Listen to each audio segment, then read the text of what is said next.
Good morning. Welcome to the Vancouver City Council meeting of Tuesday, October 1st. Can you believe it's October 2019?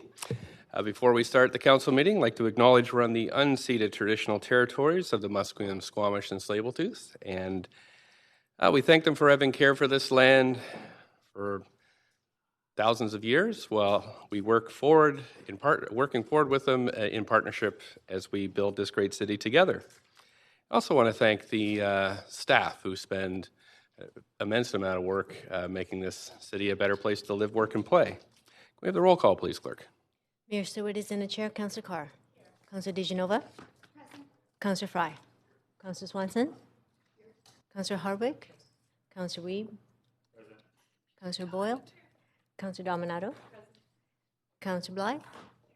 Councillor Kirby-Young, not in the chamber. You have called Mayor Stewart.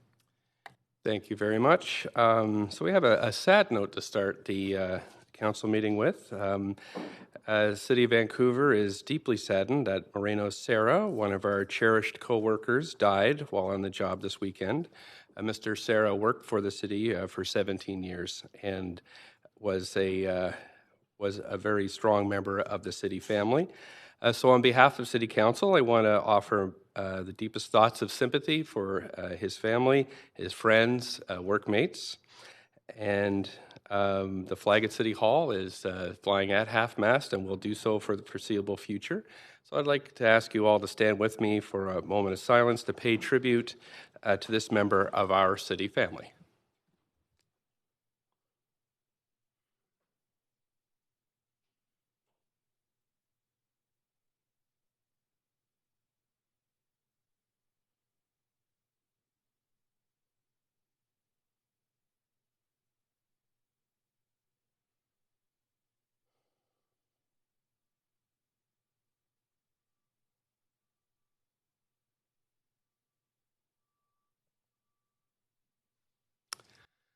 Thank you very much.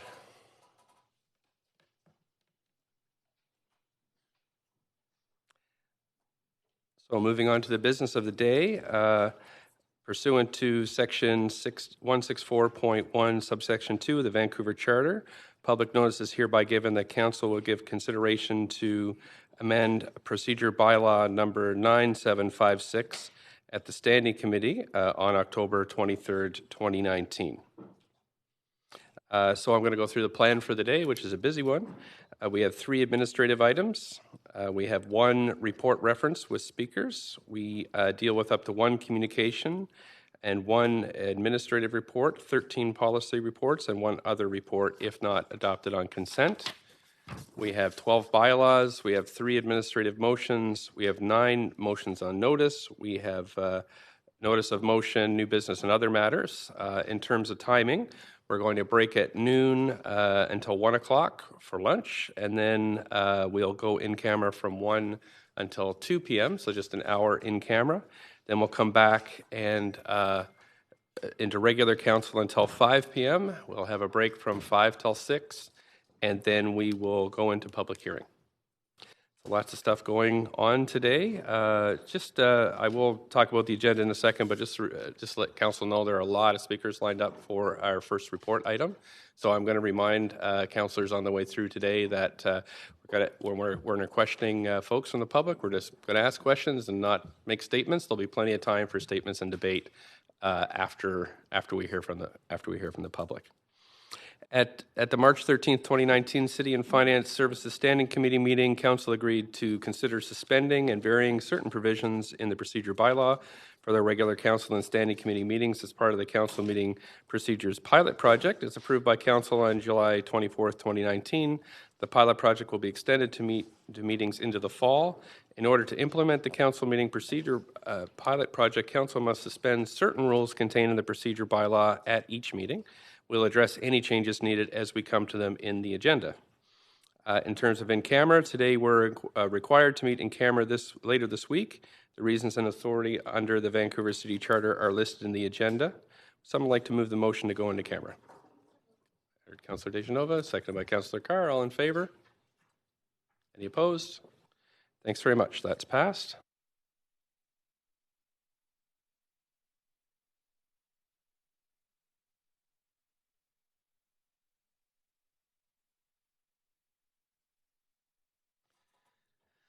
Okay, so I understand we're having some computer difficulties, so we'll get through the next segments of the just approving minutes, and if we are still having problems, we might have to take a quick recess.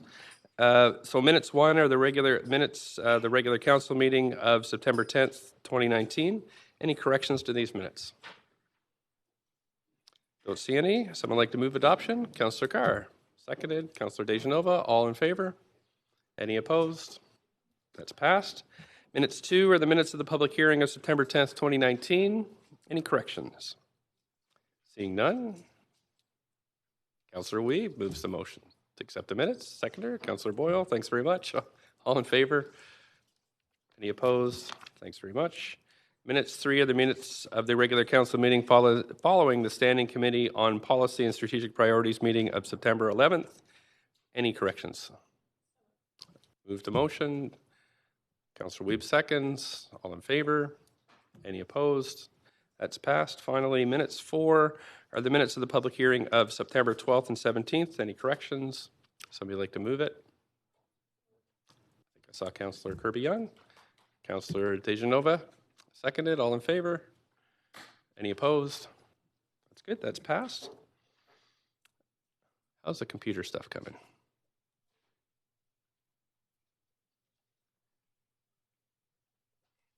We can keep going? Okay, great. So we're going to move to matters adopted on consent. We have 1 communication, 1 administrative report, 13 policy reports, and 1 other report on the agenda for consideration. Council may adopt the recommendations in the communication and reports collectively in a single motion. Just for you to note that we're withholding policy 13 report, that's the one on St. Paul's, from the consent agenda, as a decision on the report reference 1 must be made prior to the decision on the policy report number 13 regarding St. Paul's. So does any member wish to hold any items for debate? And I just take you on the list if you want to put yourself on the queue. Councillor Hardwick. Under policy reports, I'd like to hold number 10 and number 12, please.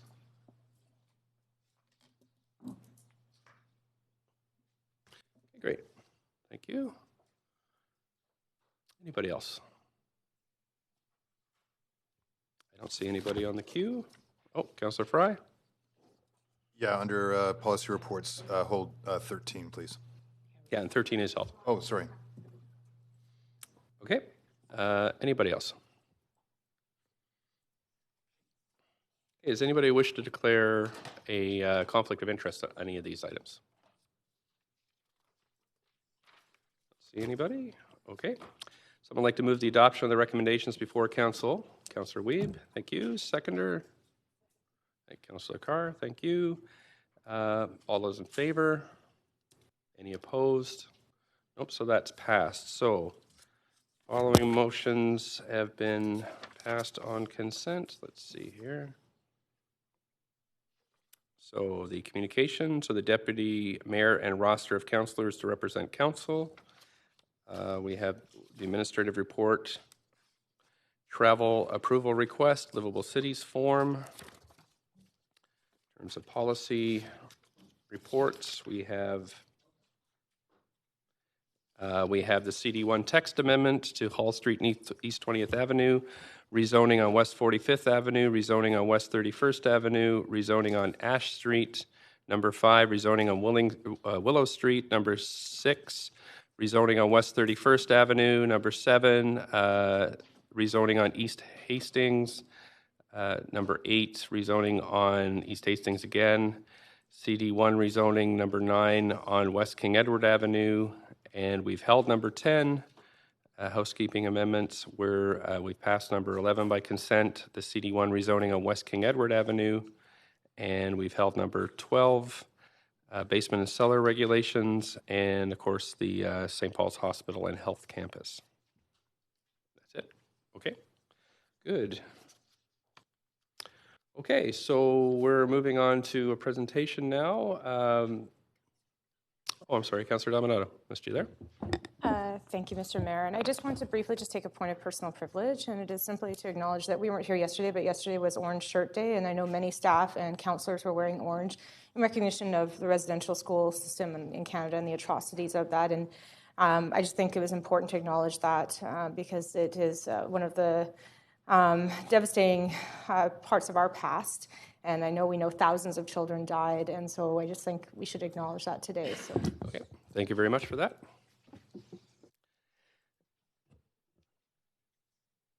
Okay, so we're moving on to the presentation on the arterial, and we have Lon Leclerc, Director of Transportation, and Carol Kong, Senior Transportation Planning Engineer, here to present. So just before we get going, because there's so many speakers, Council, I was hoping that what we would do today is get through the staff presentation, then immediately move to hear from speakers, holding questions for staff afterwards. Of course, you can email in. I know councillors have been emailing in questions, but it would be if some come up during the the presentation, please email them in, and then staff can have some time to address them as well. So, with that, I will turn it over. Please go ahead. Good morning, Mayor and Council. I'll be giving the presentation along with Carol Kong. I'm also joined by staff here from the Planning Department, Parks Department, and Engineering Department who will be able to answer questions for you at the end. Here it comes. Okay, so the recommendations before you this morning, I'll just run through them quickly so I can be clear about what they are. Recommendation A was to grade separate the BI line with an underpass at Prior Venables at no cost to the city. That this underpass also accommodate the all ages and abilities Adanac bike route, that it's accessible walkways, facilitates access to local businesses and integrated with public spaces. Recommendation B is to take measures and efforts to transform Prior Venables into a more community-friendly street. We call that a great street, but it's really through the enhanced connections through the neighborhood and to the park. And then recommendation C is that any changes to park boundary would result in a net increase in the permanent park space to Strathcona Park. The quick overview, in terms of rail activity in the region, it's really driven by our role as a major port gateway. We see that activity at the port will continue to grow. Our support is to move those goods by rail. Rail is 5 times more efficient than movement by truck, and in the end, it's far less disruptive to the city. When I refer to the BI line, it's this portion of rail that connects False Creek Flats to the central waterfront port area. And it connects the CN and BNSF main line in the Grandview Cut and the rail yards in False Creek. In the image in the bottom left there, you'll see this is one of 2 rail lines that serve the port. So the other one is the CP main line. And I'll just point out that the CP main line in Vancouver is fully grade separated for the entire length of its route within Vancouver. The BI line is mostly grade separated. There are a few key locations where it is not. Grade separation hasn't been a problem because there's not been too much activity on that rail line for quite some time. But in 2017, we saw a real big increase. And we do see and anticipate that rail activity will continue to grow. In terms of the transportation network and how it crosses the BI line, the Burrard Inlet line, this is just a nice little summary of that. You can see we have the Powell Street overpass, we have the Hastings overpass, the Terminal Grandview overpass, and then the Expo line. Prior Venables, currently operating as the arterial for the area, is an at-grade crossing and as well a really busy bike route. When we look at the total number of people moving across the line, it's 280,000 trips a day, which is a very high number. And fortunately, most of them are immune to the rail activity. It's really just Prior Venables where we see that disruption. Looking forward to, this is probably a good slide to mention because the numbers on each of the corridors are there. So you can see on Hastings, we have over 20,000 vehicles a day. We also have over 20,000 transit riders a day. On this corridor, we anticipate in our long-term horizon, we need to accommodate for another 30% increase in trips across this corridor. But our objective is to not accommodate that in auto. And I want to be really clear about that. That goes for all of the streets in the city in general. And how do we do that? It is by focusing all of our growth on walk, bike, and transit. And for this particular neighborhood, introduction of a big hospital like the new St. Paul's, we'll create a destination and a job center that's really close to people. We anticipate that's going to increase walk trips, just like walk trips we find are really high in the downtown. For the bike, to attract people to cycling, all we have to do is continue to improve the bike network. So improvements in this area, in particular around the hospital that we're actually proposing, will do just that. But the really big people mover for this area is transit. And I just want to emphasize that because if you look at Hastings this January, we'll be introducing a new rapid bus service. It's replacing the existing 95B line with improved waiting and frequency. And then on the Expo line, which is at the bottom there, and you see it moving 140,000 people a day. And again, so if you look at that compared to the total, that's half of the total. If you look at the peak period, it's moving 14,000 people an hour. That's more than all the arterials in the east side of the city combined. So if you, in terms of traffic, so if you had all the people in all the vehicles on Hastings, Pryor, Venables, Terminal, all the way down to Marine Drive, the Expo line is carrying more people. It's comparable to the Port Mann Bridge in terms of it as a people mover. And it's going to be expanding. And so as part of the 10-year investment plan, we will be seeing a 30% increase in capacity on the Expo line. And we will be planning for an ultimate doubling of the ability to move people on that. So Expo line, if you can imagine, going from 140,000 a day to upwards of 300,000 a day, bringing those services online to meet the growth for the city is key. And I would just mention, too, that the capacity increases are really important because that particular segment of the Expo line is the busiest segment of our rapid transit system of the entire network. It's the busiest link of the entire network. And so it is the one link where we do experience pass-ups on a regular basis. So the rail grade separation for Pryor Venables would deal with the conflicts that we're seeing right now with rail activity and the use of the street. But also the Adnac Bikeway, because of over 4,000 cyclists a day, this is actually going to become a key issue for us. So the need to grade separate, there is an equation or an index that is an industry standard in terms of the number of vehicles and the number of trains a day that you have, and this location has exceeded that threshold. By providing the grade separation, we will be able to improve the reliability for emergency response, for transit, and for goods movement, and really address what we're hearing from the neighborhood in terms of shortcutting in that area when the rail activity is present. I want to spend a little bit of time talking about how this project relates to the Falls Creek, or the viaducts replacement project in Northeast Falls Creek. First of all, the two projects are independent in terms of when they can occur or when they're needed. So there is a point where they touch, which is at Gore, but the conditions that would facilitate the kind of replacement of the viaducts are independent and separate from this decision on the grade separation of the BI line. One can come first, or the other one can come first. I would also point out on this slide, you can see the existing viaducts map shows that we have 4 arterials there: Expo, Dunsmuir, Georgia, and Pacific. All 4 of those arterials are combined into one arterial. And the reason we can do that is because although there's a lot of capacity there, that the viaduct system was built as part of a bigger freeway network, which will never materialize. And so there is a lot of spare capacity. And what we're doing with the replacement network is we're actually bringing about 10 or 11 lanes of traffic down to about 6 lanes of traffic. But it is right-sizing that arterial to meet the needs of the connected network, the network that connects to it. And maybe I'll just point that out, which streets we're talking about here, because Abbott, Quebec, and Maine are arterial streets which We actually don't see any significant change in the replacement street network in terms of how they operate.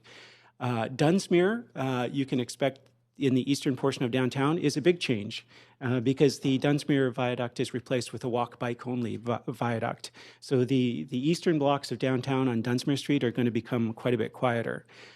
Different story for Georgia because the Georgia ramp replacement is two-way. So it'll accommodate the Dunsmuir traffic headed into the downtown. So we will see more volume on those eastern blocks of Georgia Street, not in the eastern direction, but just because we now have the western direction added. The other arterial that is most impacted by this change in the street network is Prior Venables. And I do want to point that out because the current condition sets up a very undesirable situation, in particular for the blocks of Prior that are immediately east of the end of the viaducts. So traffic comes down from the downtown, coming down Georgia Street, coming down a hill, accelerating into the neighborhood, and if they catch a green light at Gore, they continue at high speed into the neighborhood. And that is a very big concern for us. And so by doing the replacement network, those vehicles can still make that trip down Georgia and connecting to Prior, but they do have to go through 5 traffic signals at Pacific, at Abbott, at Carroll, at Quebec, and at Maine. And when they reach Gore, they're actually kind of moving a more regularized speed that you would expect on our normal arterial grid. The other thing that the replacement network does is it removes some of the attraction of Prior Venables because of that connection to the viaducts. So it is the one arterial that we do expect to have lower volumes than the adjacent arterials. And again, for all of the arterials, when we look out to 2040 and we accommodate growth on all of the road network, we are anticipating or require less traffic on all arterials across the city. That was part of the 2040 plan. With a climate emergency response, it actually takes a 2040 target and advances it to 2030. So again, that's good news for people who drive because it does mean less congestion should we be successful. So now on to the options. It was a council direction in October of 2015 that set us off to explore alternatives for Prior Street. And so the motion that was passed was that the council immediately approved a downgrading of Prior Street upon the completion of a new east-west arterial to be determined through an accelerated planning process. So the big circle there on the left is that portion of the map. We've always been assuming it's to the south and it's through the industrial area that a replacement could be found. Carol will walk you through those, but I just want to also mention that when we're looking at the replacement, again, I know that I hear a lot of people talking about a big new street or big increased volumes and things like that. With all the arterials, again, we're only looking to accommodate the traffic that occurs today on Prior Venables. And in the long term, we don't see a need to accommodate more. So with that, I'll turn it over to Carol Kong, who's the senior project engineer on this project.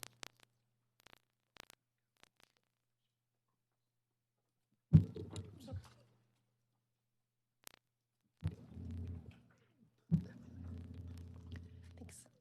Good morning, Mayor and Council. So I will be explaining the studies and the engagement that we conducted over the past 5 years, exploring these alternate arterial alignments. So as Lon mentioned, as any alternate route would have to have an overpass in order to cross the rail yard. Prior Venables is the only street that crosses at grade right now. And so in an urban context, for a new road, we have to carefully consider what the impacts would be to residents, parks, businesses, and the essential services for the city. We also need to consider the effectiveness of the street for emergency vehicles, goods movement, transit, and the quality of walking and cycling experience. And spanning the rail yards is quite a complex task. They're as wide as 14 rail tracks in some areas, and so it could also be quite costly. Any of the new routes would also impact a lot of destinations in the area.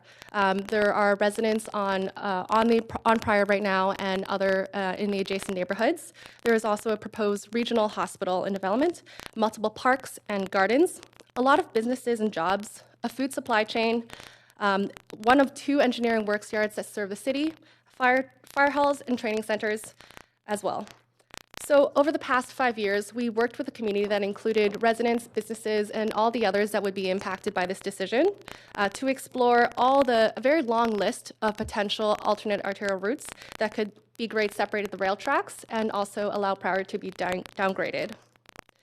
The one thing that everybody did agree on throughout the process was just how complex it was to balance all the competing priorities and perspectives towards what is collectively best for the local community, the city, and also the region.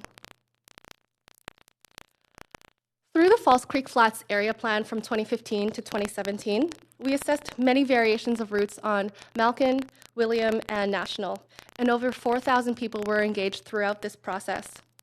We did rule out some of the options very early on, but we heard mixed feelings and results. When we presented Malkin and National as the leading options, there was just as much preference for reconsidering previous options such as William, Malkin North, and also Pryor. So when the area plan was completed in 2017, there was still no clear route preference that emerged, but there was a strong desire from the community to reconsider the options further. So we convened the Flats Arterial Community Panel to have a deeper conversation with values-based discussions of the trade-offs between the routes, including the existing one on Pryor Street. It was designed for 42 members of the community to learn about the complexity of the situation in depth over 8 days and try and make an informed decision for us as staff, and then also with a recommendation, and then also allow Council and Park Board to make a decision based on these community values. The panelists ranked the values in order of importance, with impacts on residents and the local neighborhood as the most important to them, then impacts to parks, gardens, and green space, the movement of people and goods in the area, impacts on businesses, the cost and ability to construct the option, and also the impact to city serving facilities and essential services. As the panelists were unlikely to come to a consensus for a recommendation, they used multiple rounds of voting and deliberation, and after 4 rounds of voting, the National Charles Overpass had a majority of the support, and the Pryor Venables Underpass was preferred by a minority. The outcomes of the panel, including the recommendation for the National Charles Overpass, really guided the work that we completed over the summer. We did a lot more analysis and work on the recommendation, National Charles, and we also combined everything that was heard on the Malkin and William alignments over the 5 years of study. And we also looked at Pryor Venables, the underpass option, a little further as well. So throughout the engagement, the community, including the residents and businesses and others involved, had a major role in identifying and evaluating all the route options. However, there are major challenges of each route, and I will be walking through why we're unable to recommend any of the alternate routes to replace Pryor and Venable Street. So starting with Malkin, it was identified as a potential route for the wide historic street right-of-way. And in the time that we weren't using the space as a major street, gardens were planted in the space, and they're now valued by the community. And over more than 50 years, a major business cluster of about 14 distribution wholesaling companies called Produce Row also formed, and they now use the street to conduct a lot of their loading activities and back up on street. In 2016, we met with many of these businesses to try and find mitigation measures if we were to put the arterial on Malkin. And we found that in any variation of Malkin, there would be disruptions to all the businesses, highlighted in red and yellow on the map up there. And so for some businesses, we would need to modify their buildings, such as changing the loading bays, and some businesses would actually need to be relocated entirely. And so that's how the Malkin North variation kind of emerged as a way to reduce the most significant impacts to some of the businesses. And those are the ones highlighted in red between Chess and Raymer, because that is a constrained section of the route. And so the north variation would allow them to have an access road. They could still use their properties without being relocated. Of all the variations on Malkin that were considered, Malkin North was the most supported by the community panel. However, all the Malkin options also have great environmental impacts. The north variation would remove the most and the greatest number of and also the largest trees that are in the area, which we hear are very valued by the community.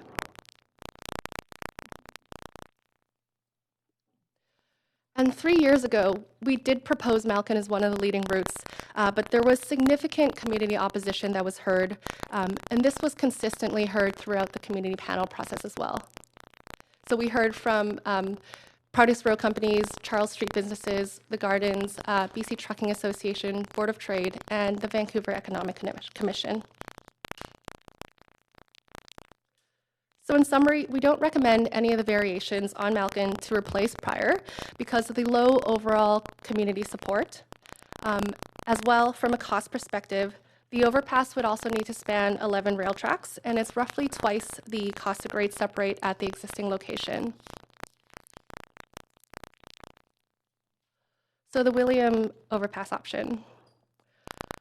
The William option was actually ruled out at the very start of the area planning process in 2015 because it would require a new road running through Strathcona Park.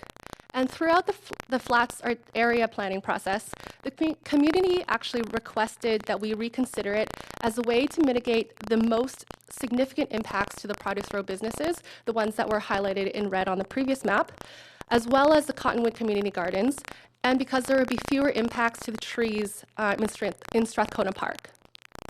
However, it was clear throughout all phases of the engagement that the overall support from the community and also the park board was low, and it also wasn't shortlisted by the community panel. Because of the low support, we don't recommend William to replace Prior and Venable Street. And for reference, it's also about twice the cost to grade separate the existing location as compared to the existing location. And some of these costs include mitigating the impacts to businesses on Malkin, west of Chest Street, on Produce Row, and also the businesses on William, east of Raymer. Now on to the last set of alternate route options, the ones generally on National. Throughout the engagement process, we worked with the community on many variations of the National overpass options. This included several that were explored with Providence Healthcare during the area planning process, and also a few others during the community panel process. And ultimately, the National Charles Overpass, which was a route that was proposed by the community and drawn up by them, was the preferred variation that was recommended by the panel. And in their recommendation, they acknowledged some of the most significant drawbacks of the route were the high property impacts and the high costs. So after the panel, we refined the conceptual design and the alignment to try and reduce the property impacts and costs. And we hired independent consultants to prepare the cost estimates and do property evaluations as part of that work. A large portion of the street would require widening local streets, and the only way to avoid significant costs of property impacts would be to provide just a minimum space for walking, cycling, and vehicle movements with no street trees. And this could have an isolated highway-like feeling rather than the great street elements that Lon described that we really aspire to on our streets. There are other challenges that can't be avoided because of the route itself. It is indirect, and so there will be slower emergency response times, more greenhouse gas emissions overall. And because truck routes are regionally regulated by TransLink, we'd have to remove the truck route on Prior in order to facilitate downgrading, and we would need to demonstrate that National Charles could provide an equivalent or better goods moving capacity in order for their approval, and given the indirectness, it could be challenging to do so. Aside from that, the most impactful to the neighborhood is that moving the street so much further away from residents and businesses, also moves transit access away as well. And so many people would have less access to bus route 22 and need to walk more than the 5 minutes or the 400-meter distance that's recommended by TransLink for this type of bus service. We also looked at the structural design. Because of crossing 14 rail tracks at a diagonal for the National Charles Overpass, it would need a specialized bridge structure, which would be more costly. And because we are creating a whole new street right away in some sections, the fire training and heavy urban search and rescue facilities would also need to be relocated, as would several businesses, including some on Produce Row and some on Charles Street. Taking all of this into account, the National Charles route would cost over $400 million, which is the highest cost of all the alternate arterial alignments that were considered. Because the community panel had recommended this with the hope that project partners would pay for the majority of costs, we also met with some of these potential partners, and their letters are included in Appendix FE of the report. And they indicated that they would only support the most cost-effective option, and the incremental cost of about $280 million could be borne entirely by the city. Despite the cost as well, there's mixed community support. It was recommended by the panel and supported by many of the residents in the area. We also heard from many businesses, stakeholders, and other residents in other neighborhoods that aren't in support of this route. And hence, we can't recommend the National Charles Overpass to replace Prior Venables. In summary, we took council direction very seriously, and we spent over 5 years engaging the community members that would be impacted by this decision. And based on all this work, we can't recommend any of the alternate routes because they aren't fully supported by the residents and businesses in the community and wouldn't also place an undue financial burden on the city. And I will pass it back to Lon now to discuss more about our recommendation.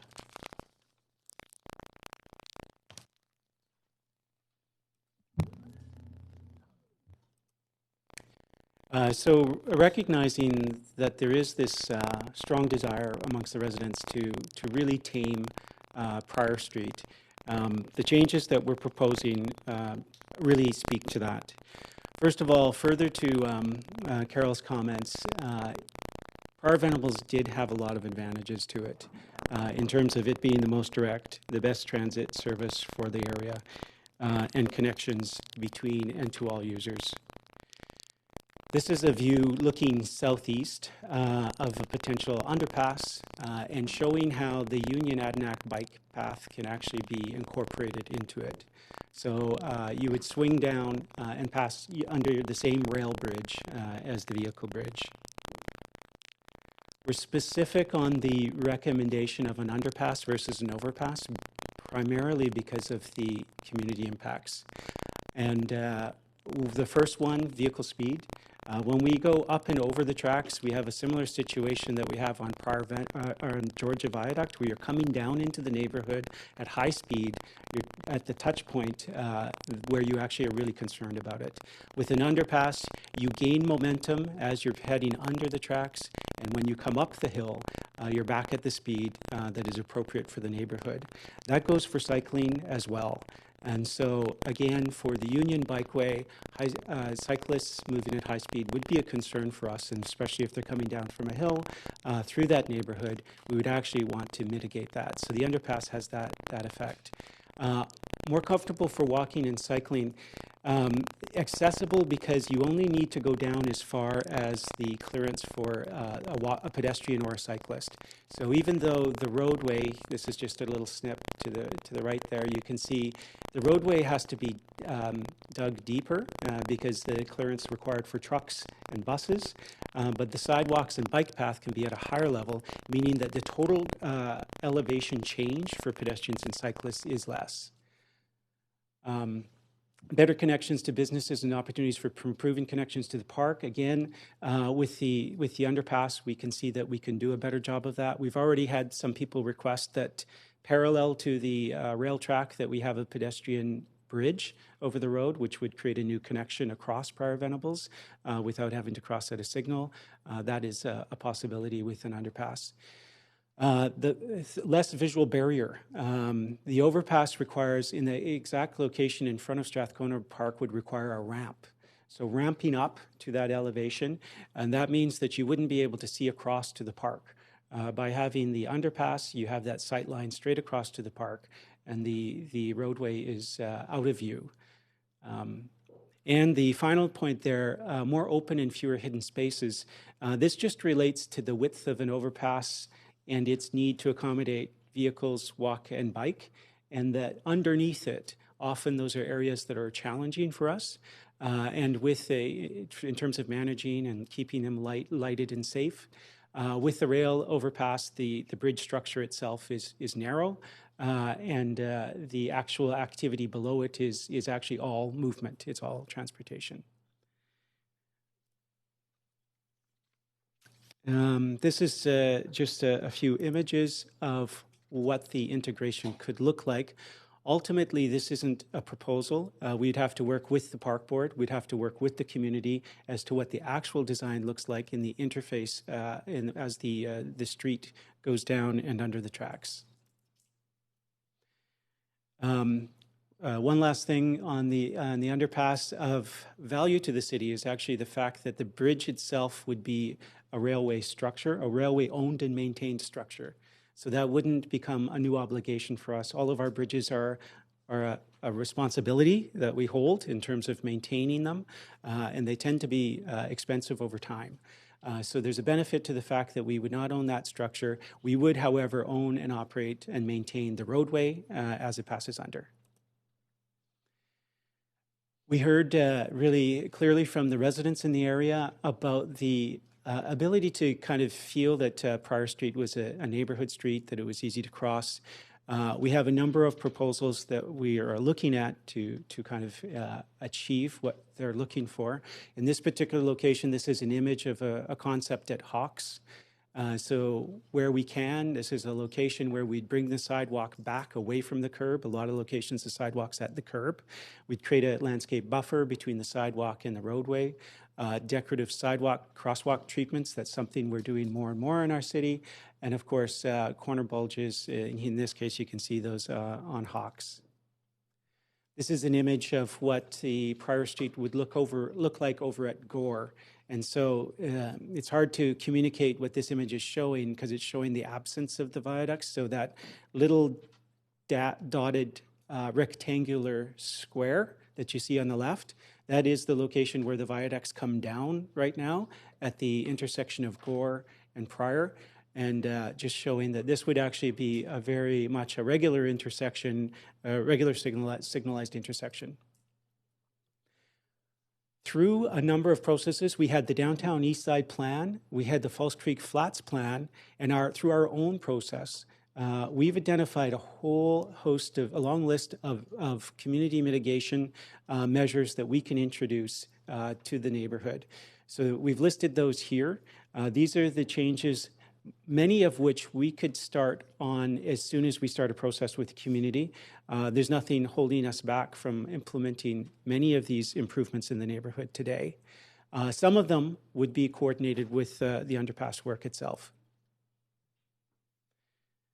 Just as a recap there, again, we know this is a concern for the community, but we have a broad range of stakeholders that we've been engaging, and we have heard strong support for the underpass at Prior Venables. The cost of the project in today's dollars is estimated at $125 million. At this point, we're recommending that none of that cost be borne by the city. So we're this project to proceed, we'd be looking to our transportation partners to fully fund the project. And to the extent that they can fund the mitigations, that would be a discussion that we would pursue. And any enhancements beyond the direct mitigations to the project itself would be something that the city would look to fund itself. So in summary, those are our recommendations. And finally, I just wanted to turn it over to the General Manager of Engineering Services because we do have considerations in this report.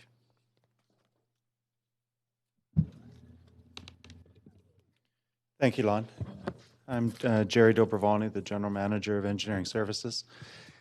We've provided considerations for a number of reasons in this report. You've heard from Mr. Leclerc and Ms.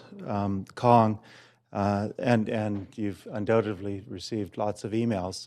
And we understand that there are concerns from the residents in terms of the current traffic speeds and conditions along Prior. And so we're providing consideration items D, E, and F. It's a little bit unusual, or not common, I guess, in terms of how we present information to council. But in this case, the reason we didn't include it as a recommendation is really only because we don't have a criteria for elevating or bringing forward Prior Street for these types of mitigation above other streets in other neighborhoods around the city. We're not opposed to doing this additional work, and so I'll just cover it quickly, that downgrading it to a collector, lowering the speed limit to 30 kilometers an hour adjacent to the park, working with the community to reduce traffic volumes and speeds in the near term with lower cost initiatives that we can do within reasonable budgets, and then also looking at the longer term in terms of including it into future capital budgets. And also working with the neighborhood to prepare a list of overall investments that they would like to see in the neighborhood. So I stress again that we don't have any concerns with council approving that package. We think that it would go a long way towards mitigating what we're hearing as concerns from the neighborhood. It's just we don't have a criteria to say, let's pick Prior over all the other streets and other neighborhoods. It doesn't have more traffic volume, it doesn't have higher speeds, it doesn't have higher collision rates compared to other streets. But we recognize fully, and have been working with the neighborhood for a long, long time, and understand that those are concerns, and we want to support those concerns. And so we present these considerations for council because we think that would help address and mitigate some of the concerns we've heard from the local residents. And with that, I'll conclude staff remarks. Thank you. Thank you very much, the staff, for that presentation. We're going to move on to speakers, if that's all right with council. But I first have to get, we just have the little administrative thing here. So we need a motion to suspend Rule 13.7, the procedure bylaw regarding public's delegations permissions to speak. Suspending the rule will allow council to hear from speakers to staff reports on the same day. Would someone like to move this, please? Councillor Carr, seconded by Councillor Kirby-Young. All in favor? Any opposed? That's good. 1, 2, 3, 4, 5. Enough people. Okay. And we also need a motion to suspend Rules 13.8 and 13.9 in the procedure bylaw. These rules permit members of the public and council members to speak for up to 5 minutes. Suspending the rules will mean speakers will have 3 minutes. Councillor Dejanova, Councillor Carr, seconded. All in favor? Any opposed? We're good. Thank you. Someone like to move a motion to suspend Rules 13.8 and 13.9 for the duration? No, we just did that. Okay. So we've had the presentation. Now we're going to move on to speakers, and I have my list here. So we have Member of Parliament Jenny Kwan, who's first, followed by Penny Crawford, second David Vogt, and Marie Wilcock next. So Jenny Kwan, thanks very much for coming in today. And up to 3 minutes, please go ahead. Thank you very much, Mayor and Council. I also want to thank the staff for all their work on this. I know this has been a very long process, but when I read the report, there were a few things that was alarming to me. So I'm going to get right to it because I only have 3 minutes. As Council knows, the City of Vancouver, prior councils promised the residents of Strathcona for a very long time that they would actually calm the traffic around Prior Street. This commitment was made as far back as 2012 and repeatedly since that time. When the viaduct discussion came about, the whole premise around the viaduct discussion was about calming the traffic for Prior Street. But yet, here we are with this report. With the alternative or the options that's being recommended by staff, we actually don't see that. And the recommendation is to have Prior Street remain, or in fact, deemed as a arterial. And the traffic pattern there would be very challenging, I think, for the residents there on a safety issue, on a livability issue. I would also say that with the Venable Prior option that's being recommended, it impacts very significantly a seniors project, Cathay Villa, a seniors home project, where there will be over 250 residents who live there that would have this underpass right next to them. And you know what? I just can't imagine how this is acceptable, that these seniors who are there to be taken care of will actually have this level of traffic right next to their home. That project just received funding from the province to upgrade and to build this new tower for the seniors to improve the facility, and yet this is being proposed. Now, staff have come forward with the recommendation to say that part of the issue is about money, that you not be able to get the money to do the other upgrades or to take the other alternatives into consideration. I would submit this, that this decision will impact the residents for generations to come. If you do this, it has to be right. And so the partners at the table needs to be able to come to the table and not just go with the lowest denominator and say that is the option, but rather the federal government, the rail, the port, along with the hospital, should be made to come to the table to be a partner so that the city would not have to assume these costs on your own. They are people who will benefit from these changes to facilitate the traffic and the needs of those institutions. So they should be here to pay for the needs to meet the residents' needs. The residents' livability and safety has got to be paramount. The consideration options that are being put forward is fine, but that cannot be, in my opinion, the long-term solution. It is a short-term solution, but ultimately, you need to build this for the long term. And the long term means that we need to look beyond of what the bare minimum in terms of options are. The communities put their trust on council for this for many, many years now. We stopped the freeway. I didn't stop the freeway. The residents of Strathcona stopped the freeway over 50 years ago. We can do this. Let's do this right, invest in our community for that livability, for that long-term sustainability, and to take care of our seniors and our local residents, where there are children, there are pets, there are families, and access to green space as well. I see that my time is up. You have some questions. And I just want to say thank you for giving me the time to hear me out. And I really do hope that council convene this table and ask for the federal government, the rail, the port, and the hospital to come to the table and work out the negotiations with the funding for the alternative that works for the community. Okay, thanks very much. And you have 3 questions. I'll just remind councillors that let's try to keep it to questions and not put in any too many statements. We can always save that for debate later. So on to Councillor Carr. Please go ahead. Thank you. It can't help one statement, which is welcome to these chambers, Ms. Kwan, where you started your political career so many years ago.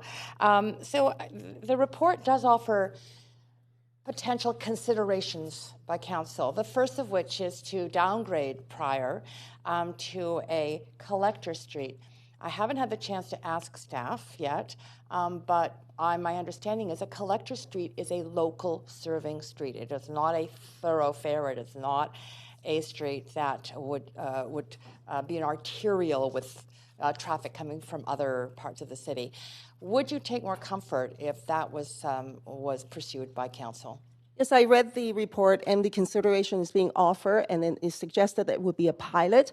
I do worry that this would not be a long-term solution, to be honest with you, and it does not address the issue for the seniors' care home because that underpass is going to be like literally built right next door to them. It will feel like, I think, for the seniors that this underpass with all of the traffic is going to be sitting right on top of their laps.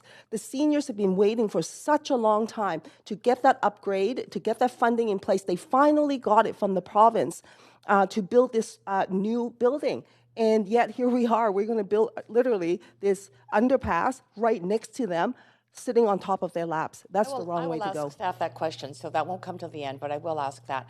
And I'm assuming that you could continue to play a role in asking for the federal government, the port, and the rail as a member of parliament in pursuing that support for changes.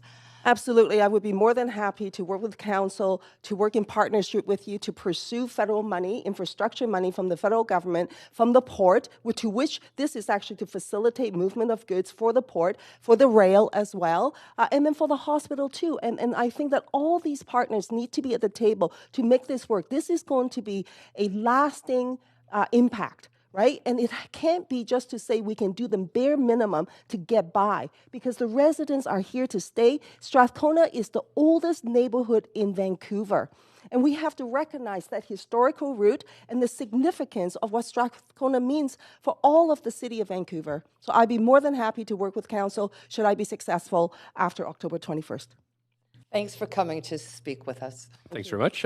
Councillor Fry. Well, and thank you, Ms. Kwan. And Councillor Carr really covered a lot of what I would have liked to ask you, because, of course, we have the expansion of the Burrard Inlet Line, we have the expansion of the port, we have the new hospital, and none of these players have been especially participatory with the neighborhood, and we could use that advocacy, and I'm wondering if you have any tips for how we could further leverage opportunities of that nature, especially with the Class 1 railways and the port expansion, which is of a national interest. And Yes, I think that, for example, if council move the motion and say that we would want to convene a meeting with the federal government at its earliest convenience, with the rail representatives, with the port representatives, and with the hospital representatives to talk about the alternatives and the partnership that is required to fulfill the neighborhood's needs as well as their needs. And it does mean that they need to come to the table with resources. They cannot come to the table with a condition to say that we will only pay the bare minimum. They have said that and expressed that to staff, and I can fully appreciate that. But I think that this is escalated to another level where the electeds needs to get involved and to say to all these partners that you don't get to walk away with the bare minimum. We need to do this right, do right by the residents of the people, and do right by the city of Vancouver into the long term. thanks, Ms. Kwan. I look forward to you taking that message to Ottawa for us. Absolutely. Should I be successful after October 21st? Thank you very much. Good luck on the 19th, and that's it for questions. Oh, all right. Thank you. Okay, thanks. We have Penny Crawford next, followed by second speaker John VOGT Vogt and Marie Wilcock. So, Ms. Crawford, up to 3 minutes. And I'll wait till you're settled in.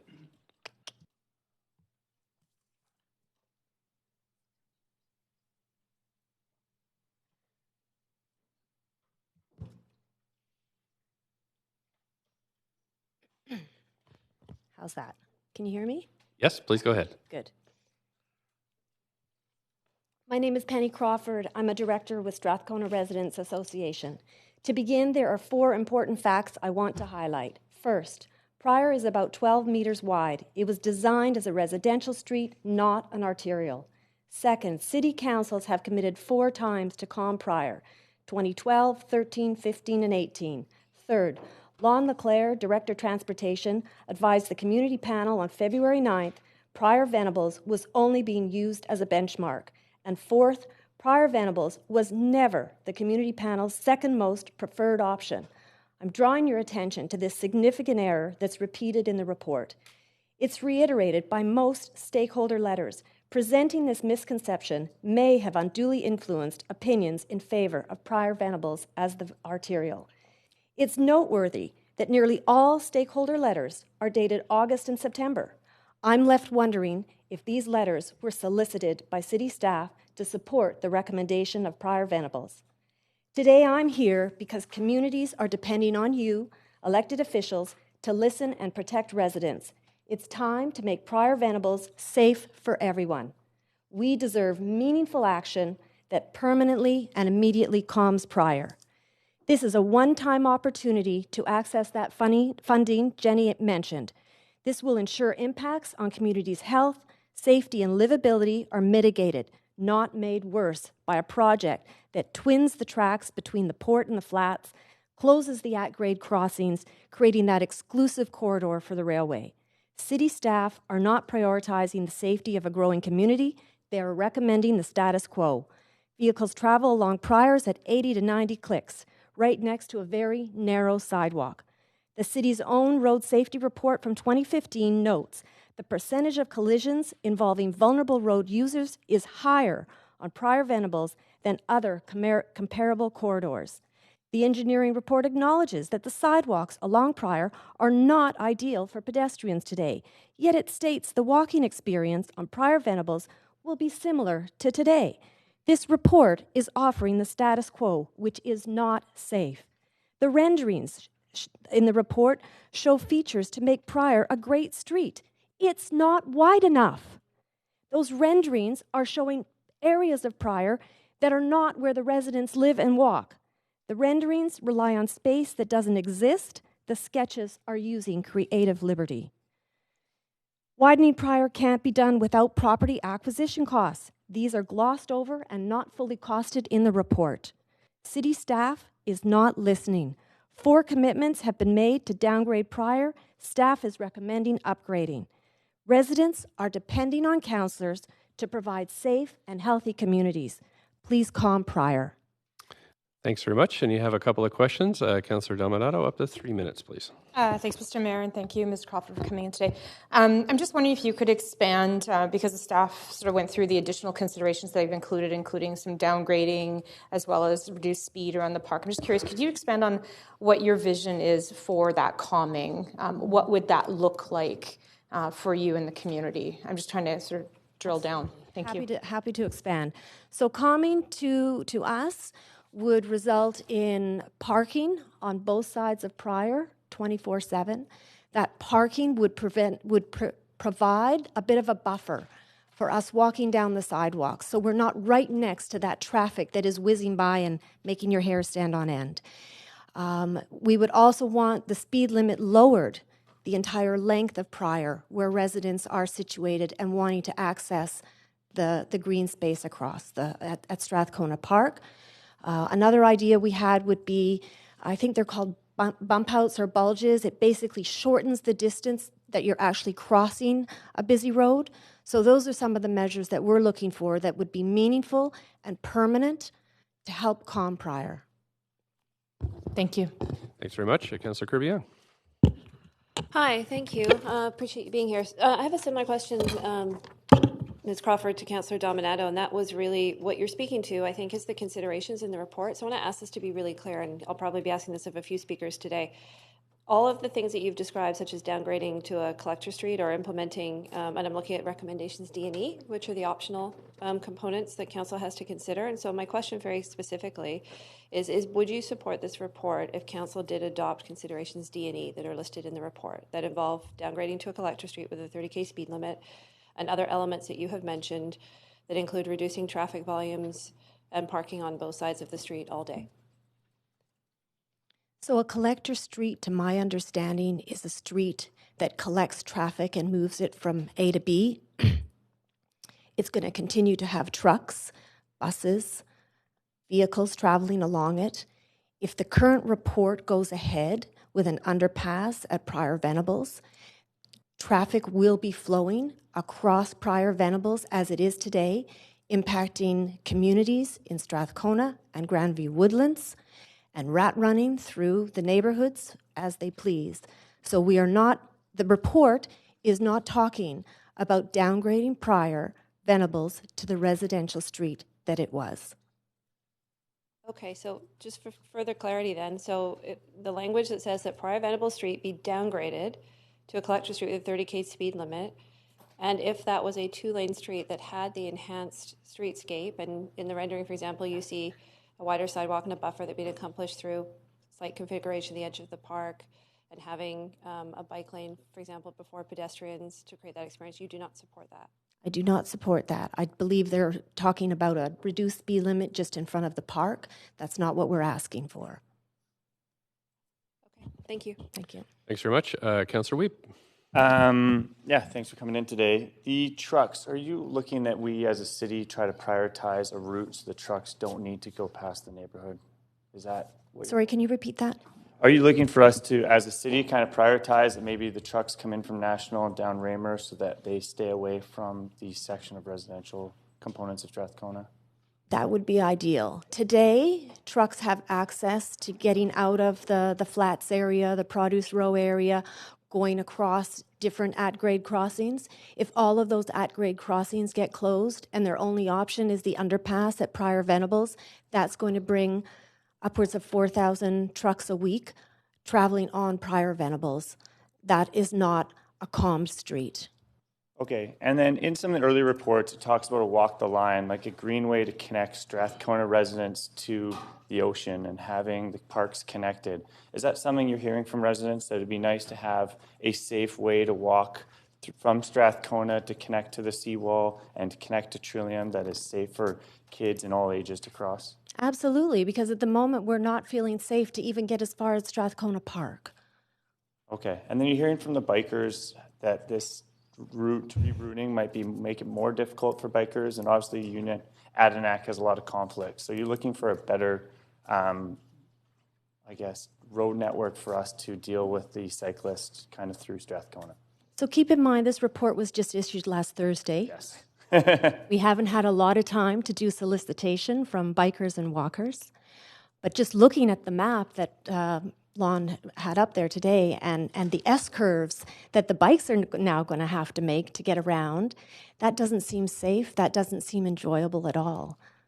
Thank you so much for coming today. Thank you. That's it for questions. Thank you. On to David Bach. I'm sorry if I've mispronounced your name. Speaker number 3, Marie Wilcock. Speaker number 4, Genevieve Monroe. Thank you. It's David Vogt, and I'm really pleased that you made the time for some speakers today.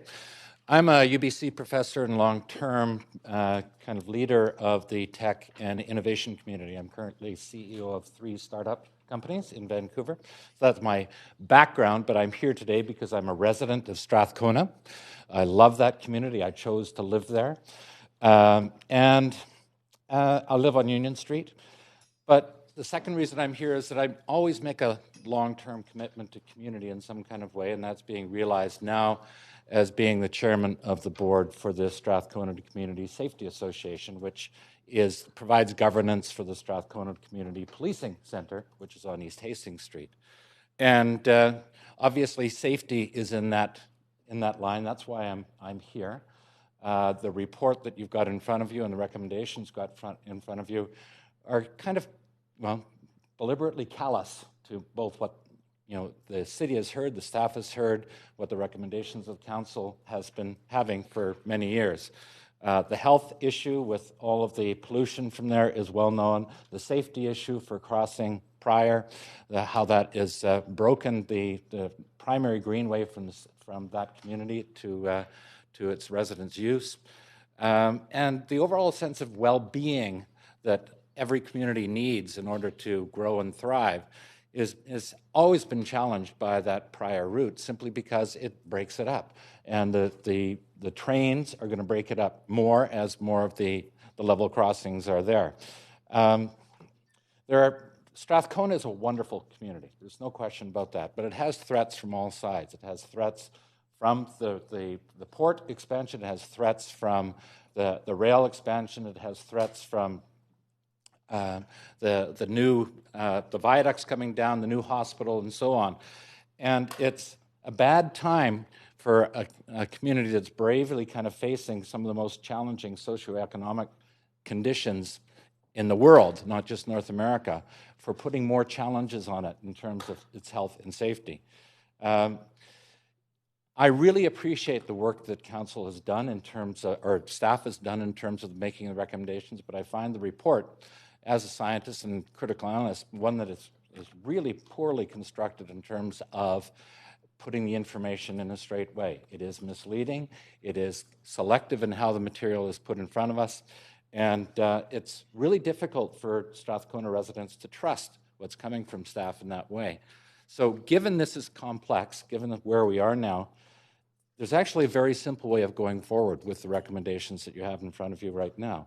And that's simply that we would embrace B and C and all of D, E, and F as a starting point, but it would be then on A would be a condition on that experiment working out. I know my time is up now, so I'm simply saying that right now the experiment is designed to fail. Let's make it work by designing it for success. No shovel in the ground until we've actually proven that we can calm Pryor. Thanks very much. Councillor Fry. Thank you, Mayor, and thanks, Mr. Vogt. I know the report is kind of confusing because a lot of the reference material in there is from different times, and of course, it doesn't reflect the considerations. So when we see these 4 lanes with a meridian and that kind of thing, it's a bit disconcerting and alarming. So with taking the considerations into account, though, the idea, and I think it might be helpful later for staff to articulate what is an arterial, what is a collector, and what is a local road. And my understanding, a collector is actually designed for transporting local residential traffic, not arterial traffic. So it's quite different from. So would that give you some comfort knowing it was a collector with reduced speeds at the park and moving the truck route, focusing that back to Malkin as it's sort of more functional now and getting the trucks off the main part of Pryor?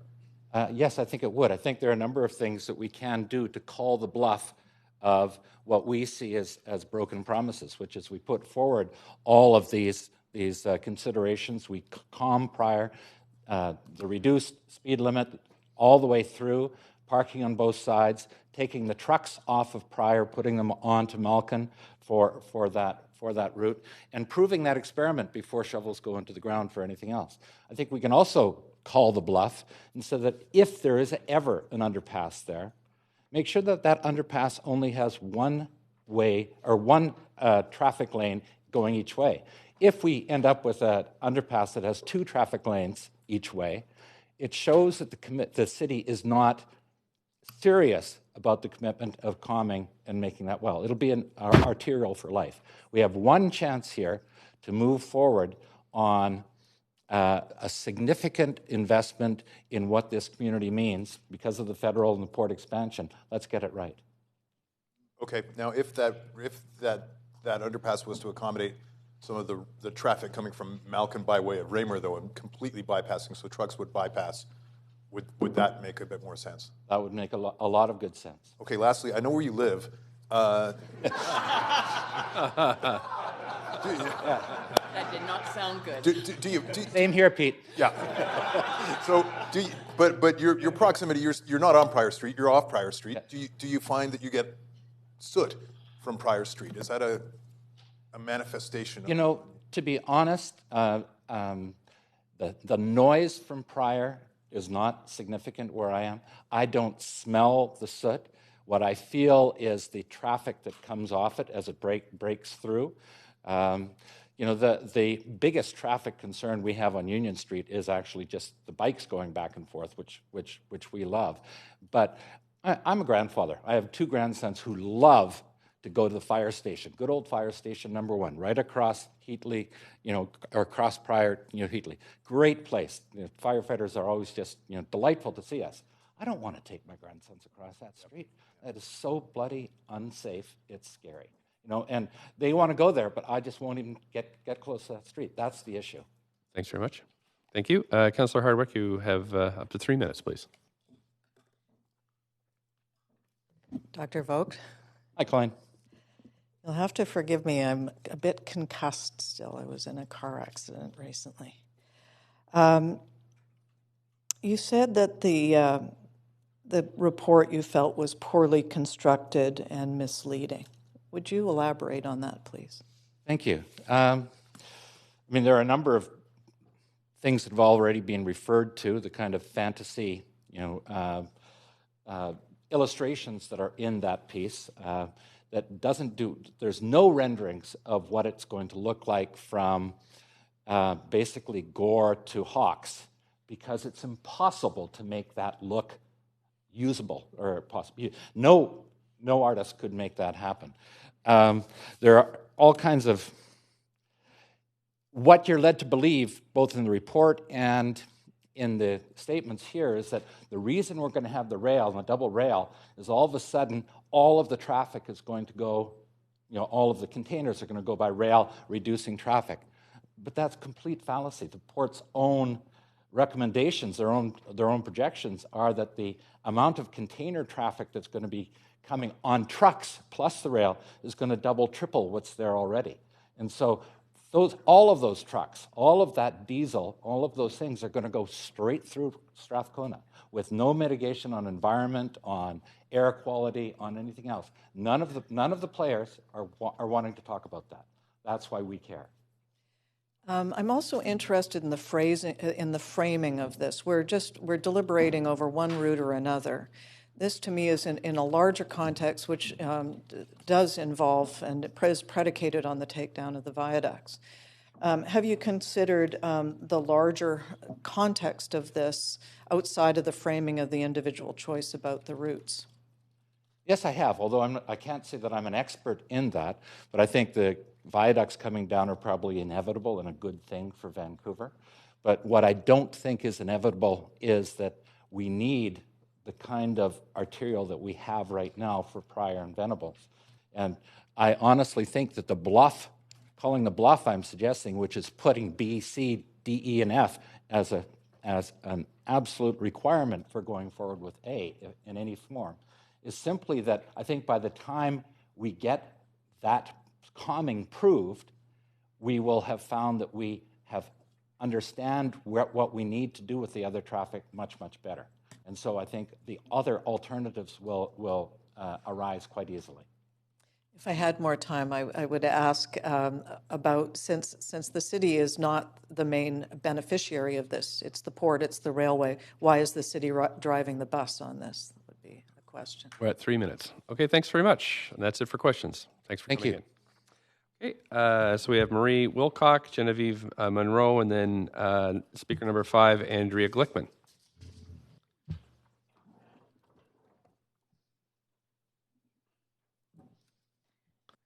Please go ahead whenever you're ready. Good morning, Mr. Mayor, Council. My name is Marie Wilcock. I'm a resident of Strathcona. I live on Hawkes between Pryor and Union with my husband and my 5-month-old son. And I'm here today to ask you to honor the commitments that have been made by Council to return Pryor to a local street. And I'm going to crib from the engineering department's presentation that they made to you in 2013, or to the council at the time, when they recommended the removal of the Georgia and Dunsmuir viaducts and exploring an alternative arterial to Pryor. And the first slide that they had up to council said, "In every city's evolution, there are opportunities to correct a past planning wrong and to advance the city's goals and livability." Now, it appears they've departed from that sentiment a little bit since then. I'm asking you to return to it today. The viaducts, and with them the use of Pryor as a de facto arterial, have divided our community. They've separated us from our park and our community gardens, and they've made it unsafe. The report from city staff only briefly addressed safety, and I would submit somewhat dismissively. With respect, I cross Pryor every day while walking my son and our dog through Strathcona Park, through the community gardens. I can assure you it is not enjoyable and it is not safe. It is always busy. Cars travel at an excessive rate of speed, not just going down the viaduct, but going down the hill eastbound along Pryor towards Hawkes. Red light running at the intersection of Hawkes is incredibly common. I have to say, somewhat embarrassingly, in my 4 years in Strathcona, I've never actually walked along Pryor. I don't know anybody who does. It's not ideal. In addition to the safety along Pryor, I'm also concerned about the constant car and truck noise and pollution. As a new mother, it now makes me concerned for my son's health, particularly if current traffic increases when other at-grade crossings are closed and an underpass at Pryor is the only way for trucks to go to leave the city. Strathcona is still somewhat uniquely perhaps a community of families and children. In the 9 houses on our block on Hawkes, there are 4 children under the age of 12 months. Today I'm asking you to put their health and safety first, to prioritize it, and to be our voice, that's my time, to be our voice with respect to any project partners and funding decisions that are made. Thank you very much. And there's no questions, so thanks for coming in today. Thank you. 4th speaker, Genevieve Monroe. 5th, Andrea Glickman. 6th, Katie Lewis. Hi, thank you for having me. I've never done this before, so far so good. We'll see how it goes. Okay. I am a resident and mother of a 4-year-old boy and a 12-year-old stepdaughter, and my partner, Gord, has been in the neighborhood about upwards of 20 years. I've been there about 6, 7. I live right on Pryor at Princess, the southwest corner. There's a bus stop right outside me and Gord's bedroom windows. And when my little boy was 2, maybe 2, he's crawling this summer, the windows open because it's a 100-year-old house. There's no air conditioning. There's no kitchen exhaust fan. There's no bathroom fan. There's nothing. We had the windows open. I came back into the room. Gabe's there. He's so cute. He's crawling around. And it was as if somebody was rolling coal into my bedroom. That's probably from the bus. It could be a semi. I don't know. It's all of it. It's all of it all the time. Even when the traffic isn't busy. It's always. We close the windows, and it's kind of now a steadfast rule that we can't really have our windows open. We don't have our windows open downstairs in the front, on the side. The children's back windows now, a little bit, but not, we have to constantly get them closed. Even our back kitchen door, all the exhaust comes around our house. It comes in. We're never without it. Gabe got asthma. When he was old enough to start running, he would run and cough till he would throw up if I wasn't there to kind of calm him. About 5 weeks ago, he's almost 5 now, his little best friend came over. She lives on Union. They had a play date, and we're walking back, going north, waiting for the light. And I'm about 5 feet to hit the light. And his little friend that isn't used to our corner, like a cartoon soldier marching, middle of the day, these cars are going at least 70 kilometers an hour. And because our sidewalk, it's right there, you have to make sure that the children are always holding your hand, like every parent would do, but it is way more intense on our corner. It wasn't 3 feet. There was a car almost hit her 2 feet from her. I had to grab her. She almost got blown apart right in front of us. This is 5 weeks ago. I can't even tell her mom because she'll never let me have her over again. Yesterday, picking up my boy up from after-school care, people are smoking crack this close to the playground. Somebody OD'd in front of us. I was walking my children just in Chinatown. My next-door neighbor got broken into. I saw the guy. It was the middle of the day, but I had to go get my boy. It's 3 o'clock in the afternoon. They broke in. It's next to my house. We have so many safety concerns, so much high level of stress, and 4,000 more big semis and trucks going and putting their toxic exhaust into our lungs and into our neighbors' lungs. It seems criminal. It seems like it should be against the law. Thanks very much. That's your 3 minutes. Thank you. We have Councillor Fry has a question for you. Yeah, thanks, Ms. Monroe, for coming and sharing that. And so the diesel particulate, I mean, I want to hear more about how impactful that is, because I know just, living 2 blocks away, and I can't even imagine living right on that corner and the amount, and does it leave residue on surfaces and This wasn't planned at all. I just, right before I got up here, grabbed a photo that I had taken. This is on the west side of my house. I have a little garden between Princess and my house, which we don't spend much time in because of all the smog, whatever. And this isn't on the windowsill. This is on the vent.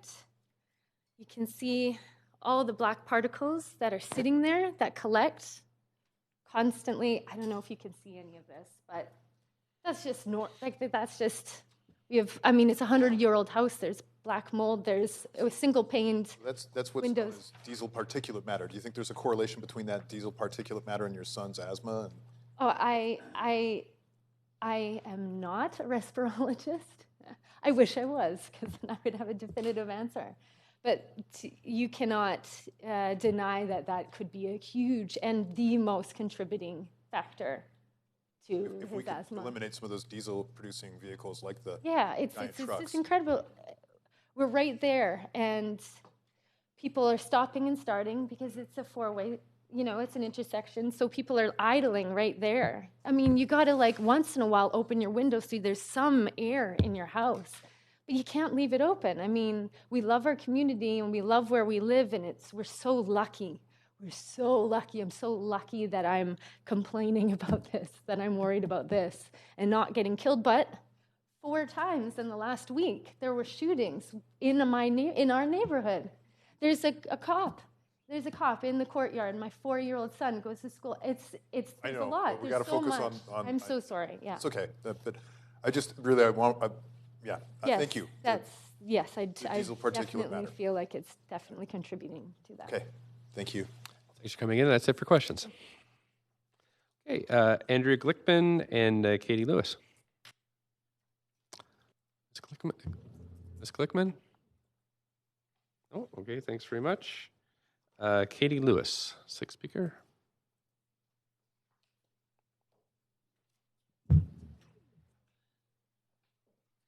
Morning. Hi. Hi. I did have a presentation here as well. Okay. Just let the clerk set that up before I start your timer. And I've realized I've made a presentation that looks like amateur hour with my children splashed all over it. So I apologize in advance to that. Get it set up here.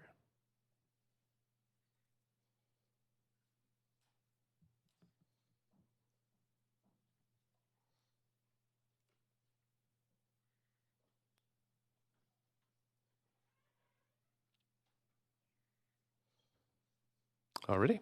Okay, please go ahead. Thanks. So I'm Katie Lewis. I am a Strathcona resident. And up there you see my two little monkeys. They're the 4-year-old twins, Clark and Sophie.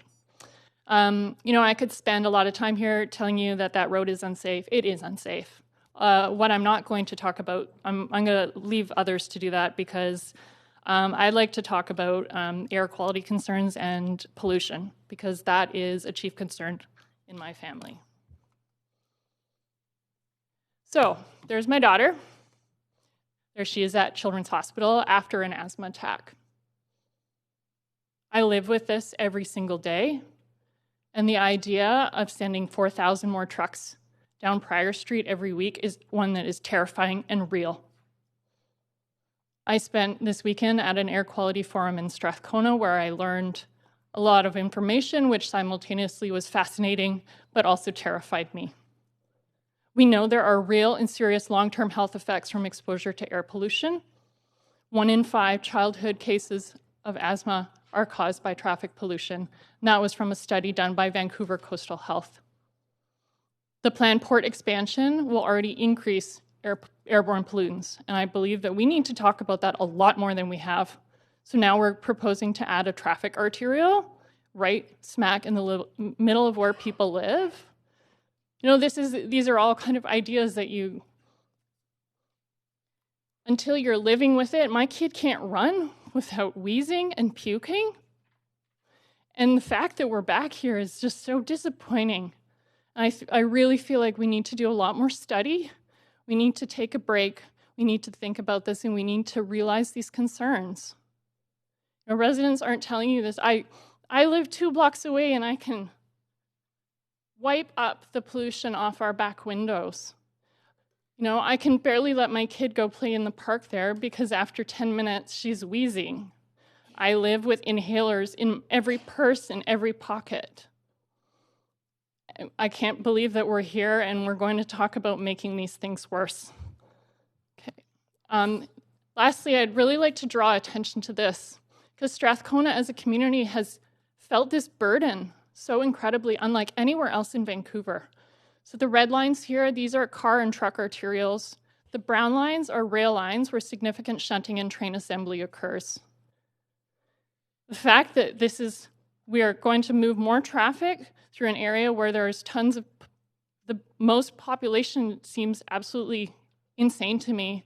And I'd really request council to stop, take a break, think about this, and really consider air quality concerns because none of that is represented in this report. And it needs to be. Don't make my kid the canary in the coal mine. Thank you very much, and I appreciate your thoughts today. Thanks very much, and there's no questions, so thank you for coming in today. We have Brian Lowe, Kate Walker, and Tom Cummins.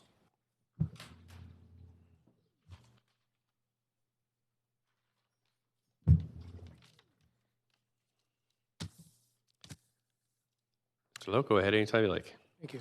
Mayor Stewart, councillors, my name is Brian Lowe. I was born in Vancouver, and I currently live in the Strathcona community. I'm here today to respectfully ask you to reject the recommendations to construct an underpass on Prior Venables. Building an underpass at this time would be a huge mistake and would serve to exacerbate the heavy and fast traffic situation on Prior Venables. The most important pressing issue right now is to slow down and reduce the volume, or in other words, calming of Prior Venables. If we proceed with building a new underpass at this time, I'm very concerned that the traffic volumes will actually increase and fast-flowing traffic will continue. Calming Prior should be achieved first before further consideration is given to new construction, whether it be an overpass, underpass, or arterial roadway. The report offers considerations to reduce speed limits, allow parking, create bulges.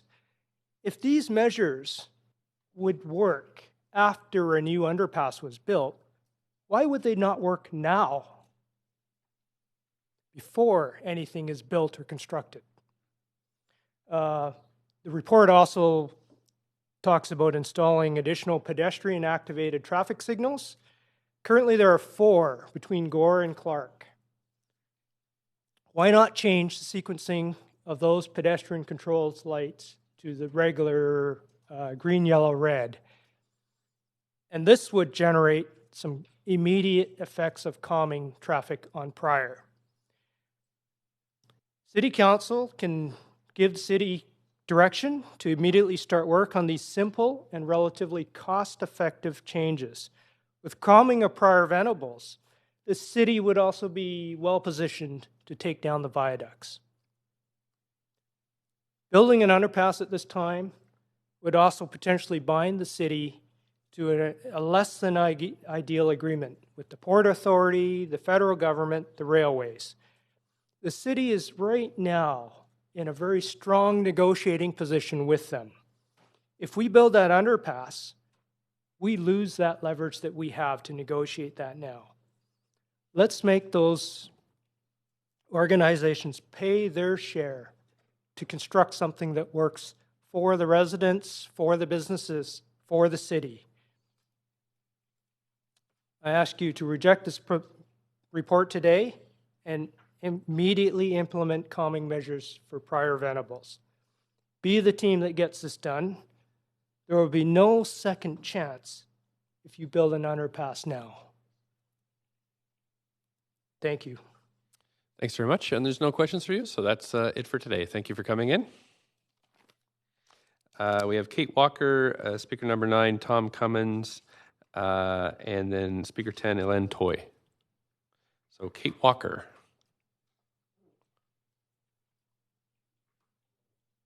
Might be Kate.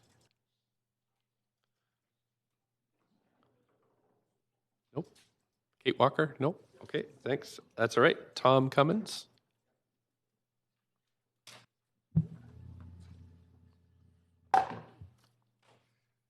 Hello, good morning. My name's Tom Cummins. I live on Prior Street.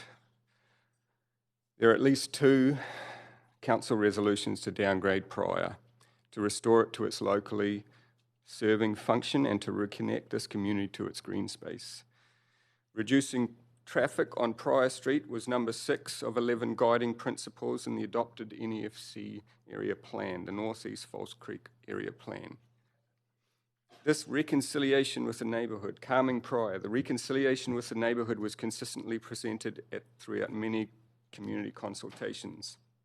Now, you've just heard from Lon that this arterial was to accommodate the same volume and 4,000 more trucks.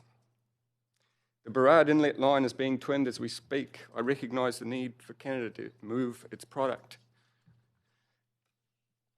The Burrard Inlet line is being twinned as we speak, a high-volume supply chain corridor, doubling the capacity for air pollution, doubling the capacity for noise pollution, and running straight through communities, straight through Strathcona.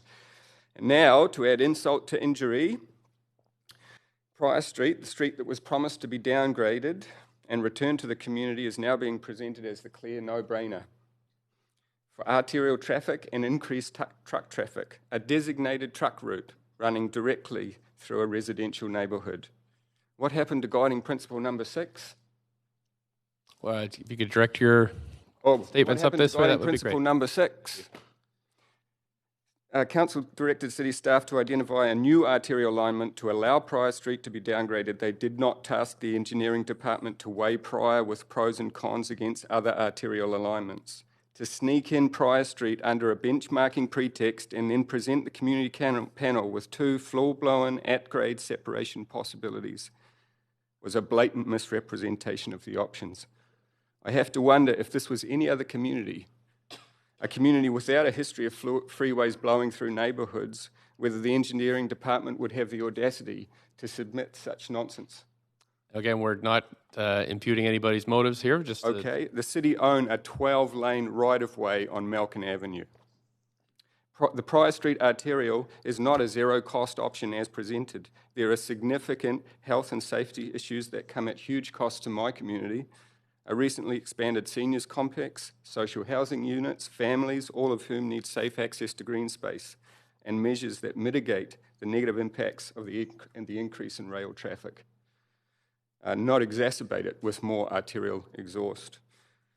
Maintaining barriers to green space is not aligned with progressive urban planning, and this proposal is a total mockery of Vancouver's greenest city aspirations. You have the opportunity to right the mistakes of the past, to build infrastructure that supports thriving communities. And I'm calling on Council to calm Prior Street and to honour your commitments. You can choose to continue the marginalisation of our community, or you can stand with us. And don't make this the future of Vancouver's oldest neighbourhood. Thanks very much for coming in today, and no questions for you.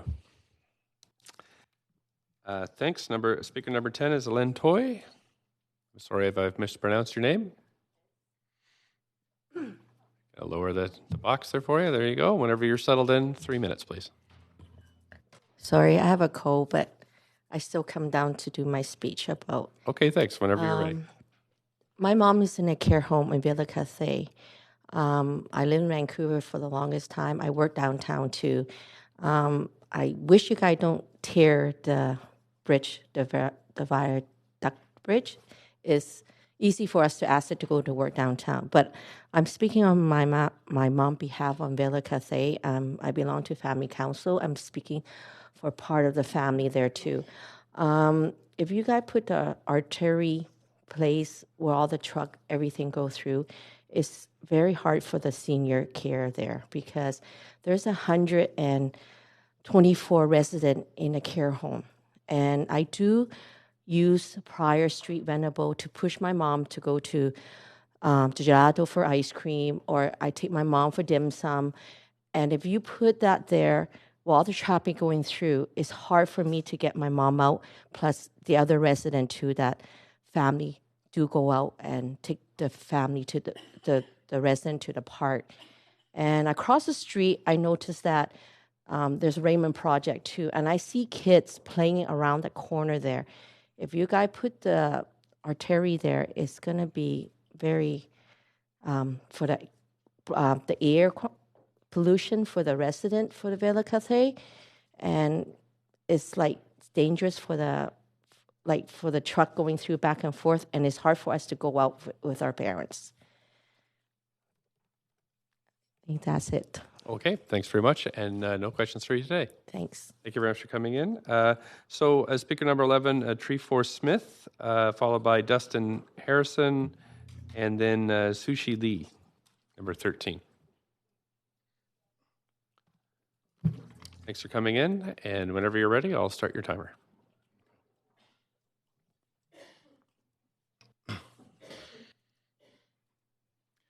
Good morning, Council. My name is Trevor Smith. I'm a Strathcona resident. My position on the recommendation is I am against it.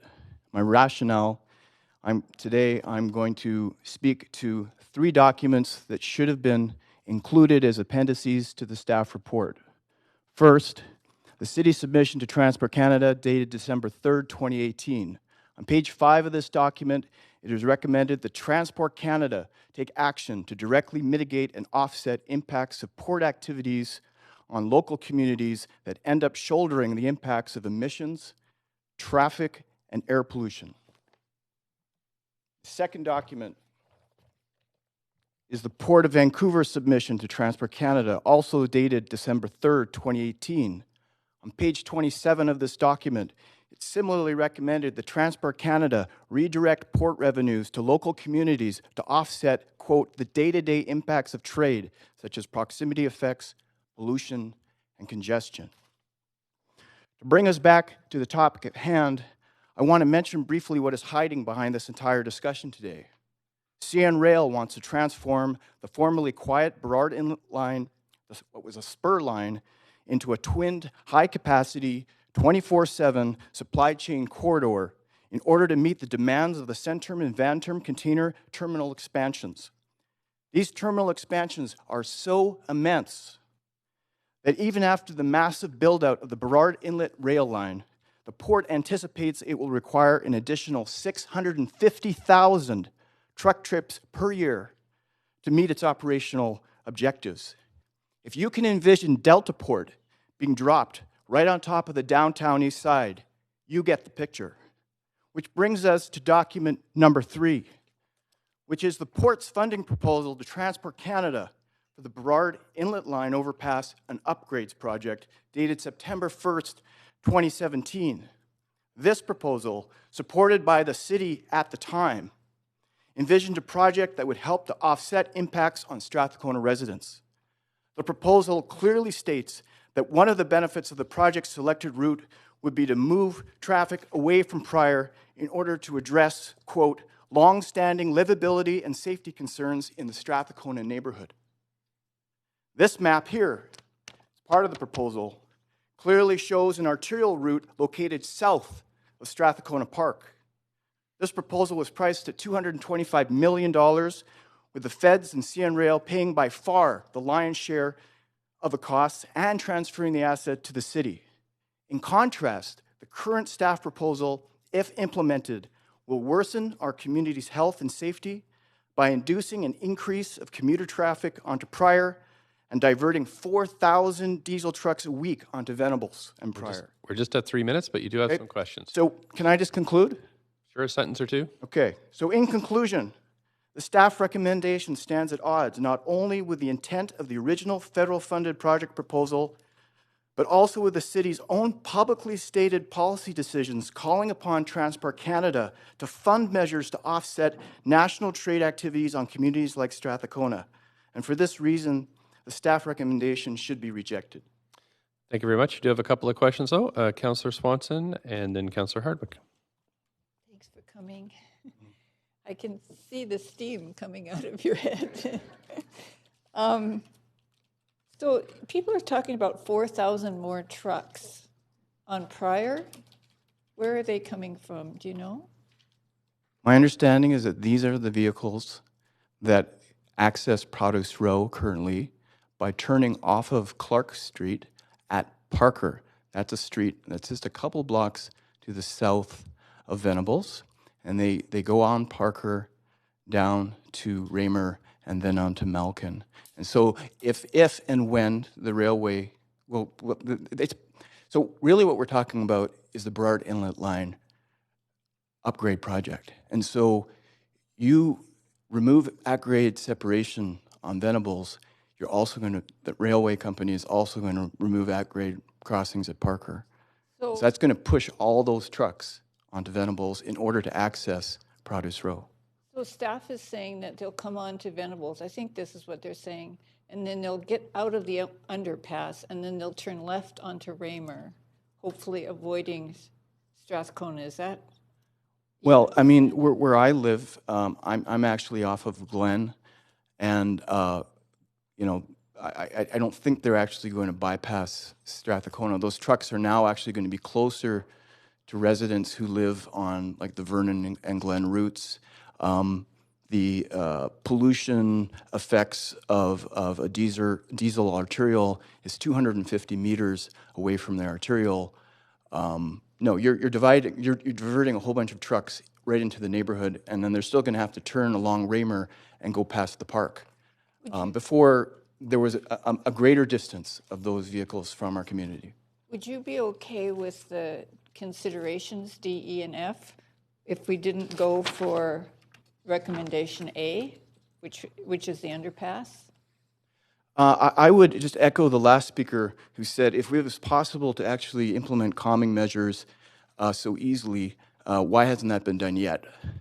And my view is that as soon as you, if the city were to approve grade separation on Venables and Pryor, you will lose your opportunity to actually negotiate the right deal for the city and for the community. Because as soon as that, I mean, this is a project to facilitate national trade. This is a project for the CN Rail to massively expand its operations along the Burrard Inlet line. Otherwise, the Centerm and Vanterm expansions are stranded assets. Well, I'm getting what you say. We're just at the 3 minutes. Sorry, Councillor Swanson, but Councillor Hardwick does have 3 minutes as well. Thank you. You stated that you think the terminal expansion and the port is behind all of this. We're being asked, the way that this debate is being framed is just looking at which route should be directed through this particular area. But I got from listening to you, again, the question that keeps coming up in my mind is, why is the city driving the bus? Why is it not the railroad or Transport Canada? As you said, the feds and CN Rail. The city would not deliver this on its own, has been stated, and I've quoted that from other meetings. Who do you think's driving the bus, or the train in this case, and why do you think that the city is the one that is pushing and pushing this with urgency? Well, the documentation is clear. The process is clear. The port is the primary proponent and working with CN Rail. So I would say the port is driving the bus. I can only speculate, and I've asked this question myself many times. Why is the city wearing this? Why? This is a federal trade infrastructure project. I mean, I'm quite happy to share all these documents with you. It's not actually, I mean, this slide presentation that Lon opened with this morning, that actually was the most transparency I've seen from the city yet about what this project is actually about. So that is my question, though. Why is the city wearing this? Why aren't they lining up with Strathcona side by side and saying to the port and saying to the federal government and saying to CN Rail, we're the ones that are going to be impacted by your project. We understand you have policies for offsetting and mitigating the disproportionate impacts of trade on communities that are immediately adjacent to a port. So you should be ponying up the funds to do that. And that is what the original proposal, I would say, back in 2017 envisioned. It was a $225 million project that would move commuter traffic away from the residents of Strathcona so there would be less impacts on livability, less impacts on health, less impacts on safety. That was the original vision. And the question is, what happened after 2017? Oh, that's a good question. Thank you very much for your answer. Councillor Fry, 3 minutes. Yeah, thanks, Mayor, and thanks, Mr. Smith. So we've heard variously from primarily the projects businesses that they don't want an overpass on National Charles. They don't want an overpass on Malkin. And if we can mitigate, so I guess looking at the larger conversation around air pollution, if we can mitigate the truck traffic and at least minimize its presence on Pryor Street, do you see any solutions that, like, because you've obviously done a bit of study on the air pollution thing, and where does truck pollution come in and conflate with the rail pollution? And have you kind of completed an analysis, like where are the wins to mitigate the pollution? Talking about federal transportation funding and that kind of thing. Well, as was referenced by another speaker, we held an air quality forum, a Strathcona Air Quality Forum, just on Sunday. And what we heard, and I think there was a map that was shown previously, is Strathcona is crisscrossed by arterials. I mean, this would just be one more arterial. The Clark Knight Street is considered to be as probably one of the worst as far as health quality goes in Canada because of the truck route. We're going to be looking at, and I understand the logic and argument about trying to get containers onto trains rather than individual trucks. But notwithstanding that, because of the massive scale of increase of containers, like we're talking about 1 million additional TEUs a year, that's a 20-foot equivalent unit, which is a measure for a container size. Just the scale is basically what's pushing this. This is why this infrastructure is happening. And so the number of trains are likely going to double, maybe even triple than what we have currently.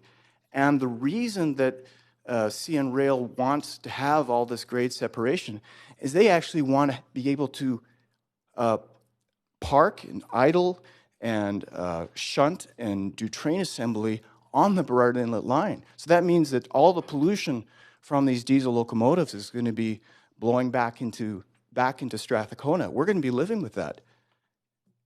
And so if that's the situation, I mean, there are measures that can be taken, but there hasn't been any consultation with us really on those measures. And I know that being involved in the very limited port review that was undertaken from Centerm, there are no mitigation measures that are being proposed for trains, for example. They're just planning to use ordinary locomotive engines as they currently do. Are you aware of any mitigation efforts that they could make? Well, I think the mitigation measure they could make is to actually build an overpass, such as the one along Malkin that was originally proposed, or in that vicinity, away from the park. That seems to be what's proposed. It's an offset to address the otherwise like pretty serious impacts. I would say the generational impact that was referenced earlier too, which is occurring in East Van. Like people have to like wake up to this. Thanks This very much. is a major change. We're over the 3 minutes. Thank you very much, sir. And there's no other questions. Just, Council, if you could help me out when you see you're coming up in your 3 minutes, not putting in a question right at the end so we go over will help me kind of, we've got lots of speakers today, so any help you can offer, that would be great. Thank you.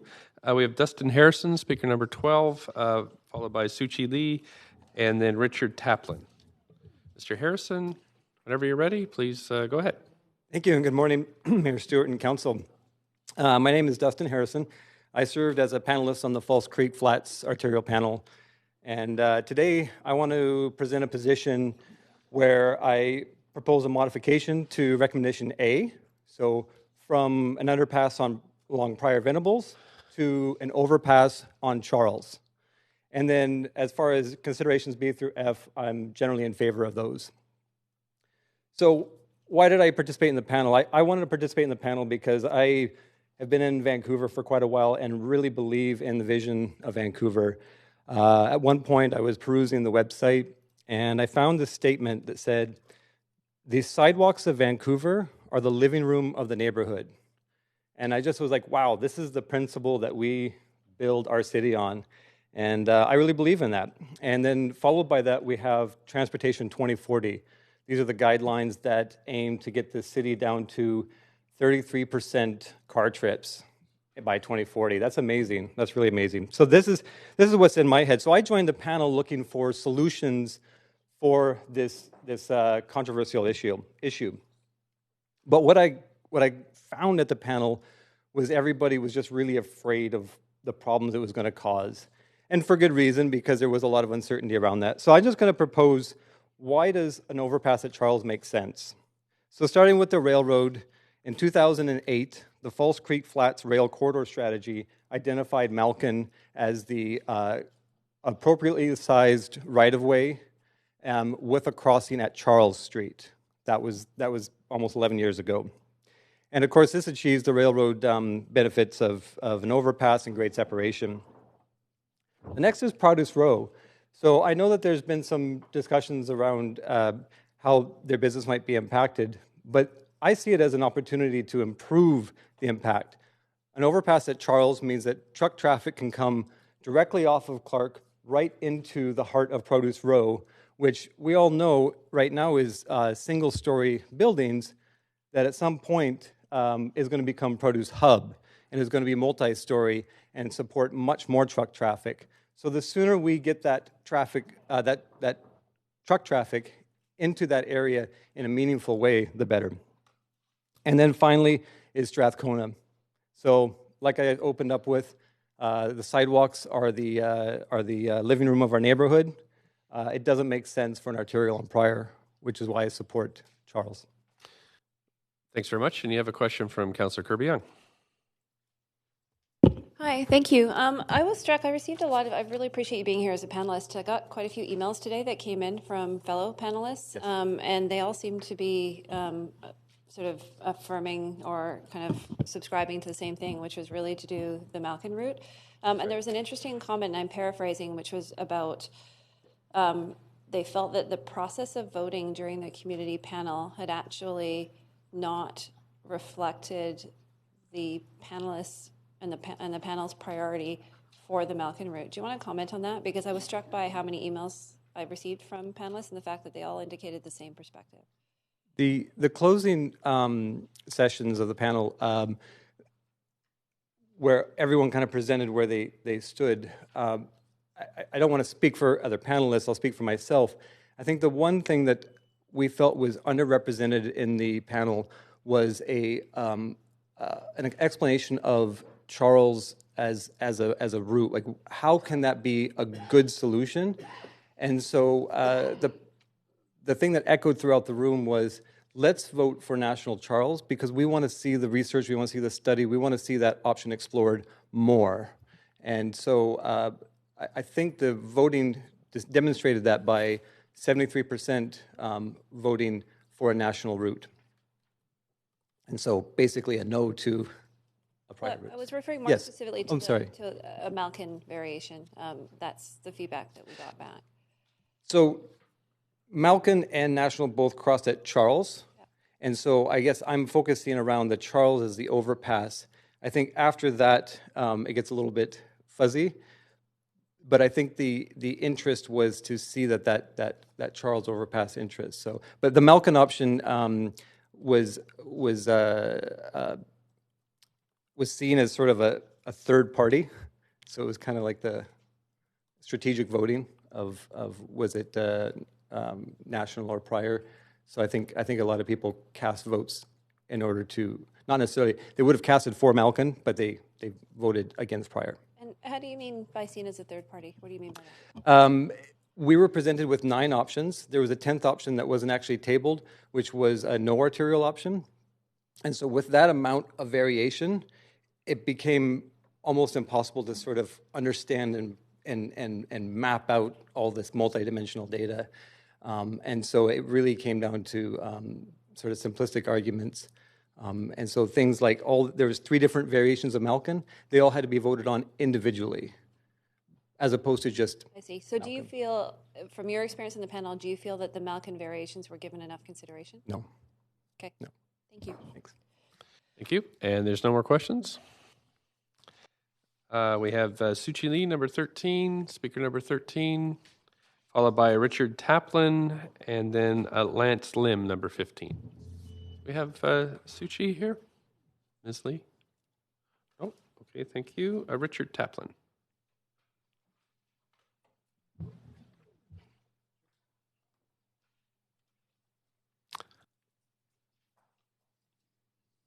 Thanks very much. Whenever you're ready, I'll start your timer. Thank you. Yes, I'm Richard Taplin, resident of Strathcona, and also on the board of the Strathcona Residents Association. I've read the City Engineering Report, 172 pages, in the last 5 days. I don't consider it a balanced appraisal, but I won't discuss the national route. Instead, I'll focus on the Pryor-Venables route, and I must also question the city's dismissal of Malkin, the Malkin route as a replacement option. Right now, first and foremost, our community urgently needs a safer, cleaner, quieter Pryor-Venables street. I support the report's pilot proposal for calming Pryor-Venables and for the downgrading to a collector street. To establish one traffic lane in each direction with all-day parking on both sides of the street. To install traffic bulges and humps for safer pedestrian crossings. A 30-kilometre speed limit for all of Prior. And also close one lane on the viaduct in order to prepare traffic to a single-lane strategy as it approaches Prior. I also believe very strongly that you should promote the use of Parker, Ramier, Glen, and Malkin streets as a working truck route, particularly in view of the future construction activity for the hospital, earthworks, concrete supplies, materials. I request that Council consider delaying the vote on the Prior Venables underpass until the pilot process to calm Prior is fully operational and a success. I think this pilot can prove itself successful once the viaducts are gone. Lastly, I question the city engineer's dismissal of Malkin as a potential replacement route for Prior Venables. I request that engineering revisit this route. Malkin is Produce Row's de facto service road because many businesses continually use the road space for truck reverse maneuvers. I believe Produce Row could do better. Has Produce Row proved to the city there's no way they can update and reconfigure their delivery processes? Malkin Avenue is supposed to be an efficient public road for all traffic. I also question the proposal to give the Malkin right-of-way occupied by Cottonwood to Strathcona Park. Implementing this proposal will interfere with Malkin's viability as a future as an efficient public road. Thank you for your time. Thanks very much. You have a couple of questions from Councillor Wiebe and Councillor Kurbia.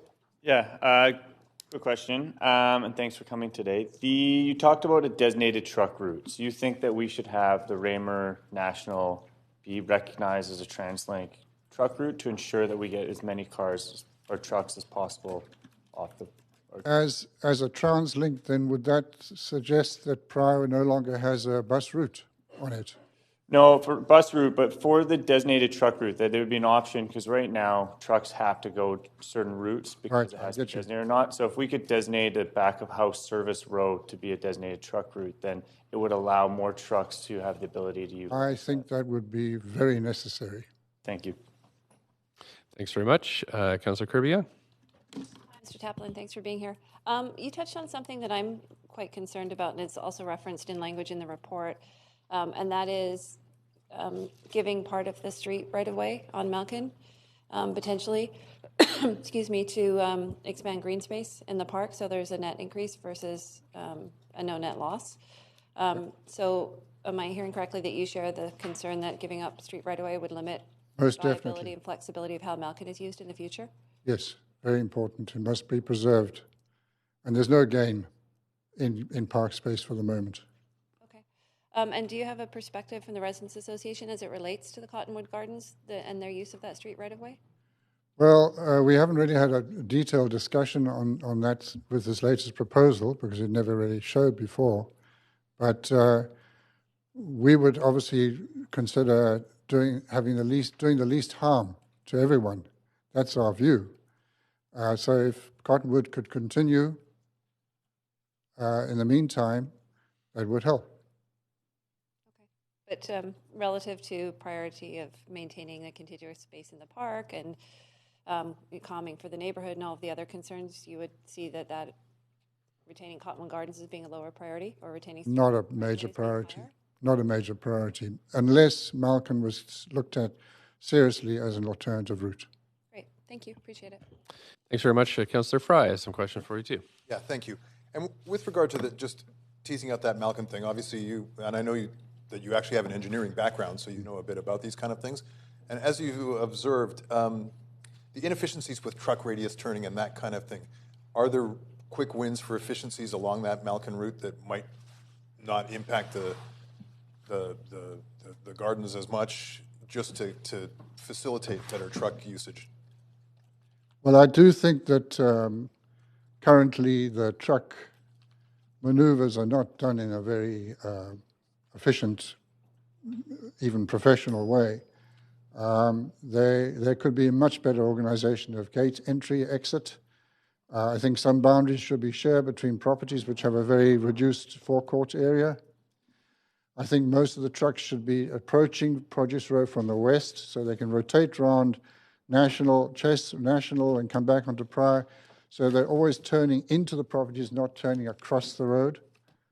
I think lighting at night when the trucks are maneuvering is just almost non-existent. So I think there are a number of things that Produce Row could do. Produce Terminal has done the job. They operate off the road. A number of the other businesses there use side roads. They use Chess and Glen. So we're looking at a handful of businesses that mainly are in front of Cottonwood that are sitting with reduced forecourt areas. And they need a bit more space to do their maneuvers. But also they should look at what trucks they use. Okay, thank you. Thanks very much, and that's it for questions. We're on to Lance Lim. Mr. Lim? Don't see anybody coming forward. Mr. Lim? No, okay. Andrew Ling. Andrew Ling? Hi. Okay. Up to 3 minutes whenever you're ready. Okay. Good morning, Mayor and Council. I'd like to start by reading the city's own mission statement. Create a great city of communities that cares about our people, our environment, and our opportunities to live, work, and prosper. And then Engineering Services mission statement to achieve excellence in public works and engineering services which create and sustain a great city of communities. Just keep that in mind. So my name is Andrew Ling. My family and I live at Kiefer and Glen. We are 6 meters to the Burrard Inlet train line. And I speak today about the actual objective of the underpass or the east-west arterial selection, which is to facilitate a huge increase in train traffic, which has been mentioned by speakers before me. We moved to Strathcona in 2017, and my toddler has never known a life without the train, the good and the bad. We've been waving at train conductors since she was an infant, and she learned her colors from the containers. On the other hand, it's tough to explain that the house is shaking to a frightened toddler at 2 in the morning because a train is being assembled right outside her bedroom window, and it's tough to enjoy a summer dinner outside with a train buzzing through for 20 minutes. It's even less fun when the engines idle right outside your living room window for 30 minutes with the associated diesel exhaust, which you can see on a nice, sunsetty summer evening with all the black particulates. And how do you explain diesel particulates to a toddler when you say to her that it's 30 degrees in the house, but we have to close the door because there's a train outside? So what I'm saying is that in all the options, there will be more trains on the Burrard Inlet line. The second set of tracks actually sits on the right-of-way right now, so CN is getting ready. There will be more noise and pollution from the trains. So what I ask is that staff be directed to find solutions with the neighborhood to reduce the negative impacts of the increased train traffic and the actual objective of the project, which is to increase train traffic. So far, my neighbors and I have been working with Transport Canada and CN on our own without the advocacy of the city. And we ask that the city come on board and to support its citizen in its advocacy with CN and the port to mitigate the impacts. I think there are lots of ways that we can mitigate some of the traffic from the train to the neighborhood and to the environment, and we'd like to see the city step up and work with us. Thank you very much. Thank you, and I don't see any questions. Appreciate you coming in today. Okay, Councillor DeGenova has a question for you. Thanks very much. I'm interested in hearing some of your comments. My question specifically is the train routes that we have in the city of Vancouver run far beyond this specific area. So are you suggesting that we should consider the entire train route instead of what's being proposed in front of us? You had talked about a larger approach, so I'm trying to be thoughtful, and when I mark down, your comments next to your name. I think that's I think, a really good approach. I mean, I know that we have the Grandview Cut area also deals with train noise and vibration. So, I think there's probably a strategy around something that engineering can do around, train effects mitigation or some sort of strategy about what we can build, trees, fences, tunnels, or whatever is needed. And I think a citywide approach probably makes a lot of sense instead of just particularly focusing in Strathcona. So may I ask you, are you, and you don't have to answer, but are you suggesting we take measures at the City of Vancouver to mitigate the train traffic? You're not suggesting that we eliminate trains? I am realistic enough to know that we can't eliminate trains, and obviously I understand the importance of the port and container traffic. Yeah. So what I'm suggesting is to mitigate the effects of the trains, right? Okay. And so there's things that we, the city, can do to protect the citizens from the effects of the trains. Thank you very much. Just wanted to clarify that. Thank you. And that's it for questions. Okay, we're on to Philip Wong, speaker number 19. Mr. Wong, thanks for coming in. Up to 3 minutes. Whenever you're ready. My name is Philip Wong. I am the president of the Produce Terminal and representative of Produce Row. Produce Row is for the 3 recommendations, A, B, and C, as outlined in the policy report to Council dated September 24, 2019. In regards to the grade separation, separating the Burrard Inlet rail line with an underpass along Prior Venable Street, road alignment at no cost to the city, and Produce Row requests that Council take into considerations points D, E, and F as outlined in the policy report. Prior Venable Ontario is the best option for our business hub.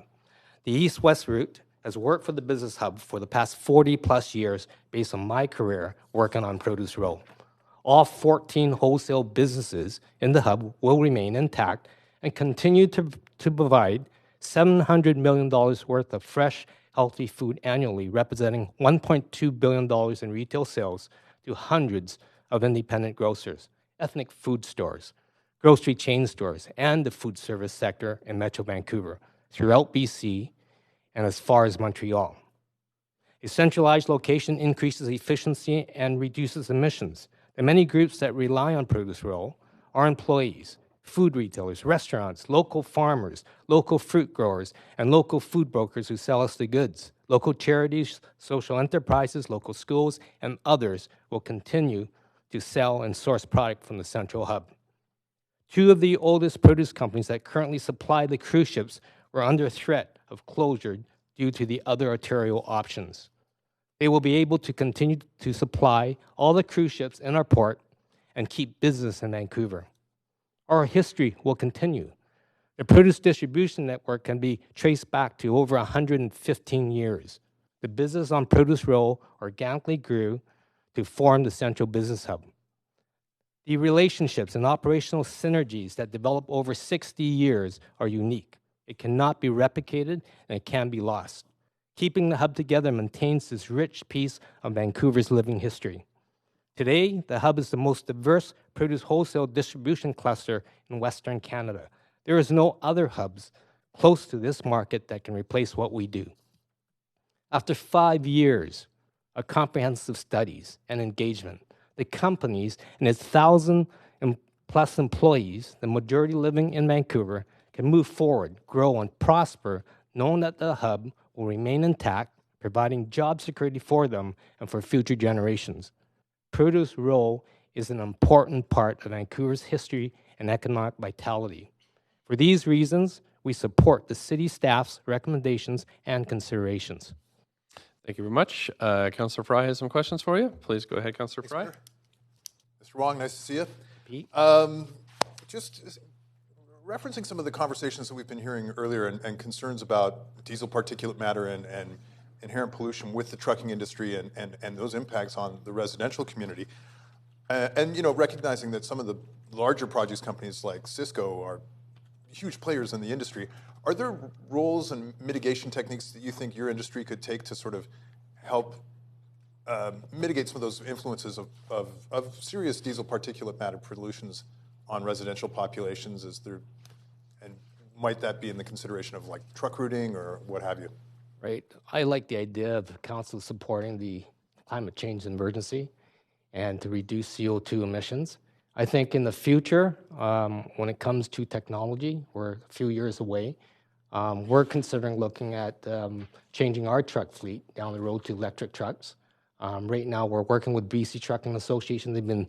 Last week, they've been out at Lines Trucking in Quebec, looking at electric trucks. I know that our industry will most likely follow California. California is the hub of where all the food comes from. Once they start passing their laws, converting all the tractor trailers to electric vehicles, it'll revolutionize. It'll be a paradigm shift in the future. So, but as far as more immediate kind of... Immediately, right now, we've got some companies now that they've signed on to natural gas trucks, which doesn't really meet the goal of zero emission. So we have 3 companies on the hub that is moving towards that. As far as Produce Terminal ourselves, we're looking into electric trucks. And lastly, with considerations around improvements to accessing the back of house by way of National at Station and those kind of things, and really ensuring that Malkin is still a functional trucking route for you guys, would that help maybe get some of the trucks off Prior Street? Well, one concern we have with the National Charge Route, it would impact 3 companies. One of the companies at the very beginning of the turn. Sorry, just to be clear, I'm not talking about the National Charles. I'm talking about accessing the back of house by way of National at Station, not National Charles Overpass. Would it? Can you repeat that question? So the ability for trucks to enter National at Station Street and come back up and around Chest Street to Malkin and feed through there, and just kind of ways to limit the amount of heavy truck traffic. Currently, we are using National to come in. So when our smaller trucks are downtown, we will be using. We are currently using the National routes. In fact, we use all the routes that are available to us to get into our business. And that's 3 minutes. Thank you very much. You have questions from Councillor Kirby-Yung as well. Thanks very much. Hi, Mr. Wong. Thanks for being here. I have a question that really relates more to sort of the longer-term plans of Produce Row. And so I hope you can appreciate the spirit of this question. But I've had a lot of residents indicate to me that we shouldn't be considering Produce Row that much because you guys aren't going to be there that long anyway. Your business model is a bit antiquated. You're only using low-rise buildings. You could go somewhere else, for example, relative to the other considerations. I wonder if you can comment, what are your plans longer term, if you feel comfortable? And the second part of that really relates to, is it actually feasible, given who you serve and available land, for you to relocate easily? Okay, there's some people are promoting misinformation to downplay our role as a credible wholesale hub to benefit their position. Produce Row has stood the test of time. We've been on Malkin Avenue for over 60 years. The companies like FreshPoint, they're 83 years in the city of Vancouver. North American Produce, 81 years in the city of Vancouver. The company that I represent is 71 years in the city of Vancouver. And the companies have originated from the downtown east side, Chinatown, and we're now in False Creek. So when you look at the credibility of this hub, we have stood the test of time. And in terms of moving companies, and people see the companies from the exterior of the building. All the investments are inside the building, what makes it function. And for companies that have to move with the technologies that they have to ripen bananas, to do all the repacking and moving equipment, and the loss of the synergy, it would probably put some businesses out in terms of competing with each other. We had companies that operate outside of the produce hub, and they did not do well. One went into receivership, the other one closed, so everybody has this huge concern that if you're not in the hub and you're not sharing the synergy that's operating in the hub, that it is, I guess, a problem. I have a limited amount of time, so I'm wondering if you could just expand on what is that synergy? What makes it work? The synergy is the buying and sharing between all the different companies. For example, if we want a load of kiwi fruit from New Zealand, so none of us can handle a whole container of kiwi fruit. So what happens is that the brokers would bring a truck down and they'll drop off different pallets to each single house as a one-stop drop. It's no different than all the local farmers. When they deliver, they'll deliver to the hub. If we're all split up all through the city and all through different municipalities, that means that farmer would have to go to all these different locations in order to drop off their product. That's just And you would have more deliveries. No, thanks very much. We're at the 3 minutes. Yeah, that would create more GSG and more emissions in the city and traffic jams. Thank you very much for your time. That's it for questions. We're moving on to, we have 10 minutes left before lunch. So Andreas Juin. While you're getting situated there, I'll remind council that we're breaking for lunch between 12 and 1. Then we have in-camera meeting between 1 and 2, and then we'll return to hear the remaining speakers at 2 o'clock. Mr. Juin, please go ahead, up to 3 minutes. Thank you very much, Council. My name is Andreas Ewan. I live at 619 Prior Street. I've lived there for the last 9 years. I oppose the underpass proposed for the Prior Street Venables alignment. I support the existing City of Vancouver Malkin route, and I hope that Council and the City will come to agreement and arrangement to make that work with the various groups that obviously have a lot of pressure. I've lived on Prior Street for the last 9 years, and I stand to benefit greatly from the calming of Prior Street. Calming, stressing the word. My wife and 4 children and a dog live in fear and loathing of Prior Street. We don't use the front of our home. We use purely the lane because it's just not safe or comfortable on Prior Street. My children cannot sleep in their rooms on Friday and Saturday evening when cabs and traffic leaving the downtown core at high speed, vehicles traveling at high speed cause excessive noise on potholes, manhole covers, even just cracks in the road when cars are going 100 kilometers an hour from the viaducts through our neighborhood, through our street. Police as well use this route in the evenings, which I'm sure many of you aren't in the area in the evenings between, say, midnight and 3 p.m. when all this traffic I'm speaking of is happening. The police use for a multitude of emergency calls in the evening, Prior Street as the quickest route to go from downtown core to Clark and spread out to their calls from there. Monday through Friday, traffic starts at 4 a.m. Traffic at 4 a.m. is going considerably faster than traffic at 7:30 a.m. when there is the traffic flow in place right in front of our house. From 7:30 until 9:30, the volume of traffic is excessive. It's very high. Trucks are very close to the curb lane. I live in constant fear that 4 feet between my gate and property line, where my kids go out, my dog goes out, my wife goes out to get to the car that's parked around the corner, isn't enough space for them to safely turn, because sometimes a backpack swings out, sometimes a dog on a leash lunges too far. So I hope that calming of Prior can one day make it safer for my family. Now, I had a whole other route I was going to go with the rest of my time. But the last thing I'd like to say to council is you guys have spent a tremendous amount, and previous groups before you have spent a tremendous amount of time and money on this. Please just make a decision that's best for all of us and don't change it. And let's move forward with something that works, that makes it safer, makes it calmer, works for the produce alley, works for the trucks, works for the emergency vehicles that need to do their thing. But let's just make a decision and move on. Thank you. Thank you, sir. So that's it. No questions for you. So that's it for today. Thank you very much. Thank you. Okay, council. So we're just going to break for lunch now.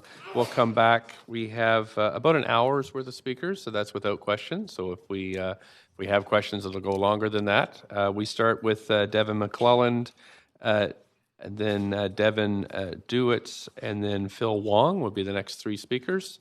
What I'm hoping is that between after we get back at 2, we can move to questions to staff between 2 and 5 o'clock when we break for dinner. So thanks very much, everybody, and we'll see you back here at 2 p.m.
Okay, great. Sorry for the delay. So we're starting with our second half of the speakers list for this item, starting with Devin McClelland at speaker number 22, Devin Dravitz at 23, and Phil Wong at 24.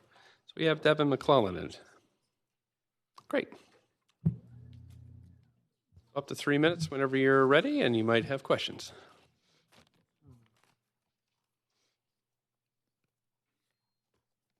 Go right ahead. Yeah, I'm Devin. This is the first time I've done this. I live on a busy arterial called Broadway. I rent there. I was a panel member on the community panel. I'm also a business owner in the flats, co-owner of Shift Delivery. We do urban freight goods movement with electric cargo tricycles. We literally avert carbon and take trucks off the road. And when I went for lunch, I actually saw an article about the climate strike, and I thought I'd incorporate it into my presentation, my 2.5 minutes. This was 3 teen climate activists were asked what life would be like in 2050. The streets are lined with trees that help keep cities cool. They soak up raindrops, slowing the rush of water over concrete. People are walking and biking and taking public transit. Cars no longer rule the road, and those that do remain, for those that need them, they're powered by renewable energy. In 2050, or sooner, the choking burst of diesel fumes when a delivery truck pulls away from the curb is a thing of the past, and so is the fossil fuel industry. Workers have new livable jobs, and the agricultural industry has changed too. These were teenagers that were speaking, but it reflected what I'm thinking and what many people are thinking about how we need to change. We want to see a stronger commitment to net zero emissions by 2040. This all loops into the Falls Creek Flats, road design and policy. Councillors, I'm asking you to create policy that is people first, transit, bike, and then cars later, and not the other way around. Not the way we do it now. Lon mentioned that the next 30% increase of traffic will not be in cars. How about we reduce the current use?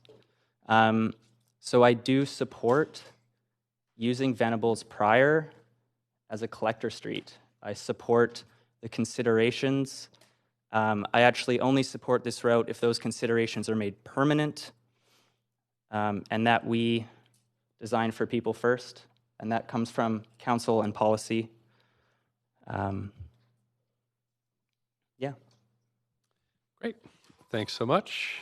And I don't see any questions for you, so that's it for today. Thanks very much for your time. On to Devin Dravitz. Devin Dravitz. Nope. Okay. Number 24, Phil Wong. There we go. Mr. Wong. Whenever you're settled in, we'll give you your 3 minutes. Okay. Good afternoon, Mayor and councillors. My name is Phil Wong, and I represent Fresh Point. Fresh Point has been in business for more than 80 years, with 40 years at its current location on Produce Rue/Malkin. Over these years, we are a proud supporter of many local charities, including Ronald McDonald's House, BC Children's Hospital, and the Salvation Army Harbor Light. We employ 250 associates from this warehouse location that delivers produce to a diverse customer base in the Metro Vancouver region. We service many local green grocers, as well as regional retail chains such as T&T and Kins. In addition, our Produce Row location also serves as the Canadian head office for our 4 other Fresh Point distribution and processing facilities in BC and Ontario that makes up another 400 associates. Over the past 40 years, we have employed thousands of local residents, and for many, this was their first job when they first arrived into Canada. From our Produce Row warehouse in East Vancouver, we burn less fuel and generate less emission to service the majority of our retail customers in Vancouver versus servicing them from afar. We are all aware of the importance of the cruise ship business to the City of Vancouver and its many local businesses. FreshPoint is the premier supplier to the Vancouver cruise ships for over 25 years. The many cruise lines that come to Vancouver know that we are reliable and dependable and only minutes away from the Canada Place cruise ship terminal. We have earned their trust over the many years as an innovative supplier in delivering both top-notch quality produce and service that satisfies their produce needs at the right price. We also know very well that cruise lines have other choices, including procuring all of the provisions, including produce, in Seattle, or having produce trucked from Seattle. These choices have always been taken by the cruise lines before. None of us can afford to take this business for granted. FreshPoint does not support the National Charles option, as this would severely impact our business to the point of ceasing operation, and it would encroach or eliminate a portion of our truck staging area. So in closing, we like to say that FreshPoint supports the prior Venables option. Thank you. Thank you very much. I don't see any. Oh, there's Councillor Fry with questions for you, and Councillor Kirby-Young as well. Please go ahead, Councillor Fry. Hi, Mr. Wong. Thanks for coming. So now, FreshPoint, you're owned by Cisco, right? Correct. Yeah, so that's the largest food distribution company in North America. Yeah. Correct. So at what point, I'm just, looking through the land values on Cisco, what's the future of the produce row? I'm looking at the assessments over the last 4 years.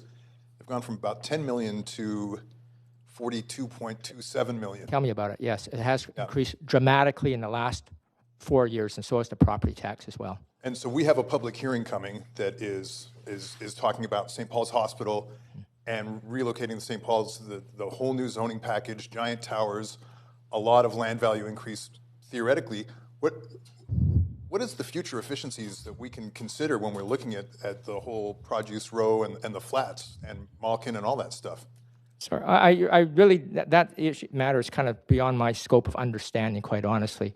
As far as we are aware, we are planning to stay. I mean, we've been there for 40 years. We will continue to stay there for the long term. I mean, the land value, you are correct, has increased in value, but really that hasn't really changed our direction as to whether we move onwards or remain at our location. Currently, we're remaining at our location.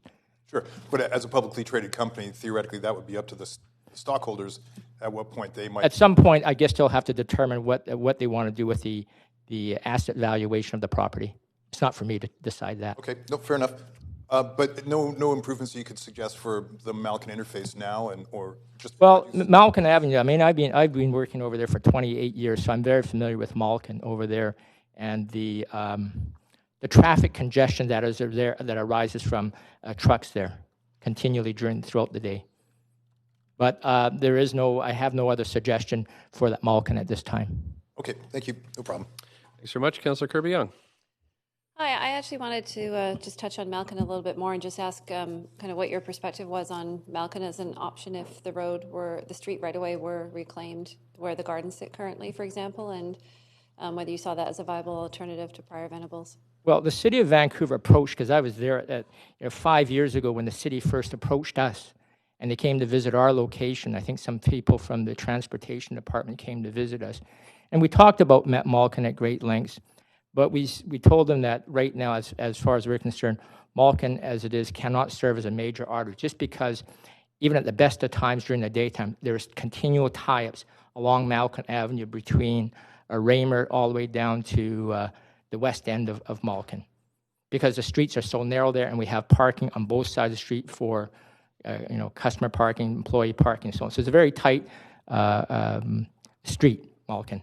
But if just to follow up though, if the road were widened, because there's a fair amount of the street right away currently that is taken up by the Cottonwood and the gardens, for example, and parking can be managed whether it's allowed on one side or two sides. So did you have an opinion on whether or not that's a viable option from business function? You know, if they widen this trip, you know, it would have to be quite a dramatic widening, I think. But I'm no transportation expert, so I couldn't comment. But yeah, it would have to be a significant widening of Malkin Avenue, I guess, and I think it would encroach on the Strathcona Park. Okay. Do you think it would need to go beyond the gardens into the park, or the? Pardon me? If you don't feel able to answer, that's fine. But you feel it would need to go beyond what are now the gardens into the park itself, or do you feel the? I really don't know. Okay. Thank you. Appreciate it. Thanks very much, Councillor Dejanova. Thank you. Oh no, one more question, sir. Thank you very much. One more. Thanks. Go right ahead. I just want to be very clear in asking you what route you prefer. The Prior Venables route. Okay, so you prefer the Prior route. And do you service local businesses? Oh, yes, many Okay, of them. so Fresh Point does, although I'm not quite sure where. I also understand Cisco does as well, but Fresh Point, so you serve local businesses. Yeah, our primary business, different from Cisco in itself, we service actually from our Malkin location, actually green grocers. Primarily produce is our area of expertise, mainly to retailers.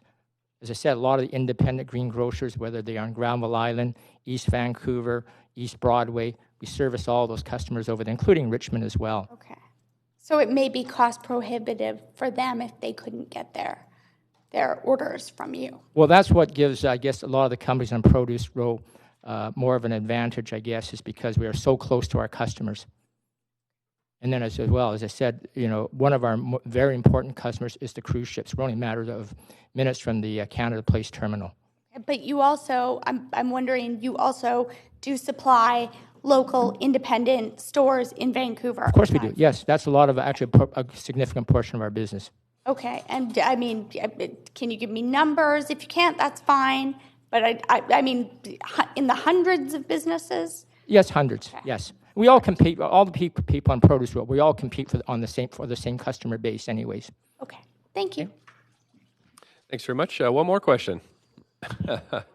You're a popular man. Thank you. Go ahead. No problem. Thanks, Mr. Mayor. Thanks, Mr. Wong, for being here. Just a follow-up question, because we've had a number of people raising questions around trucks and the impact of trucks on Prior Venables currently. But could you articulate, like, what route your trucks currently take to access Produce Row?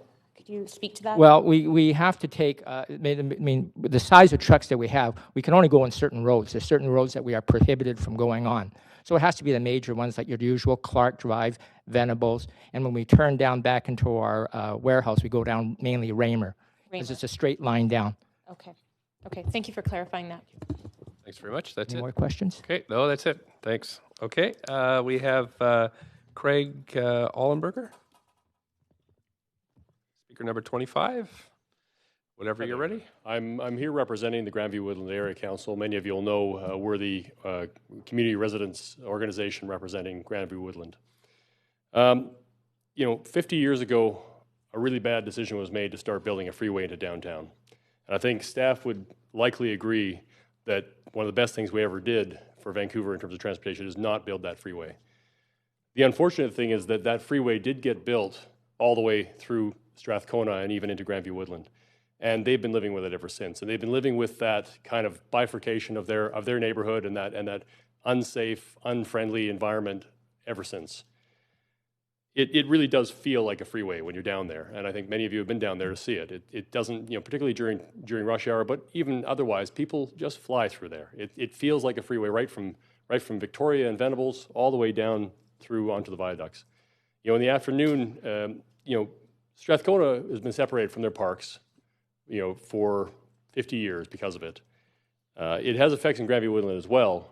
When all that afternoon traffic comes down the viaducts and flies along through Prior Street and up Venables, as soon as it hits Victoria Drive, because there's really nowhere else to go with Hastings and First being as congested as they are at that time, it splinters into the neighborhood.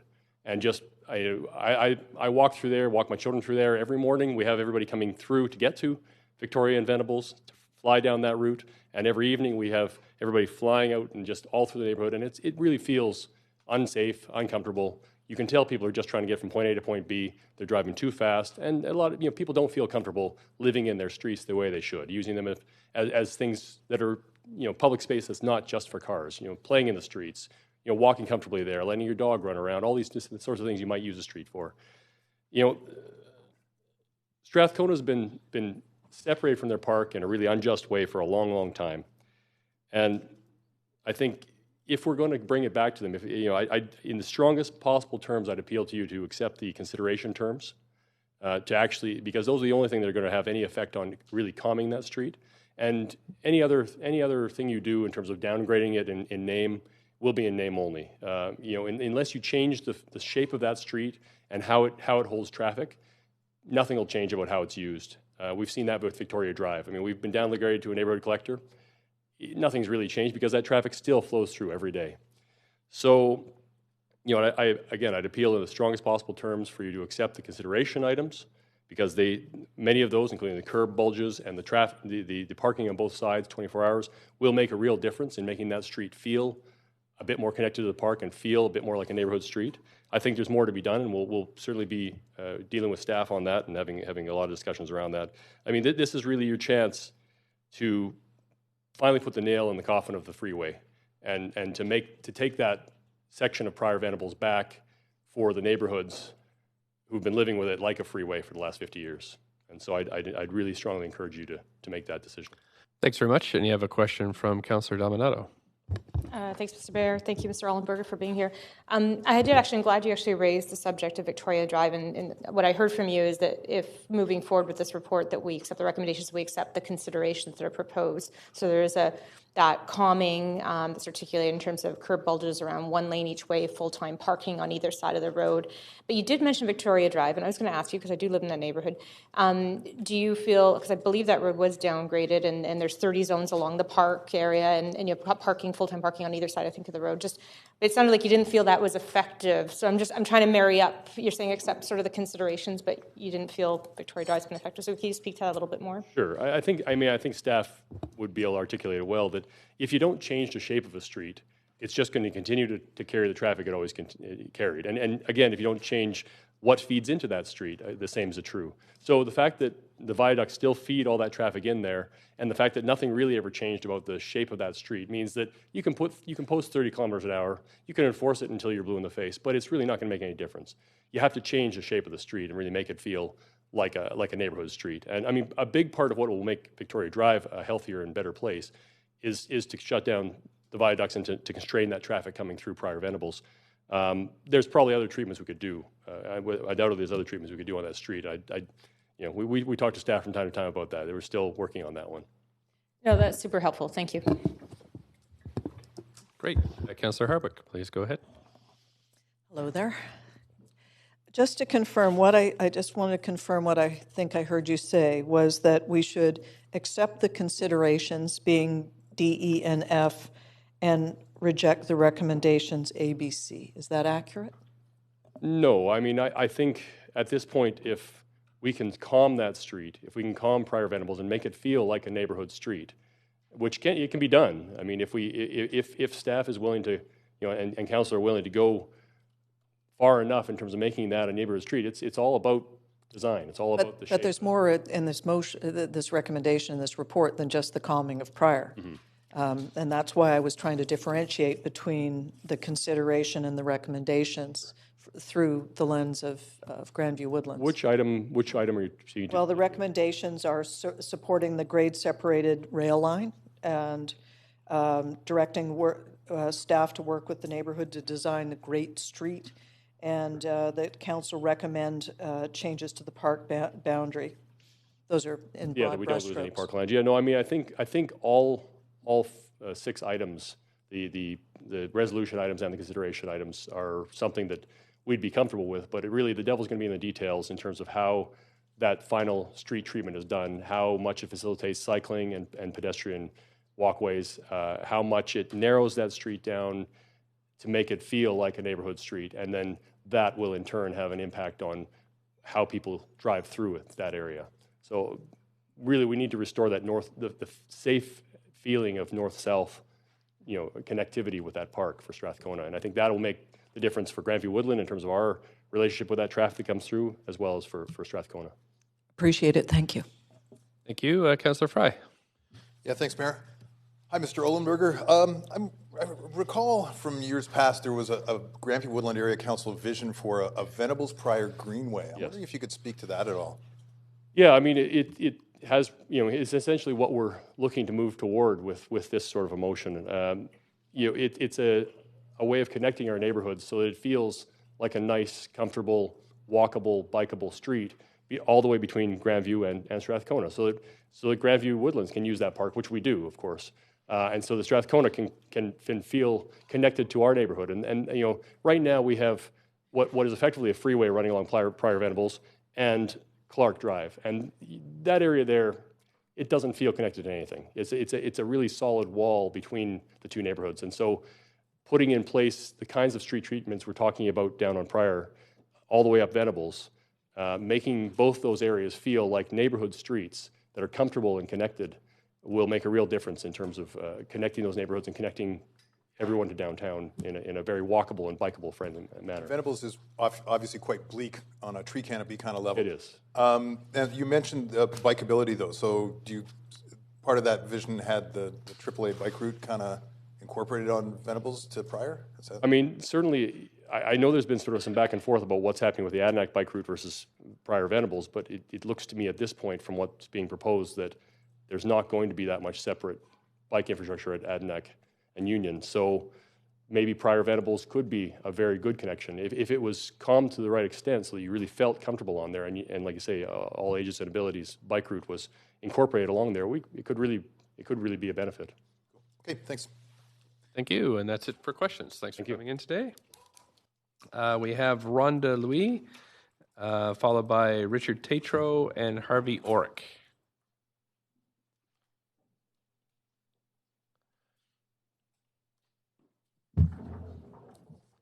Thanks for coming, and up to 3 minutes whenever you're ready.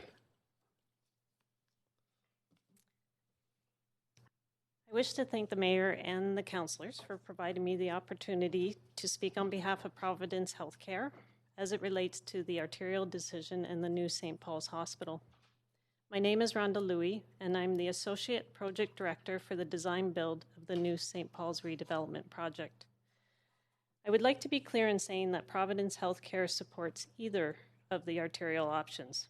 What I'm here to highlight today, and what is most critical to the success of the St. Paul's redevelopment project, is that one of the options is selected as quickly as possible to allow our planning to move forward with certainty. On September 25th, 2019, we commenced our procurement process by releasing the request for proposals to the proponent teams. As you may be aware, we require rezoning of the Station Street lands prior to financial close of the RFP. There are numerous prerequisites in order to get to this stage, and one of the critical items is council choosing one of the arterial route options. Although either arterial route will improve traffic flow and reliability, there are notable aspects of each option that impact our site that council should be aware of.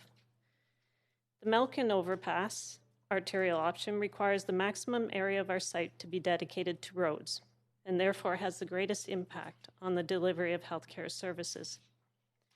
Ambulance and public access to the emergency department will be from a busy arterial, which is not ideal from a safety and accessibility perspective. Uncertainty regarding when the arterial will be completed poses a risk with constructing a major arterial roadway after the opening of the hospital. For example, maintaining emergency access, having temporary grade alignments, heavy machinery noise, vibration, and disruption. The Pryor Venables underpass arterial option would be located outside our site boundary or at the very north end. This would provide the opportunity to optimize the campus design from the perspective of clinical efficiency, light penetration, geotechnical benefits, and community services. This option allows for the design of a quieter local road to the emergency department. It also connects into a reliable city grid network and resilient road system, providing redundancy during a post-disaster event. This option also allows for more area in the north to locate critical infrastructure supporting the hospital on solid ground. There are additional project benefits to the Prior Venables arterial option. However, Providence Healthcare maintains its position of supporting either arterial option, and our master plan can accommodate accordingly. In closing, I'd like to reiterate to Council how important the selection of one of the two arterial options is to the successful start of the new St. Paul's Hospital. Rezoning is a critical milestone in our procurement process, and a delay in the arterial decision would incur significant unbudgeted costs. Thank you for the opportunity to speak. Thanks very much. And you've got a couple of questions. Councillor Dominato, please go ahead. Thanks, Mr. Mayor, and thanks for being here today. I want to start with one question around planning for the hospital, particularly around currently, like the number of vehicles you actually see come to the current St. Paul's Hospital, because that's been a conversation, obviously, as we're discussing this, is what are the impacts in terms of congestion and vehicle movement and traffic patterns. And I'm just curious if you could speak a little bit to the current and what you anticipate in terms of, you know, paramedic vehicles, ambulances, service vehicles that might need access to the hospital, obviously for deliveries. So it's a broad question, but maybe you could speak to it. I don't know if I have enough information to answer that appropriately. We have done transportation studies, which has assessed the area and our development, and we have placed the roads accordingly and in a form that we feel will deliver all the services to the hospital appropriately within the area. And did you say, sorry, Providence has undertaken those traffic studies? Yes. Is that something that you could share with us? And I apologize if we've already had it shared with us. It's with the city council. It's with the city staff. City staff, okay. I'll follow up with our staff on that. And then, actually, I'll leave my questions there because I have a few others, but I'll wait. Thanks. Thanks very much. Councillor Wiebe. And obviously health and safety is a concern of citizens of Vancouver. The greenway, the walk the line that goes through the health precinct or through the property, can you explain how that's currently being designed and how we're looking at connecting the neighborhood to the health precinct and obviously connecting to other areas? So we spent a lot of time with the city staff in developing a permeable site as much as we can possibly do. So we've tried to highlight a plaza feature that connects the Thornton Park area into the hospital to have direct lines of sight coming from the transit station. We've are creating wellness walkways, so it's in addition to sidewalks for the roads, we have created a sort of a walkway that encircles the whole site and carries off into the other areas, which connects into, there's walkways in Trillium Park at the north end, and we also we're also bringing connections across our site in the precinct on the west precinct in order to cut through that site in order to get to the neighborhood utilities on the west. Okay. And then the kind of consultation with the neighborhood and trying to really connect with Strathcona and others. And obviously we're trying to work with this for like the bike route. What have those communications and connections been? So we've done lots of planning again with the city staff, and we have bike routes all around our hospital. Okay, thank you. Thanks very much, and that's it for questions. On to Richard Tatro, speaker number 28, then Harvey Orek, number 29. We've got Richard Tatro. Whenever you're ready. Good afternoon. My name is Richard Tetro, and I'm an artist and muralist in Strathcona, as well as a founding member of the Eastside Culture Crawl. 40-year resident of Strathcona, living a couple blocks from the lovely Prior Street Freeway. And I'm very disturbed by both the process and the resulting staff report on the Falls Creek Flats Arterial Road, particularly concerned about its impact on the diverse community of Strathcona, as well as on the artists who live and work here. As you're probably aware, many of the crawl artists both live and work in the area. These artists, who make up a large part of Vancouver's cultural hub, will be directly impacted should this decision move forward. Several crawl members representing this community participated in the 10 sessions of the community engagement process. They participated as they were concerned about the impact this decision would have on their studios, homes, and community. More importantly, they did so in good faith that their findings and the resulting recommendations would be taken seriously. As such, the majority supported what was the only reasonable option, the National Charles route. The staff report disregards the outcome of this vote, even though 67% voted against Prior Street as an option. Yet, staff has apparently reverted back to the Prior Street proposal. This route, placing a freeway through the neighborhood, or retaining a freeway through the neighborhood, and cutting off access to studios in the community is not acceptable. The Prior Street option clearly negates the majority decision.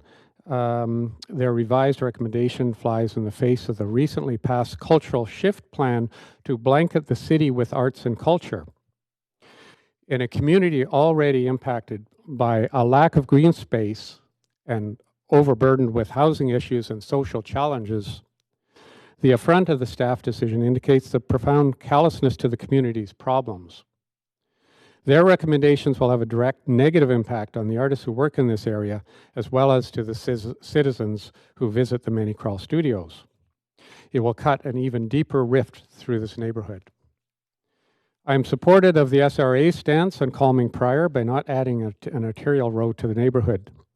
We sincerely hope, speaking on behalf of some of the crawl artists, that the mayor and council will do the right thing and not accept the recommendations, which will be damaging to the unique arts district that is home to many Vancouver artists. Just would like to add that what's missing from the artist renderings, being an artist myself, is evocation of the smog and the traffic and the noise that will all come along with it.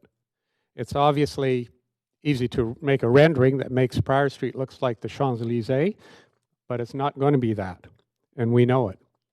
So thank you for your consideration, and I hope that the council takes time to really seriously consider this for its long-standing impact on our neighborhood. Thank you. Thank you. And you have a question from Councillor Kirby-Young. Hi, Mr. Tetreault. Thanks for being here.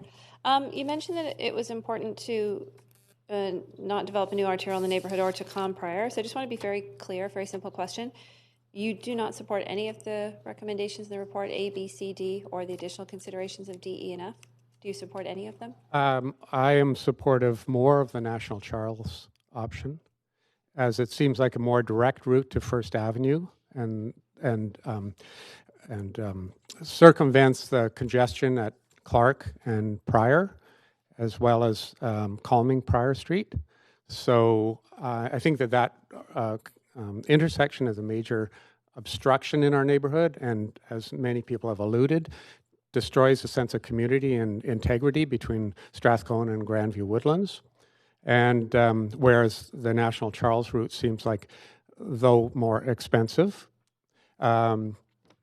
admittedly, a more direct route out of Vancouver, and we're talking about commuter traffic, not local traffic. Okay, so just quick follow-up. So there is one recommendation, E, that talks about that staff implement a pilot to reduce traffic volumes and speed on Prior Venables Street with low-cost initiatives such as all-day parking on both sides, temporary curb bulges, with the intention of restricting traffic to one traffic lane in each direction.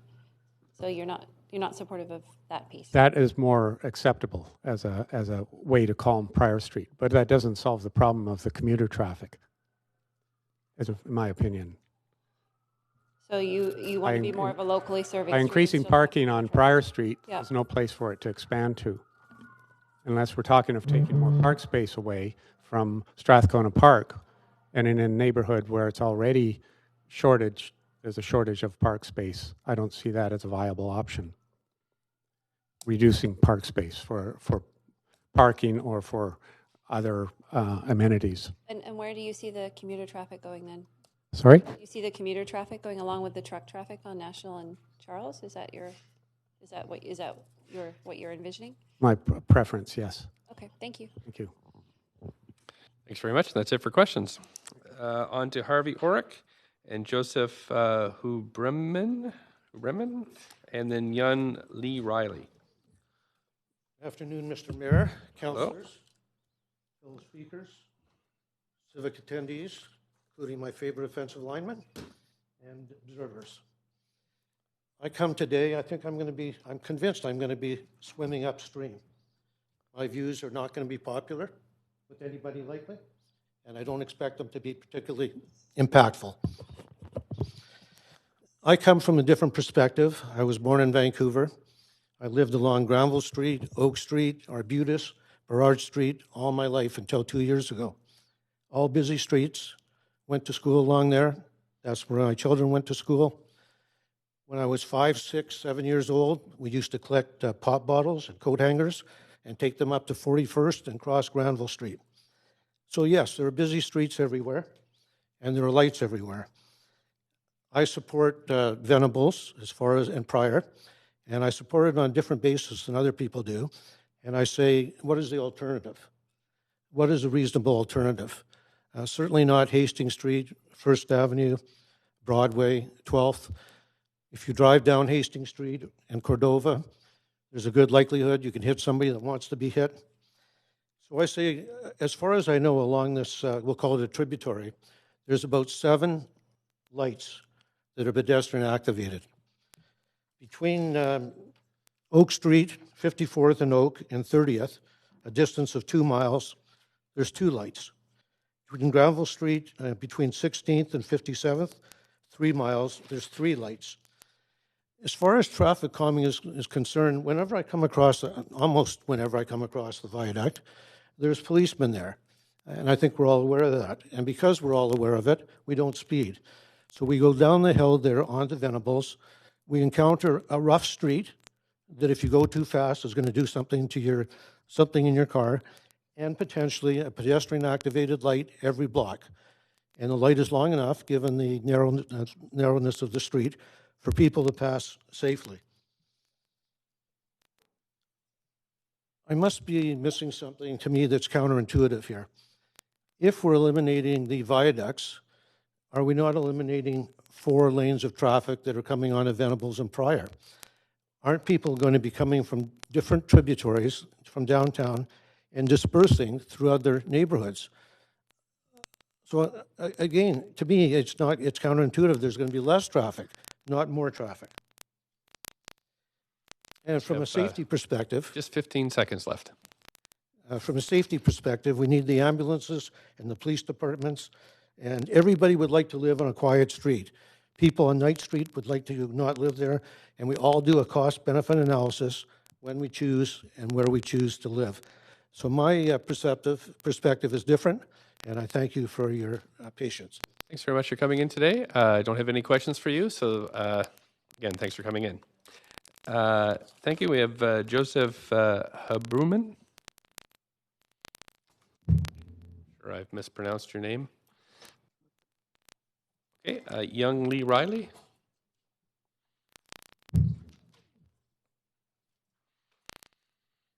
Good afternoon. I'm a practicing litigation lawyer and a law lecturer at SFU, and unlike the speaker before me, I do expect my submissions to be quite impactful.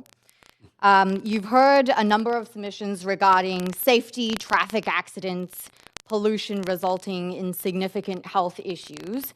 I'm a grateful resident of Union Street at Heatley, so I won't belabor these points except to say, in Canada, we do not throw around the C word as readily as our American counterparts. And by the C word, I mean the Constitution. The Constitution enshrines the right to life, liberty, and security, including those individuals whose life, liberty, and security would be substantially impacted by the proposal put forth today. How many kids will die or be grievously injured as a result of accidents while trying to access their park? How many elderly folks will not be resuscitated as a result of slower response times? They will need ambulances more than those on Malkin. How many class actions will there be for injuries resulting from the ingestion of poisonous gases and particulates? Do the lives of those in social housing prevalent through Strathcona and underrepresented in this discourse matter less than those with that would be inconvenienced by having to modify their ramps and would have the option of moving elsewhere? Those who say that there are no alternatives to injecting this devastation through our community argue that charter rights should not come into play in these circumstances. Perhaps that's why the word life never appears in the policy report, and the word security appears only twice in the policy report, where I note the report states lighting, public art, landscaping, and other design features could further improve the sense of security and safety on the sidewalk and bikeway, not actual security and safety, just a sense of it. I would argue that the presentation given today, eliminating all alternative options, similarly tried to give a sense of consultation and consideration of the community, but did not reflect an actual earnest effort. Councillor Bly, you say that you're a passionate supporter of families and the environment. We need your help now. Councillor Boyle, you live in Grandview Woodland, and you say you live there with your children, and you ran on a platform of deepening equity, accessibility. Those people who are underrepresented here need your support now. Councillor Fry, your neighbors need your support now. Councillor Carr, you know the devastation that accidents can cause to a family. Oh, sorry, Councillor Hardwick. Please help us reduce those accidents by moving the arterial street from communities. You're at your 3 minutes. Okay. For the remaining councillors, you know for sure that I know the platforms on which you ran. So I would entreat you to support, and we're in your hands today, so please vote in the way that you know is right. Thank you very much. You do have a question from Councillor Fry. Sure. Yeah, thank you, Ms. Yoon. You touched on class action suits for exposure to pollution, and I have peripherally read that there is an increase in those kind of class action suits for exposure for DPMs on truck routes and that kind of thing. I'm wondering if in your professional realm and context you've seen more of that as an emergent. So in my professional capacity, I see the worst circumstances always because I'm only involved when people decide to litigate. What that means is I do see situations where people have brought legal actions, and sometimes as a class, against various corporations, individuals, and perhaps the city for personal damage or injury that have inured to them. Okay, thank you. Thanks very much, and that's it for questions. Thanks for coming in today.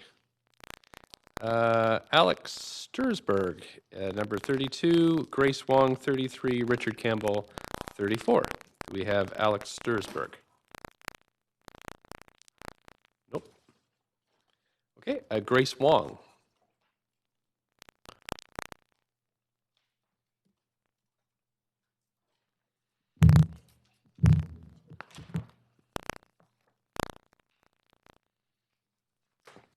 Welcome, please go ahead.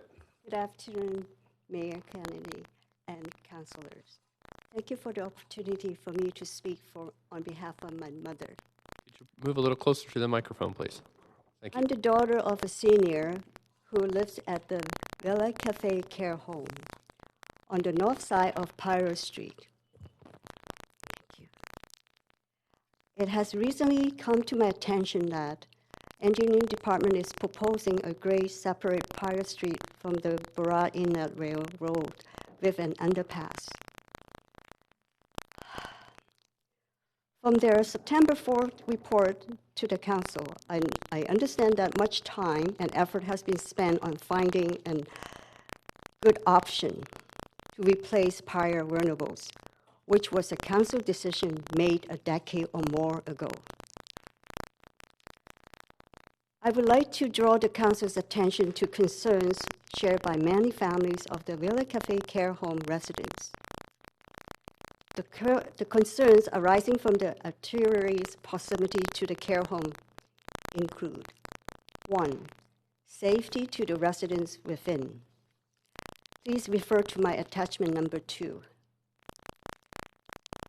The photo shows the north curb of Pirate Street is only about 20 feet from the south wall of the care home where residents will be living.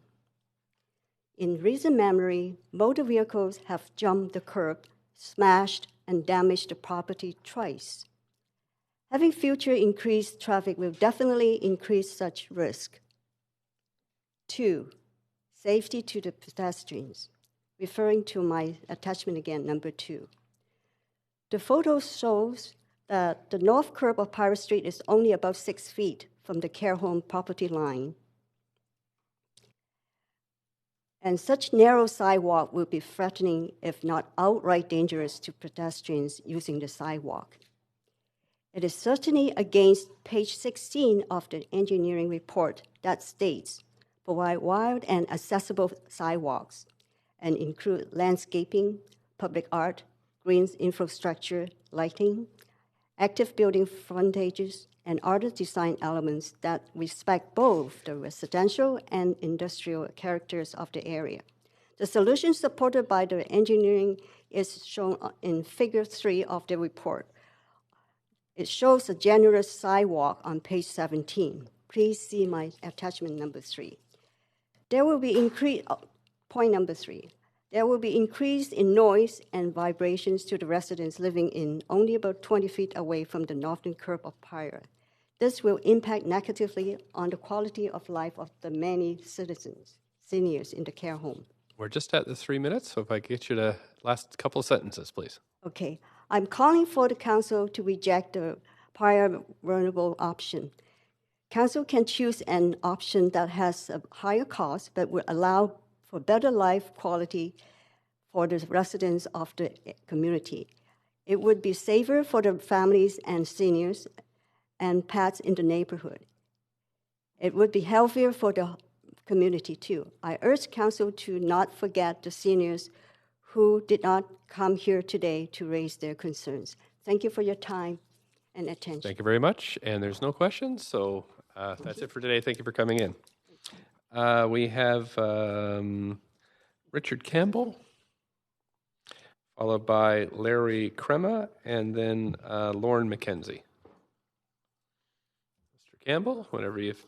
Good afternoon, Mayor Stewart and Council. Thank you for the opportunity to address you this afternoon. And also thank you for declaring the climate emergency and, more importantly, the bold action of accelerating the transportation 2040 targets to 2030.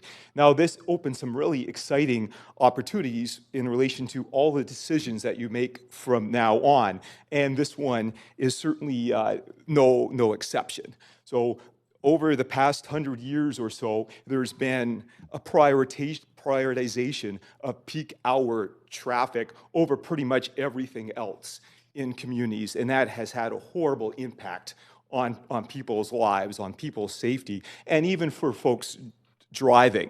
So we need to value other things in the community more than a bit of time for people driving around at peak times. For example, community safety, people walking and cycling, reducing air pollution, and improving access to parks, more places for greenery. So we need to prioritize that against what we've been doing for the last 100 years.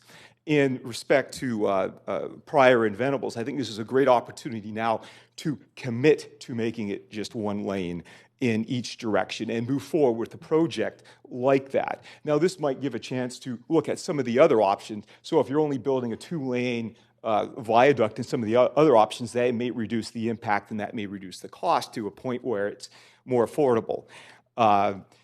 In the meantime, a great opportunity would be to narrow Prior to 2-lane or 1 lane in each direction by putting in protected bike lanes instead of parking. The problem with parking, it actually makes the road less safe.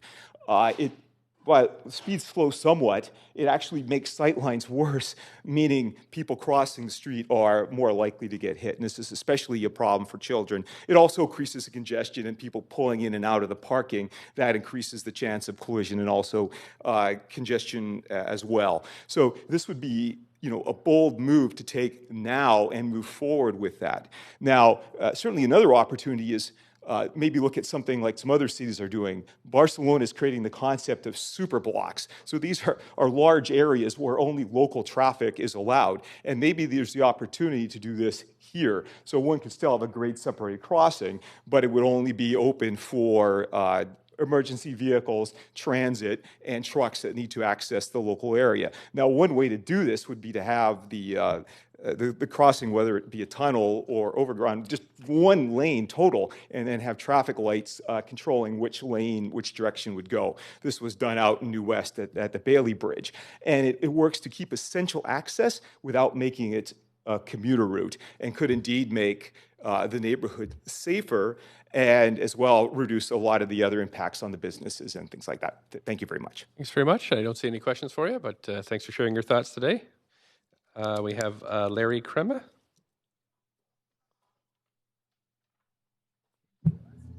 Thanks for coming in, and up to 3 minutes. Whenever you ready to go. Yep, take your time. Okay, Mayor, council members, thank you for the opportunity.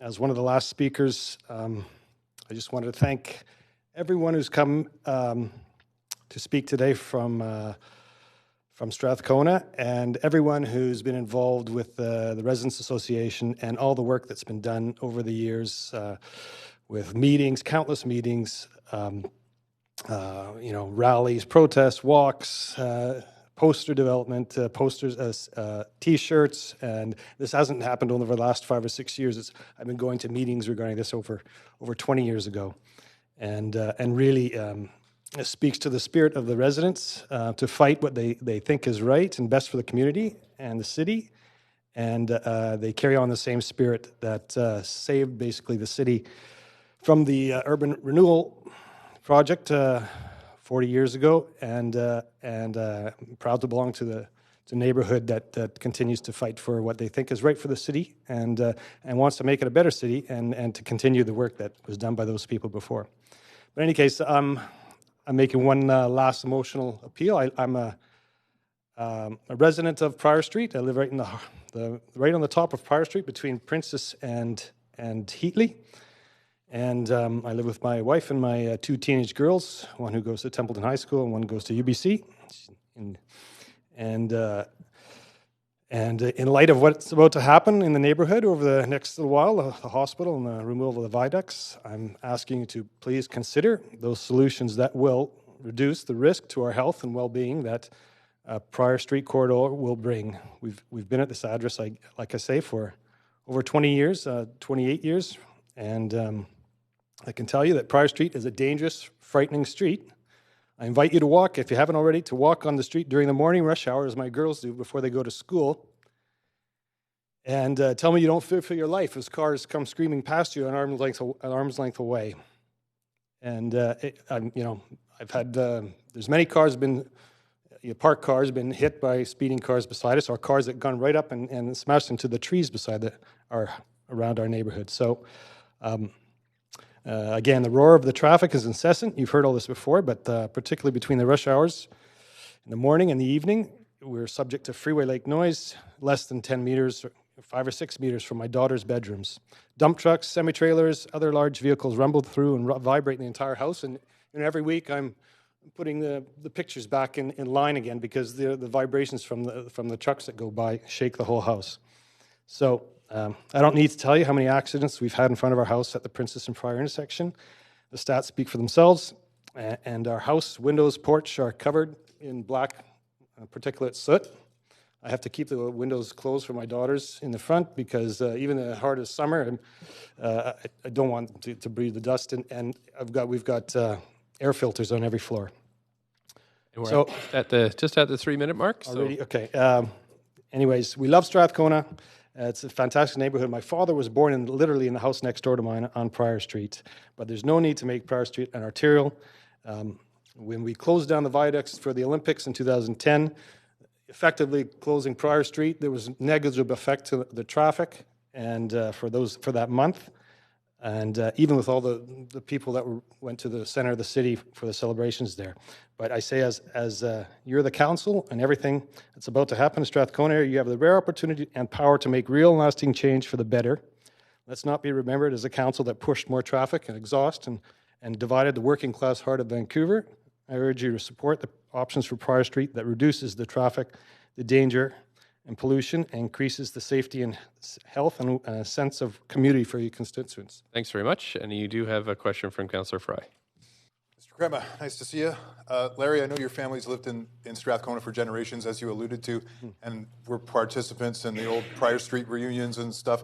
And I'm wondering if you could just share a little bit of what Prior Street used to be like before the viaducts dumped all that traffic on it in the time of the Prior Street reunions and that kind of thing. Sure, I can tell you, yeah, and my dad, like I said, he just passed away in December, but he used to tell me how they used to play street hockey on Prior Street. And, basically it was a residential street. And the Italian community was all up and down Prior Street. And the last few ladies are still there on Prior Street. But it was a residential street. And it wasn't the frightening thing we know today. So directly a result from the viaducts. Absolutely. I mean, that was supposed to be the freeway that went through, and fortunately that was blocked. But okay, thanks. Yeah. Thanks very much. Question from Councillor Bly.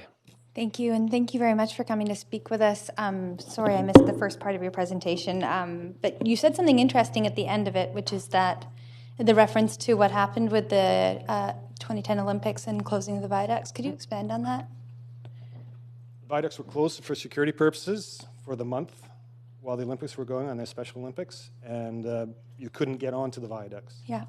So effectively, Prior Street was closed you couldn't go downtown with the viaducts. So traffic went elsewhere. They went down Terminal and came up, or they went down Hastings Street or somewhere else. So it did quieten down? Absolutely, yeah. Okay, I thought I heard that the other way, so I wanted to make sure for sure that I heard it that way. Again, there was no complaint, and really there was no outrage or anything that they couldn't use the viaducts at that time. Okay, so can I ask you then, since you brought the viaducts up, how do you think it would work, keeping the viaducts open and calming Prior Street from your perspective? Personally, I've always been against the viaducts. Right, but they're there, and they would be yeah. for some time. Okay. How would it work, in your opinion? We could calm Prior Street and keep the viaducts at the same time. Well, we will be, likely just based on timing, right? Anything that, again, I think that can be done to calm Prior Street or divert traffic from Prior Street. I'm all for that, so. Not sure how it would work. I'm just curious. Particulars, I'm not, I'll leave the details to Craig and the other people that were here discussing the aspects of, calming. I'm not a traffic expert, but, I'll trust that the city and the people here can make the best decisions on that. Certainly, yeah. Thank you. Thanks very much, and that's it for questions. And we have Lauren McKenzie.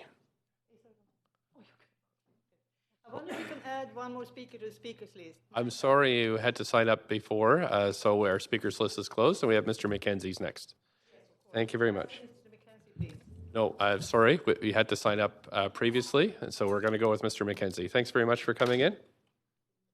Okay, yeah, I'm for using William through replacing Cottonwood to the north end of Strathcona Park. Go right through Cottonwood Gardens so we can have a bus. We can still keep Produce Row, and we do need an arterial. There's lots of people that can't use Terminal Avenue to go south because you block traffic going off Terminal Avenue overpass. And we need the clean air on Prior Street. And I'd like to keep the viaduct. Now, for Produce Row, two places would need a forklift to rotate the axles of a trailer to park because they don't have enough room to back in. North American, it would have to park spot trailers parallel to their building if the fence line at the fire hall is an indication of the property line. So they could spot the trailers, drop ramps down for each one. Now they spot their trailers. I think they load up trailers slowly as they make up orders. So they have to spot the trailers. And they can spot 3 trailers where they park their vehicles right now. And then they still have ramps 1, 2, and 3. But they're going to have to find parking for their trucks after hours, maybe across the street. I think they rent parking. And then have no cars parking on Malkin. They can park on Prior Street. There's on the north side of Strathcona Park, and across the street, I guess that would be in the 1000 block. So that's going to need about 80 cars. I'd like Malkin to be 2 lanes westbound so the trucks can turn left off of Malkin.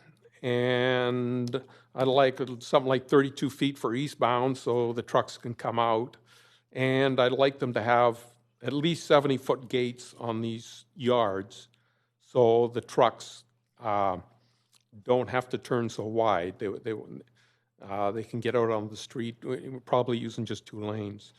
And I guess Van Hole and Can-Am probably need a forklift. The forklifts down at the docks used to lift 70,000-pound containers, and one picked me up one day when I lost my steering box. So we're just down to 15 seconds, so if you want. Oh, that fast? Yeah, I know, it goes quick. Okay, Organics can approach from the south into the yard, back into their south dock. They don't need to use the dock they're using right now. Okay. Okay, thanks very much. Councillor Bly has a question for you. Yeah, thank you so much for coming, Mr. McKenzie. I have to ask you a few questions since you brought up so many specifics. I wonder if you've given it much thought.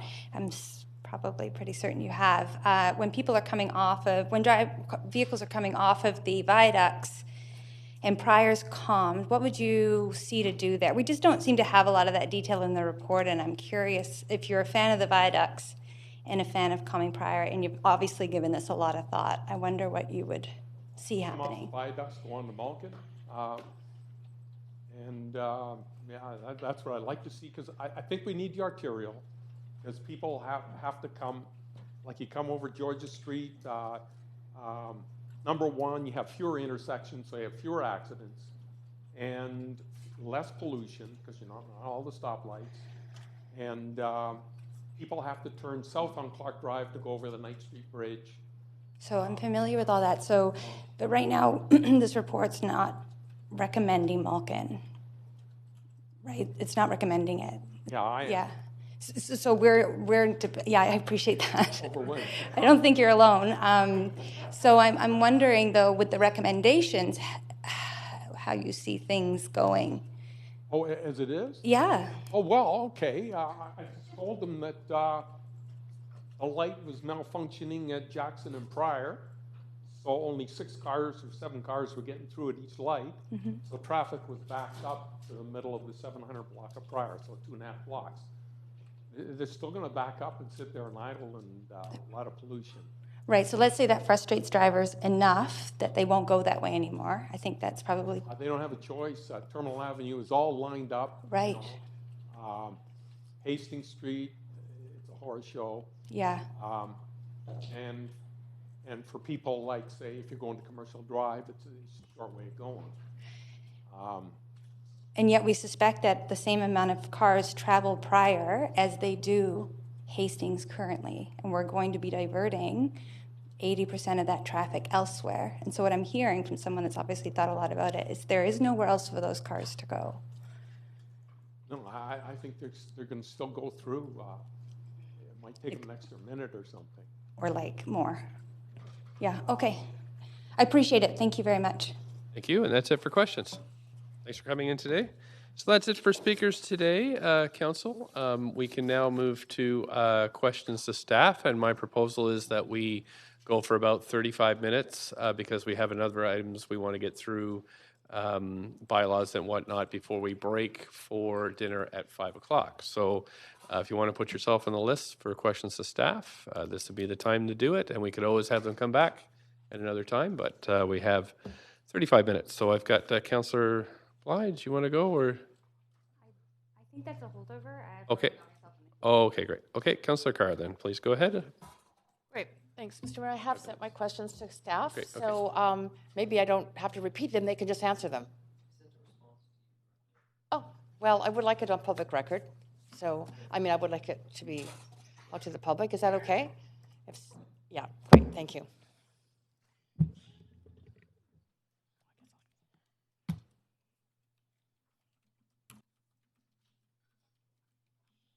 You want to maybe just say what your question was so we all know?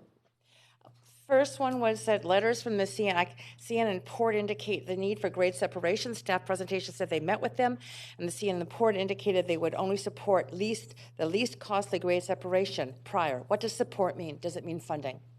Yes, funding and working cooperatively together to identify mitigation and what could be included. And so, perfect. Yes, that's primarily funding. Perfect. Number two, what kinds of impacts could the seniors' care home mentioned by Speaker Ms. Kwan face by the underpass, and how could any negative impacts be avoided or mitigated? I think that there's actually opportunities to improve the situation from today. It would lower the roadway and provide a greater buffer from what's there today. Okay, that's good. I got like 4 more, so. Good, there's a buffer. Number 3, how fast can traffic calming measures on prior, i.e. the measures in consideration D, be implemented? And would the effect of such street calming affect the design of the rail underpass? And so our intention would be to immediately install counters, traffic counters, so we can collect some baseline data. And as soon as we do that, we can put the traffic calming measures in place. So I would commit to the beginning of next year having them installed. Beginning, that's great. And the only delay is that we think it would be best to collect some baseline data so we can monitor changes and any shortcutting that might occur. Right. Regarding prior, I have quite a few questions. The report refers to Collector Street. Does this mean a local serving street? Yes. So a collector street is one that either collects vehicles from the neighborhood and takes them out to another destination, or it brings vehicles into the neighborhood to distribute them to their destinations in the neighborhood. A collector street is not intended to carry trips through the neighborhood. Right. Good. How can traffic volumes be most quickly be decreased, and to what estimated number? So we think the quickest way to reduce volumes is to put back the parking during peak periods. We think that's about a 50% reduction during the peak periods. During midday, the road's not carrying capacity and the parking's already there, but during peak periods, we'd see it roughly a 50% reduction. Fantastic. Are 4,000 more trucks expected on prior, as some speakers suggested? And what rerouting plans would take the most trucks off prior? Yeah, so I'm not sure where that number was coming from. We have a number of about 4,000 trucks per week that are coming to and from Produce Row.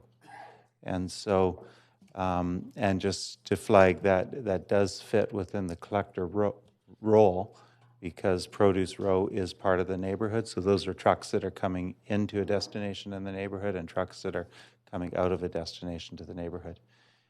And the way we've, if council approves the recommendations and the considerations, we've been clear to highlight the ability to turn left or south from Prior Venables to Raymer, so that the trucks, I think you heard from one of the speakers from Produce Row, that their route in, preferably for the large trucks, is to come right in on Raymer and leave the same way. Great. Have priors downgraded to 1 lane in each direction? How will buses be accommodated? So it would remain a bus route, and we would have the ability to look at queue jumpers. If we see sections along the roadway where there's a backlog of traffic and buses are getting delayed, we could eliminate a couple of parking stalls. But rather than opening that up to general purpose traffic, we could paint bus-only lanes. And you're just starting to see a trial now with Coast Mountain Bus. If you look on Broadway, you'll see those bright red bus-only painted sections. Thank you, Mr. Dobrevoni. I'm out of time. Thank you. Appreciate that you've sent the answer. Thank you. Councillor Fry. Yeah, and also Councillor Carr has touched on a few of it. And I just to articulate the difference between a collector and an arterial, just for folks here, an arterial basically is a commuter road taking people through the area. A collector road is for people going in? Yeah, the purpose of an arterial is for through trips, and the purpose of the collector is to move vehicles that are coming into the neighborhood or leaving from the neighborhood. So with that, and according to TAS, that comes with a reduction in speeds and volume, generally speaking. Yes, it can, yes. Okay. And Councilor Carr asked about the timeline for some of these deliverables on Prior Street. What's the timeline for the Burrard Inlet Line twinning and any kind of ideas around an underpass that is there? Well, the underpass, I don't have a definitive answer for either of those. The underpass, it would be subject to senior government and other partners, so the port, the railways, federal and provincial governments, and TransLink. So we would apply and work with all of them. It's already on a priority list of projects from the Gateway Council that are looking at grade separations all throughout the region. So it's already on a priority list. It has been submitted. And this, if council passes this motion, that would add some clarity to the location and the expectation in terms of zero city funding. And but it's subject to partners' approval. And in terms of the BI line, I don't think we have, we know that there's some work that's been done, but we don't have timing that we're aware of. Okay. As far as, we've heard a bit about diesel particulate matter and air pollution and stuff. Are there technology, like, is there mitigation methods that we could be employing, not just for the trucks, obviously, but for the BI line and like air scrubbing or trees or what? I'm not an expert in those areas. I mean, what I can say is with the city fleet now, we're moving much more quickly into the adoption of fully electric, zero emission. We're seeing now for the first time medium and heavy duty trucks are becoming more cost competitive. So the new transfer trailer trucks that will run from Vancouver to the landfill in Delta, those new trucks will be electric. It's the first time now that we're seeing semi-trailer type trucks that we can purchase and meet our needs with fully electric zero emission. So what we are doing is, and this is a very rapidly changing market as new products become available. 2 years ago, we had much fewer choices. We're looking at garbage trucks that are fully electric, and we're happy to share that information with Produce Row and anybody in the city, as well as the port. We've been in discussions with the port, and we'll continue that. I think we had a better response to some of our requests for electric vehicles than I know they recently had in the last couple of years. And so we're happy to share information about what we're seeing as it being available in the market. So lastly, I mean, I have more, but lastly, given my time, one of the observations for me in the neighborhood and stuff, and something that people have touched on, is with the trucks on Prior as it is now, I think probably due to the grade and the speeds, they seem to have a lot more wear and tear on the roads, and there's more potholes and cracks in the roads, which causes the trucks to bounce and shake everything. And are there direct impacts related to heavy trucks on our roads, and is Yes. more medium grade more appropriate than the hills that are on Prior Street now? Well, heavy vehicles break the road up, and cars do virtually no damage to it at all. So buses and heavy trucks are what put the wear and tear and damage to our pavement, period. And does speed play a factor in that? Or, I mean, would it be less wear and tear if they're going slower, or? Lon, want to weigh in on speed? I don't know if I can weigh in on speed. I know certainly where buses are coming to a stop at bus stops, we get the ripple effect in the asphalt where they're stopping and starting.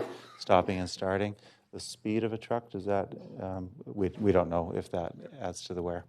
But certainly the heavier the vehicle, those are the vehicles that are damaging the roads. Okay. I had a question that will take more than my 20 seconds, so I'll let it go. Thanks, Jerry. Thanks very much. You don't think I could do it in a yes or no? What went wrong? No, too late. Councillor Bly. Oh.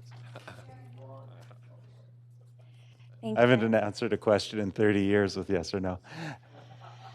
Okay, so in terms of timing, and I'm looking at the considerations within the report rather than the recommendations of the resolutions. In terms of timing, if this was to pass in calming Prior became will of council, how soon would we really see that project complete? Like in a year, 18 months, within a year? I think there's several different phases and components. The first thing we'd want to do is collect data. May I just interrupt you? I'm sorry. Just when would we see the most significant change? Well, the most significant change would be the beginning of next year. Early 2020, we'll put parking back. We'll put curb bulges in so that will restrict it to 2 lanes and maintain it. Given that, because that is a really important part of my deliberation on this, is what will happen with the traffic coming off of the viaduct at Gore? It's just not in the report, so I'm going to get a bit into the minutia, because for me that actually really does impact the timing and sequencing of this. It would merge into 1 lane. Because onto Prior. Onto Prior, 1 lane. And we have provided council with an option for us to lower the speed limit to 30 kilometers an hour. We have, as you proceed down the corridor, we've identified that we'd look at specialty crosswalks and treatments. Okay, so I see all that in the report. So what if people don't want to go 30 kilometers an hour onto Prior? Because as we've heard, and I drive Prior a lot, slowly and mindfully, but I do. I go to Strathcona and meet Councillor Fry with our dog. So, but I drive there because he lives there, and I've got a dog. They can't walk that far. Yes. So, these things are real. If we get to a place where we've slowed down Prior and we still have downtown traffic coming off of Georgia that cannot go left anywhere off of Georgia to get to Hastings, they are being funneled to Gore. Or Main and Terminal, which is already backed up all the way over the overpass during peak rush hour 2:30 to 6. So what I'm not seeing is what happens now by early next year with all of that traffic. Some of that traffic would move to other routes. Whenever we make changes in the system, it usually takes anywhere from several months to a year for traffic to rebalance itself, and that's part of why we would want to collect data to see where it's going. Some of it will move to other arterials. Some of it, unfortunately, sometimes cuts through the neighborhood, as you see now when there's a train. And so if we start to see shortcutting that's sustained through the neighborhood, we'd look at, again, traffic calming with the residents in the neighborhood. Okay. So we'd want to evaluate where it's moving to. Got it. And some of it disappears. We also see some of the volumes just disappear. Sure. So given that the same amount of cars are on Prior as Hastings on any given day. Sorry? I see in the report the same number of cars are on Hastings or on Prior as are on Hastings on any given day. I've been driving since I'm 16. I'm not trained in this as an engineer, but I have been paying attention to where traffic is for a very long time. So I just want to make sure that we're doing our due diligence to understand exactly what are the impacts on the current state of how many cars are on our roads in Vancouver, given that nothing will change with the viaducts, and this has been, for the fault of the actual street, a throughway, so an arterial. So my concern is this is going to have us just take it away. So I guess what my question is around sequencing and timing from your expertise. Are we in the right sequencing and timing of this decision, given all of the different implications and unknowns in pilot and testing, and will they go through the neighborhood? Will we have a backup on Gore while people are trying to turn right onto Hastings when there's pedestrians and 1 or 2 cars might get through? Will they take that exit off? How much of that traffic is going to just be idling while we try and understand what are the impacts? I'm not an engineer, but I am pretty clear on what the impacts are going to be. Well, what I can say is we've been working on this corridor for a long time. And there are many, many different factors and many different trade-offs, as you've heard, and there is no perfect solution. I think that the trial and the calming is a step forward, and I think that's better than doing nothing. I think we've been stuck for a long time on this corridor. And I know that the residents have been asking for a long time to see downgrading and slower speeds and improved crossings. And that's why we put those in as considerations, as we think those would be a step forward.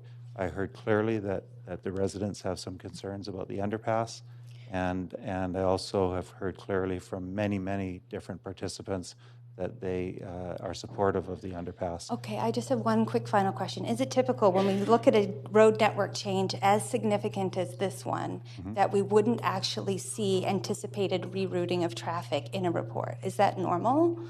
I'm sorry, repeat? Actually, we're right at the 5 minutes, so there's lots more time to talk about this if you want to send It's a in. yes or no question. He doesn't do yes or no's. So I just didn't hear the question. Is it typical to not have rerouting options in a report with a significant traffic change such as this? No, we're expecting that there would be rerouting of vehicles, and that's why we're saying we would do some monitoring to count vehicle volumes so that we can evaluate where they're going, and secondly, if it's creating problems or not. Okay. Thanks very much. Councillor Dominato. Thanks, Mr. Mayor. Just a couple of follow-up questions, and thank you to staff. I asked a lot of questions, as the city manager noted the other day, and so we're not going to go through those today. But I had asked about trends in terms of vehicle traffic on some of those other arterials that border Venables Prior, so Hastings, Powell, and Broadway. And I recognize you indicated that traffic vehicle numbers are actually going down in terms of Prior Venables. I think that was indicated in a brief. Prior Venables came down from about 29,000 vehicles to about 25. What are we seeing in terms of some of those other major arterials that sort of neighbor those? Yeah, we did go and have a look at what's been happening over the years on those arterials, and the difficulty that we had is that there is no. We had construction on First Avenue, we had construction on Powell. we don't have a typical year to compare to on each of them, so they're not showing any real trend that we can see. Okay. I may follow that out later. I am curious about the downgrading of streets, because given that that's the focus of this conversation today and is one of the considerations, is have we downgraded other streets in the city before, and what has our experience been with that? Because I think there's a lot of consternation about what are the potential impacts. Sorry, Lon. Some of them have been mentioned. So Blenheim Street, Victoria Drive, Dundas, portion of Dundas between Nanaimo and Renfrew. So these streets were downgraded to collector. The reason for those streets was primarily a concern that we might widen. And so it was really to confirm them as a single lane in each direction. This will be the first time we've actually selecting to reduce the number of traffic lanes to a single lane in each direction. So that'll be a first for us. Okay. And a follow-up question, so maybe don't sit down yet, but is it possible, given, again, questions around trucks and trucks on Venables Prior, the impact of particulate matter, is it possible to have signage that really clearly articulates that trucks don't go this route, but they may go other routes? I've seen that in other places in the city. Is that a consideration as part of this discussion? Typically, we identify the truck routes and where they end so that it's clear to trucks where they must turn. So a number of our streets are only truck routes for segments.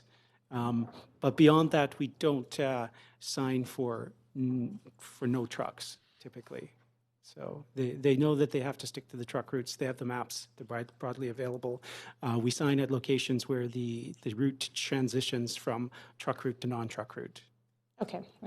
And then I'm curious, it's come up around the subject of the underpass, and there being some people who think, support it, some who don't. There are concerns around whether council can make a decision today or tomorrow, whenever we end to get to that, around calming prior, taking those measures that are proposed in considerations, but not doing the grade separation, and so sort of piloting the calming portion first. I'm just curious if that's a possibility.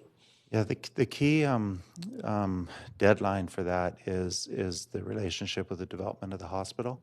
So the hospital needs clarity on whether the roadway would be Malkin or Prior Street. And I did just ask, what is that deadline? And the answer is now. They're currently in a competitive design process, and so people are working on that design, and they're having to make assumptions, and that will be very quickly very expensive and very cumbersome to the hospital project if they don't have clarity. And so that's why we and the hospital were hoping for clarity today with this report that identifies through that recommendation that the route is Prior Venables.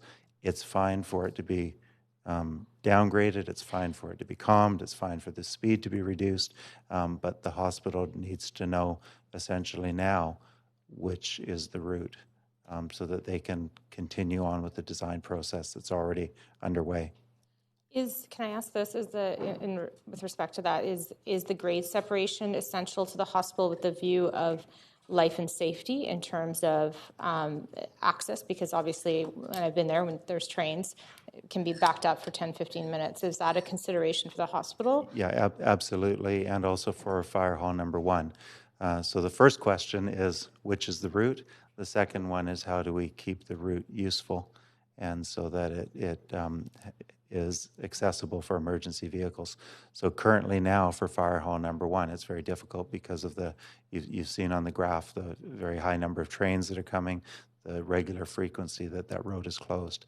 And so clearly that wouldn't suffice, currently for the Fire Hall number 1 or for the future hospital.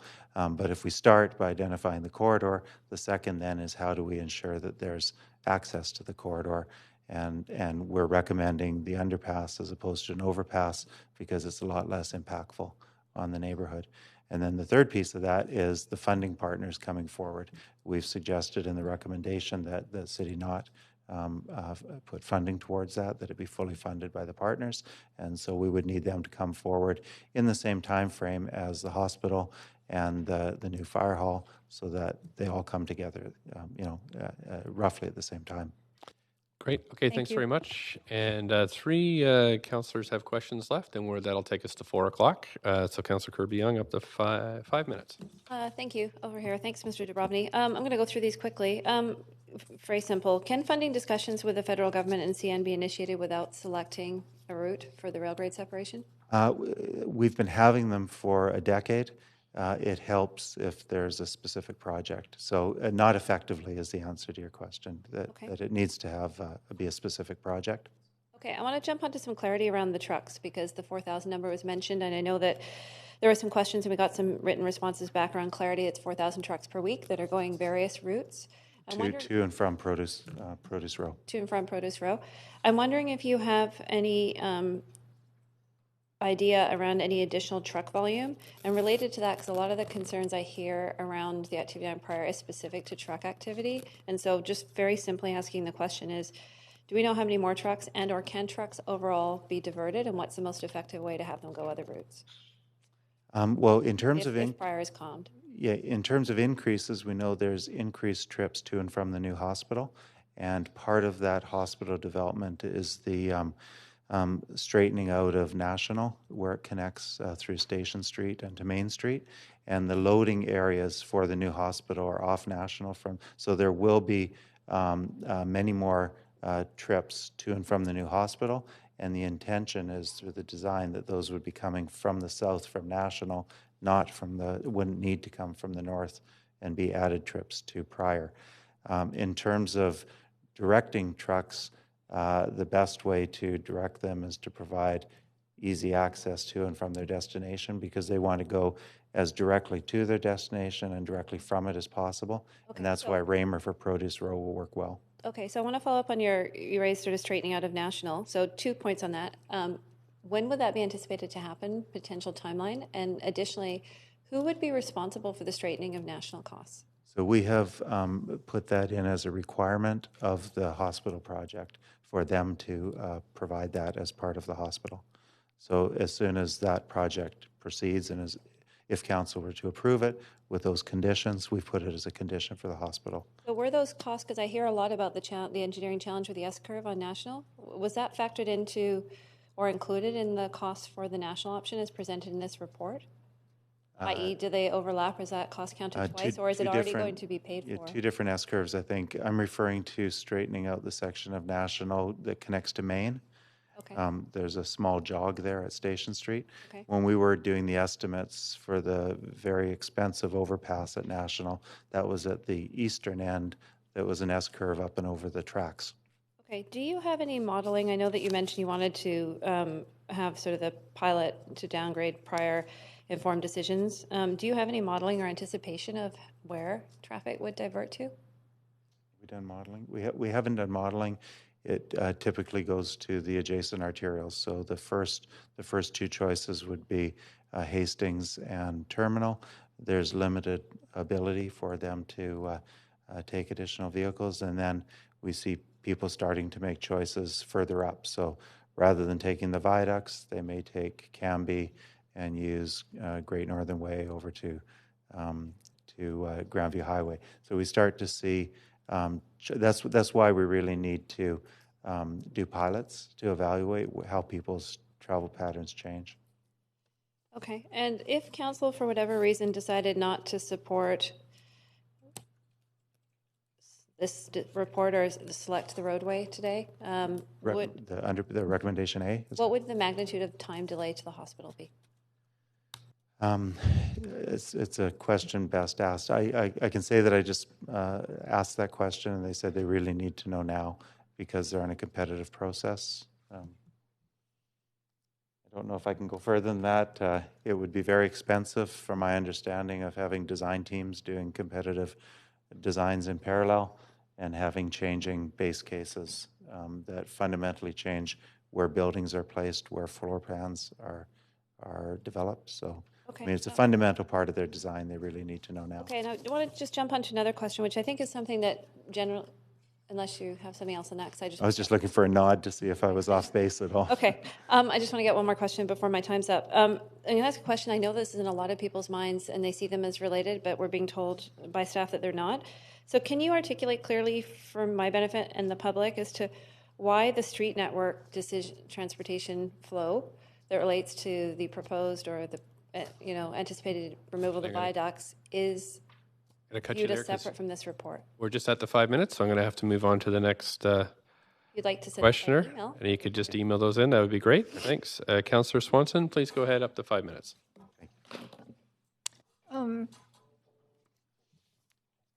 If we defeated A, B, and C, but supported all the considerations, but not in addition to A, B, and C, what would happen? We would do what you ask with the considerations, and it would leave the hospital in a difficult position. And it would also make it difficult for us to get funding for grade separation from senior partners. And so you would continue to see the increasing number of blockages from the railways. Those volumes continue to go up. They're looking at double tracking. So you would see more and more delays and shutdown of Prior and the impacts on the neighborhood without a clear path forward. Because if council was to approve recommendation A or something to give us clarity about how the grade separation could take place, then we can take that as a priority to the partners to try to get moving with that. The railways aren't happy with the current situation either, and the limits that we have on them. It's having tremendous impacts on the neighborhood. So it would cause difficulty for the hospital project, and it would continue the blockages from the at-grade crossing. So another different question is, you guys must have considered making recommendations instead of about roadways. Could we have recommendations around transit, like maybe a First Avenue bus or something that would help deal with the congestion? Certainly, and our transportation priorities are to prioritize transit above the single occupant vehicle. There's substantially more capacity, bus capacity coming online on Hastings. We had mentioned earlier, if we see through these trials any delays to the buses, we would look at putting in queue jumpers to keep the buses moving along Prior, because it's an important bus route and we need to make sure that it's competitive for people to use the buses. So we are intending through this downgrading and calming to not slow down and impact the buses. We would look at ways to make sure that they're not getting caught up. I was just thinking of the reason that I always use Venables Prior. Sorry, you guys. Well, you're the one. because I live in the northeast corner, and it's the fastest way to downtown and to the West End and to Stanley Park. If you could just get another intermediate route that wasn't Broadway and that wasn't Hastings on transit, I thought, well, maybe that would help. Yeah, we're certainly help with the congestion.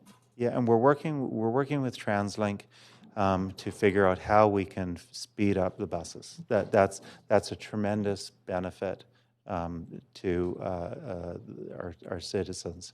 We're looking at accelerating buses on Hastings, on Georgia. And we're looking at sections of Broadway, Lon, yeah, and a new route on First Avenue. So, yeah, and specific to your request about First Avenue, it is a gap in the east-west transit network, and so we are seeking, and we've been working with TransLink to actually introduce bus service on First Avenue. It's something that's been a long time coming. What stage is that at? Right now, it's in our submission that we've actually just brought to. We'll be sending a copy to council next week on the submission we provided TransLink.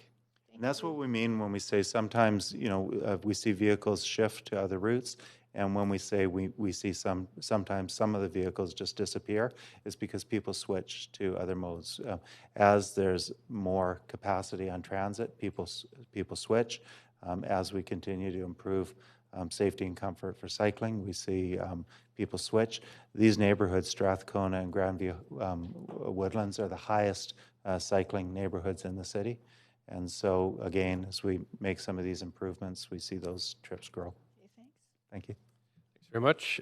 Councillor Fry, we're just closing in on 4 o'clock. Seeing as there's no other questions, I was prepared to... There seems to be another question. There's not, no.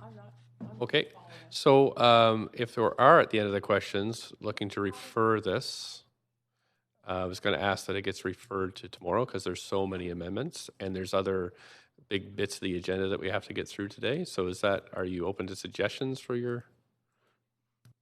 You're asking me to refer it rather than? Till tomorrow. Sure, okay. Because we have a whole bunch of bylaws and things to get through before 5 o'clock. So I could actually, point of information, Councillor Dejanova? As I'm chairing the committee meeting tomorrow, the standing committee meeting, and Councillor Fry is vice chair of that, is it tomorrow or are we referring it to the committee? I just wanted to be clear because I understand we have so many speakers it could go on for days, so I just wanted to. Oh, we're done with speakers. Speakers are done? No, I meant to other items. I'm just going to explain the motion. Thank you. Hopefully that helps. Right, so my suggestion is, we've just been conferring with the clerk about all the stuff we have lined up, and so the suggestion is we have a motion to refer the debate and decision as unfinished business until tomorrow as item number 6, was that it? As item number 6. And, right, and that would allow us to kind of follow through the Broadway corridor information and stuff as well, and then allow debate and decision at that point. But also that we, within the motion that you may be moving, if you so choose, is that we hold input on members' motions until 6, and that would allow us to finish this off hopefully tomorrow with all the amendments. Okay. I move to refer this to item 6 on tomorrow's agenda then. Great, and also that we would shift the public input on our members' motions until 6 p.m. And that we shift our public input on members' motions until 6 p.m. Okay. It's an excellent So we need a seconder for that one? Second. Okay, thank you. Sure, Councillor Kirby-Young.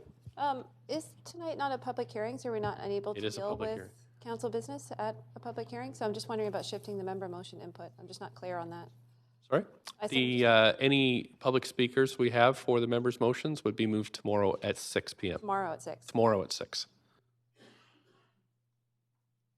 And by public input, for clarity, you mean speakers? Yeah, there's lots of members' motions. If they're passed and referred to tomorrow, then You're referring, so just for clarity, that means all speakers for all member motions? Yeah, instead of having it at our regular time at 3 o'clock, it would be moved till 6 to allow us to finish this off. Is that right?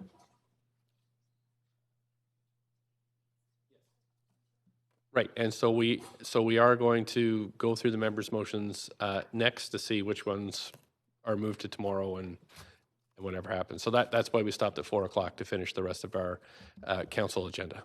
And follow-up point of information, if we have additional time left today before 5 p.m., do we?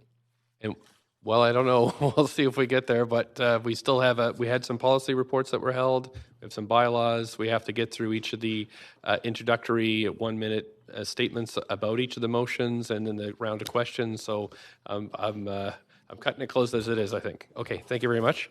So that's good. So all in favor then of Councillor Fry's motion?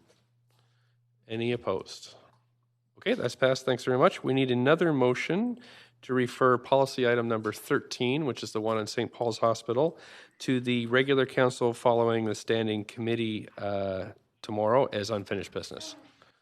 Okay, thank you very much. All in favor then? Great. Okay, thank you very much.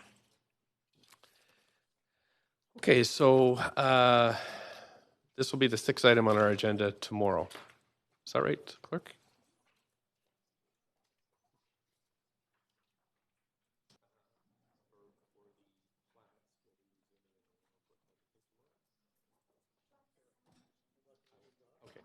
Great. So it's 6th item on our agenda tomorrow. Okay, so we had a couple of reports that were held for questions, and they were. Let me look here. Right, we had policy report number 10, which was held by Councillor Hardwick, and I'm not sure if the staff are here to answer that. Just one second. You are? Okay, great. Thanks very much. So, Councillor Hardwick, I'll just put you on the list and go right ahead. Yes, I'd just like to confirm that I've had correspondence with the city manager and that my questions will be forwarded to staff in anticipation of a future public hearing. Okay, so then we would have to move a motion to accept this report. Or do you want to do them all at the end? We just move a motion then to... So... Yeah, did you want, oh, that's for both of them? Yes. Oh, great. Okay, can we have a motion to move both of them? Councillor Carr, thanks. Seconder? Councillor Hardwick, all in favor? Okay, great. So those are passed. That was easy. Thanks very much. On to bylaws, I think. Okay, for bylaws, we have 12 bylaws on the agenda for consideration by council, and council members who are not present for the meetings related to public hearing enactment bylaws must confirm that they have reviewed the proceedings of the meetings if they wish to vote on the enactment. Bylaws 2 to 5, 7, and 10 require some councillors to review in order to be eligible to vote. So for bylaws 2 to 5, that's 2, 3, 4, 5, and 7, we're from September 10th, and Councillor Bly, you are absent from the public hearing. Have you reviewed the proceedings and will you be voting? You have not? Sorry. Okay, thanks very much. And bylaw 10 is from public hearing on January 16th at the September 10th, 2019 regular council meeting. Councillors Boyle, Dominato, Fry, Hardwick, and myself advised we had reviewed the proceedings.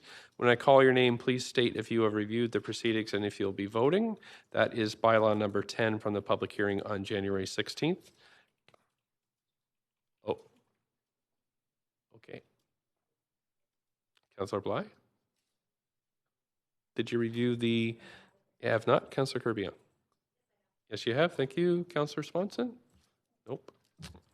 Councillor Weeb? You have. Great. Just waiting for the clerk to come back. Okay. Okay, great. Thanks. Right. So there are 3 administrative motions on the agenda. Council may wish to adopt these by... Oh, I didn't have the vote in the script. Sorry. So we should vote on the bylaws now? Okay, so can I have move on the bylaws, adopting the bylaws? Can I have a mover on that, please? Councillor Weeb? Sure, Councillor Dejanova? I'm just wondering, I know that we have to expedite things for time, but did we move everything under other reports to the next meeting? I just wouldn't want to approve bylaws that we hadn't discussed the agenda items for yet. So we were going through policy reports. Things were held up until that point. Just waiting to see what the clerk...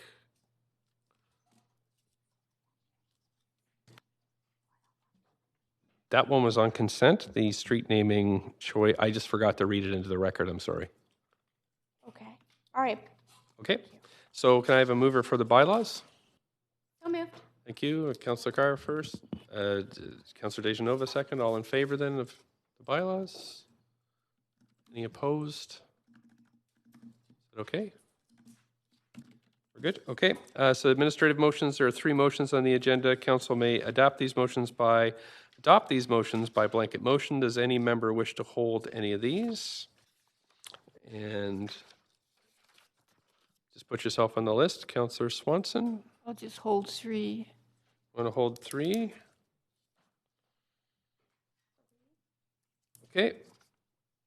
So we're going to pass 1 and 2. So someone would like to move the motion to adopt. Thank you, Councillor Kirby-Young, second. This side of the room, Councillor Boyle. Thanks very much. All in favor of adopting administrative motions 1 and 2? Any opposed? So number 3 has been held, which is on 58 West Hastings. I know there's a narrow scope of what we can discuss here, but I'm just looking for some direction from the clerk as to what kinds of questions we can ask on this particular administrative motion. I'll be right back with you.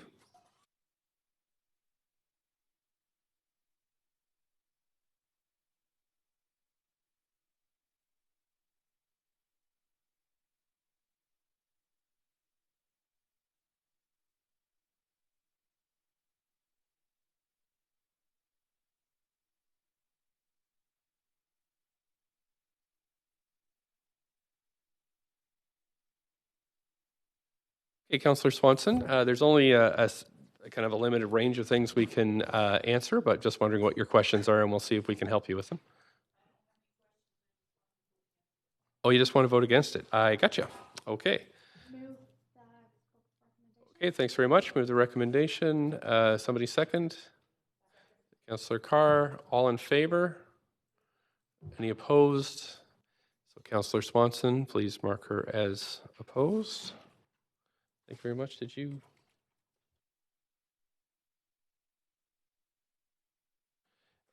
Great. So we're going to move the motions on notice, but I am wondering if I could have a quick bio break before I move there. Is that okay? 5 minutes okay? Yeah, thanks very much. Okay. All in favor of the bio break for the chair? Thanks very much. Okay. And we'll come back in 5 minutes at 10 after.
Okay, so I'm going to start back up. Okay, thanks. So for this, we're moving to motions on notice, and we need somebody to move a motion to suspend procedure bylaw 10.6. So that means, okay, thanks very much. And somebody like to second that? All in favor? Thanks. This gives you the 1 minute to introduce. 2 minutes to introduce. Someone like to move a motion to suspend Rule 10.6 to provide council members with 2 minutes to introduce their motion and 1 minute to ask. Oh, I think we've done that. Okay, we've done it. Yep, thanks. We're good on that. So we have 9 motions on notice. First one is request for leaves of absence. Thank you. Councillor Dejanova, seconder. Thank you. Councillor Boyle, all in favor? Any opposed? Good, thanks very much. We have motion number 2. This is Councillor Dejanova's motion. You have...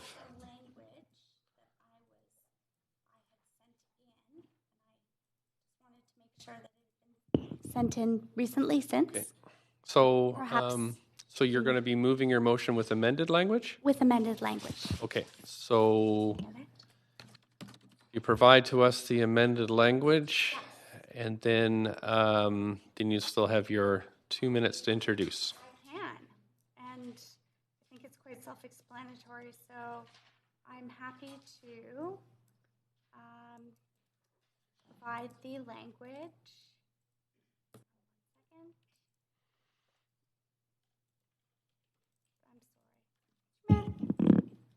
Point of personal privilege. Okay. Thank you. I apologize. I was actually here late last night because there was an issue. I was on the phone with our wonderful IT department. City manager can attest to that. And I had sent a number of things, but they appear to be in my outbox. May we vary the agenda, and I could do this after everyone else. The language is very simple, and it's actually a referral. Okay. So I'm happy to refer my own motion. Okay, sure. That's So all we right. vary the agenda I'd until like the to IT move gets to vary fixed. the agenda. Thank you. Any opposed? Nope, thanks very much. Okay, so we'll move on to the second one. This is third motion is on improving safety, transportation safety around schools with Councillor Boyle. Can you put yourself on the list, and I will queue you up here. Please go ahead for 2 minutes. Sure, and I'll be relatively quick. I suspect a number of other councillors hear from many parents throughout the year, and especially as we head into the beginning of the year, about traffic safety concerns around each of their schools. And through conversation with our staff, understand that our current plan is that the Transportation Department gets to 10 to 12 schools a year to look at how we can improve safety, zebra crosswalks or signaled lights or other kinds of traffic calming measures around these schools. And that schedule is less speedy than many of our families and certainly the parents that I hear from would like to see. And so looking at what it looks like to plan out how are we going to get to all of them. Are there some basic safety standards we can increase? Are there other ways we can weave in Councillor Fry's motion about calmer streets and other efforts that Councillor Carr and others have brought forward around supporting active transportation and safer transportation around schools? So I'm really looking to weave together a number of these pieces and be able to show parents and families that we are hearing these concerns and they fit within our work and we will keep moving them forward. Okay, thank you very much. Councillor Carr has a question for you, and I'll just turn your mic back on. And please go ahead, Councillor Carr, up to a minute for question and answer. Yes. Do you have any problem with the report back from staff being in consort with report backs on the Greenways program and the Slower, Safer Streets programs? No problems. I think it fits so well with many of our other initiatives, and so great to see it move forward in Okay. And in terms of other initiatives, do you have any problem with the consultation process with the public being integrated with the citywide planning process? No, I think there might be some pieces where we want to be talking, specifically to PACs and DPACs or whatever else, but we all know parents are busy and trying to consult them many times on different items doesn't always make sense. So let's make good use of their time. Okay, and I did have a motion earlier on cycling education in schools. So again, could that be woven in here in terms of just report? Okay, and finally, adding the Ministry of Health to the consultation. Yeah, I had added public health, but if the language around the ministry as well is needed, then the letter. Sure. Thank you. Thanks very much. That is a minute. Okay, so let's see. So we need somebody to second this motion. Councillor Kirby-Yung. So we've received requests to speak to this motion as part of the council meeting procedure pilot project. We would need a motion referring this to the standing committee meeting of October 2nd with a start now at 6 p.m. Is that correct? Yes, at 6 p.m. since our previous motion. So we can refer this tomorrow at 6 p.m.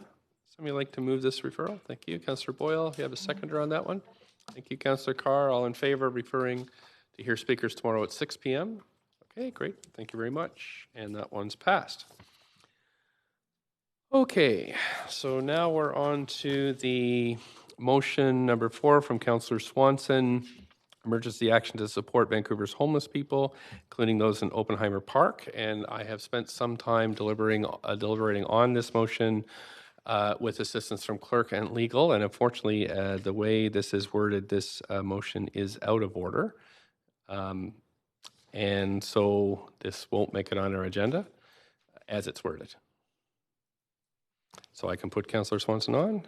And I'm finding difficulty, just as explained the out of order thing, I am finding a little difficult to do advanced preparation on these things because motions are hitting the floor with amended language. So it's tough sometimes to tell whether or not they're in and out of order until I actually see the full text. So as it's written, this is out of order, and I can provide you a written explanation a little later this week if that works for you. Well, I don't think it is out of order, and I'd like to hear some reasons so I can respond to them. Sure. And again, I've just, the two reasons I have, I can give you a full written explanation tomorrow, but you'll remember that on March 14th, we did already pass a motion on helping campers in Oppenheimer Park, and some of this motion overlaps with that motion. And so under section 4.3D of the procedure bylaw, this motion conflicts with a resolution previously passed and still in force. That's one reason. The second reason is that, and I don't like the word frivolous, but that's what's in the bylaw, is that it also is it is repeating something that we've already made a decision on. So I can give you that in writing if you like, but that is where we're at with this one. So can I say why I think that's wrong? Doesn't really matter. And there's no real time here. That's the ruling from the chair, and we can have a discussion, but I'll give you a written, but that's the chair's decision, and it's not debatable. Okay, I challenge the chair. Okay. Challenge the chair. I'll just remind you too, challenging the chair, any chair that's here also has to abide by the rulings of the legal, the legal advice that we're getting. But you're more than free to challenge the chair, and we haven't done that yet. So, right. So, clerk, perhaps you can advise us on the process of challenging the chair.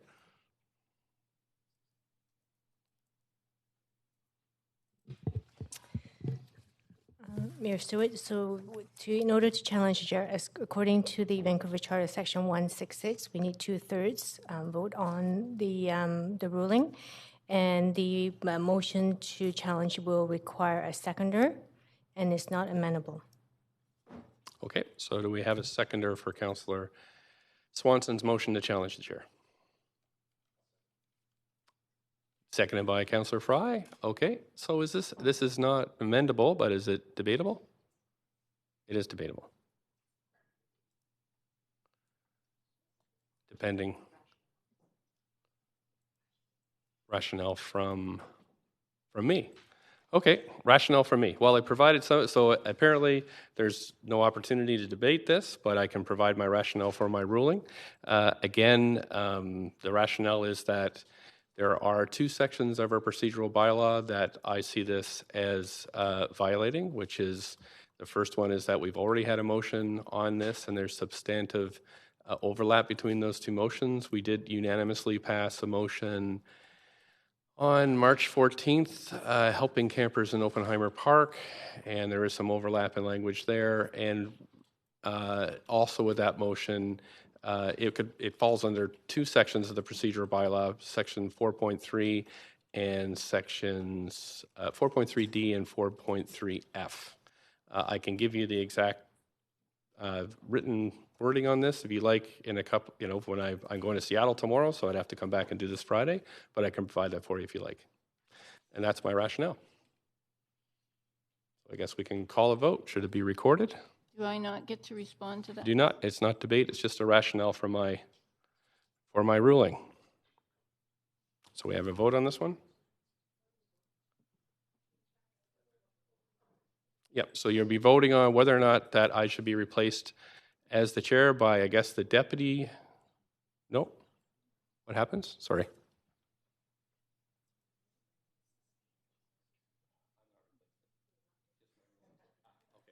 So I'm not replaced. It would overrule my ruling. That's what the vote would be for, and I would stay here joyfully to continue on as chair. So all in favor of another question? Sure. Sorry, can you just again restate the vote if you're in favor and opposition and what? Right. If you're in favor of Councillor Swanson's motion to challenge my ruling and to basically overturn it, you would vote in favor. If you agree with my ruling, you would vote in opposition. Does that sound right? Okay. Everybody clear? If you agree with Councillor Swanson that the challenge of the chair is warranted and that I haven't justified my reasonings, you can vote in favor of Councillor Swanson's motion. But if you agree with my ruling that this is out of order, this motion is out of order, then you can vote in opposition. Everybody okay? Yeah. Point of information? Sorry, I'm just going to turn some mics on. Councillor Hardwick first. I'm struggling just thinking here. Is it possible to abstain on something like this? Yeah, abstain would be in favor. So you'd be if you abstain, you'd be voting with Councillor Swanson to challenge my ruling, to overturn my ruling. Sorry, there's a couple more. Yeah, sure, Councillor Boyle. I'm curious, and I understand maybe we can't get this information now, but I looked at the past motion and reread this motion. The sort of gray area of what's new and what feels like we've already debated it. It's clear to me there's some overlap. I guess I'm wondering, is there more language somewhere of where that gets nuanced, or it's just it's frivolous? Or it's a good question. So it's up to the chair to really interpret the procedural bylaws, and to do that I get help from the legal team who agree with me in this. When I asked, is this in order, then I got a motion, a note back from the legal team saying that they agreed that parts of this are out of order. I don't have, because a lot of these motions hit the floor and they get amended right away, I don't pre-prepare my ruling. I just make it, and then I would provide it to you if requested in a couple of days. Okay. Trying to get out of here by 5, but go ahead. I only asked one question today. So, awesome. My point of information is, aside from legally the reasons of frivolous, would public safety and public health also be a reason? It could be. The chair could rule. And that was more of a gray area. I could have added a third reason, but I didn't add that one. Just was wondering. Thank you. Good. Thanks very much. Point of information. Okay. Councillor Carr. Yes, thank you. If parts of a motion are redundant to another motion, but parts aren't, does the fact that parts of the motion being redundant disqualify the whole motion? In my view, it does, because otherwise that would mean a lot of editing right on the floor, and especially since some of the motions are really, really long. And so, for example, Councillor Dejanova is amending the language of her motion, and we'd be sitting here on a break with legal. The thing is, once I give you a written explanation of why it's out of order, you can, and then if you fix it, then you can always bring it back in 2 weeks. So it doesn't kill it forever. It just means that I'm just not because we have so many of these things hitting the floor, we'd be here for hours and hours and hours if amending each one of them. Point of order. Is that okay? Okay.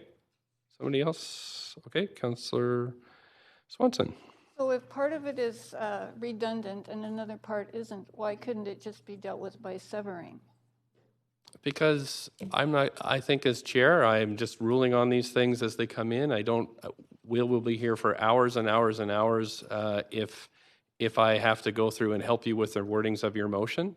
And I don't really see that as my job. I think that there's plenty of opportunity to get staff input on whether something is in order or not. That's why we have the process we do. And then I will give you a ruling in 2 days, and then you can bring it back as you see fit. If I say immediate action requiring immediate editing. action above and beyond what has been done till now, that is not redundant. I'm not. That's not a point of information. So, thanks. So we are ready to vote.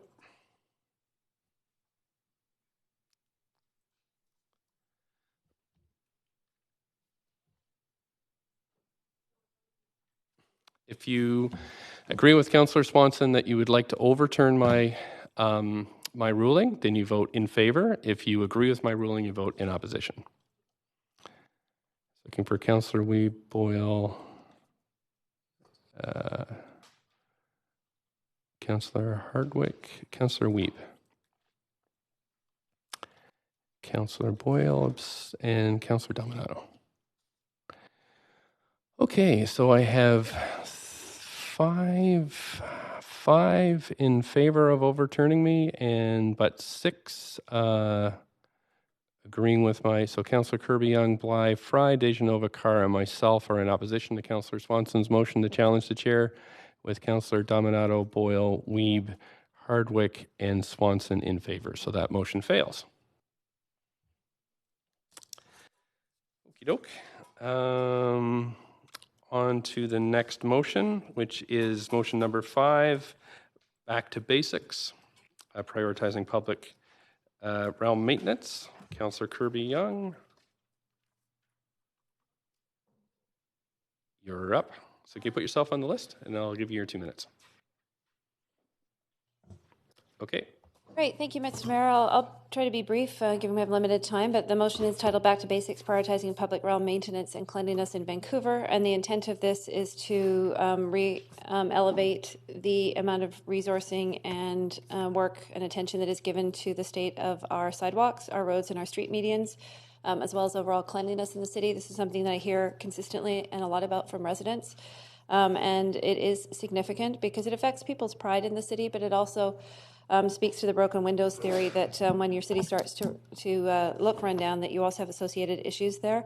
I think there's also a public safety aspect to it. Since this motion has been on the public agenda, I've received an overwhelming amount of feedback from the public, both emails and social media, and they've cited examples of helping seniors up who have tripped recently on trip hazards on sidewalks, people that have broken bones, general lack of cleanliness in their areas. And so it's been fairly significant. And across the city, I would say, it's also noteworthy that when you look at the City of Vancouver website, there are pervasive references to how these are keeping our street sidewalks safe and clean for everybody to enjoy as a city priority. And it's also referenced in the Vancouver Charter that street cleanliness is actually one of our core responsibilities.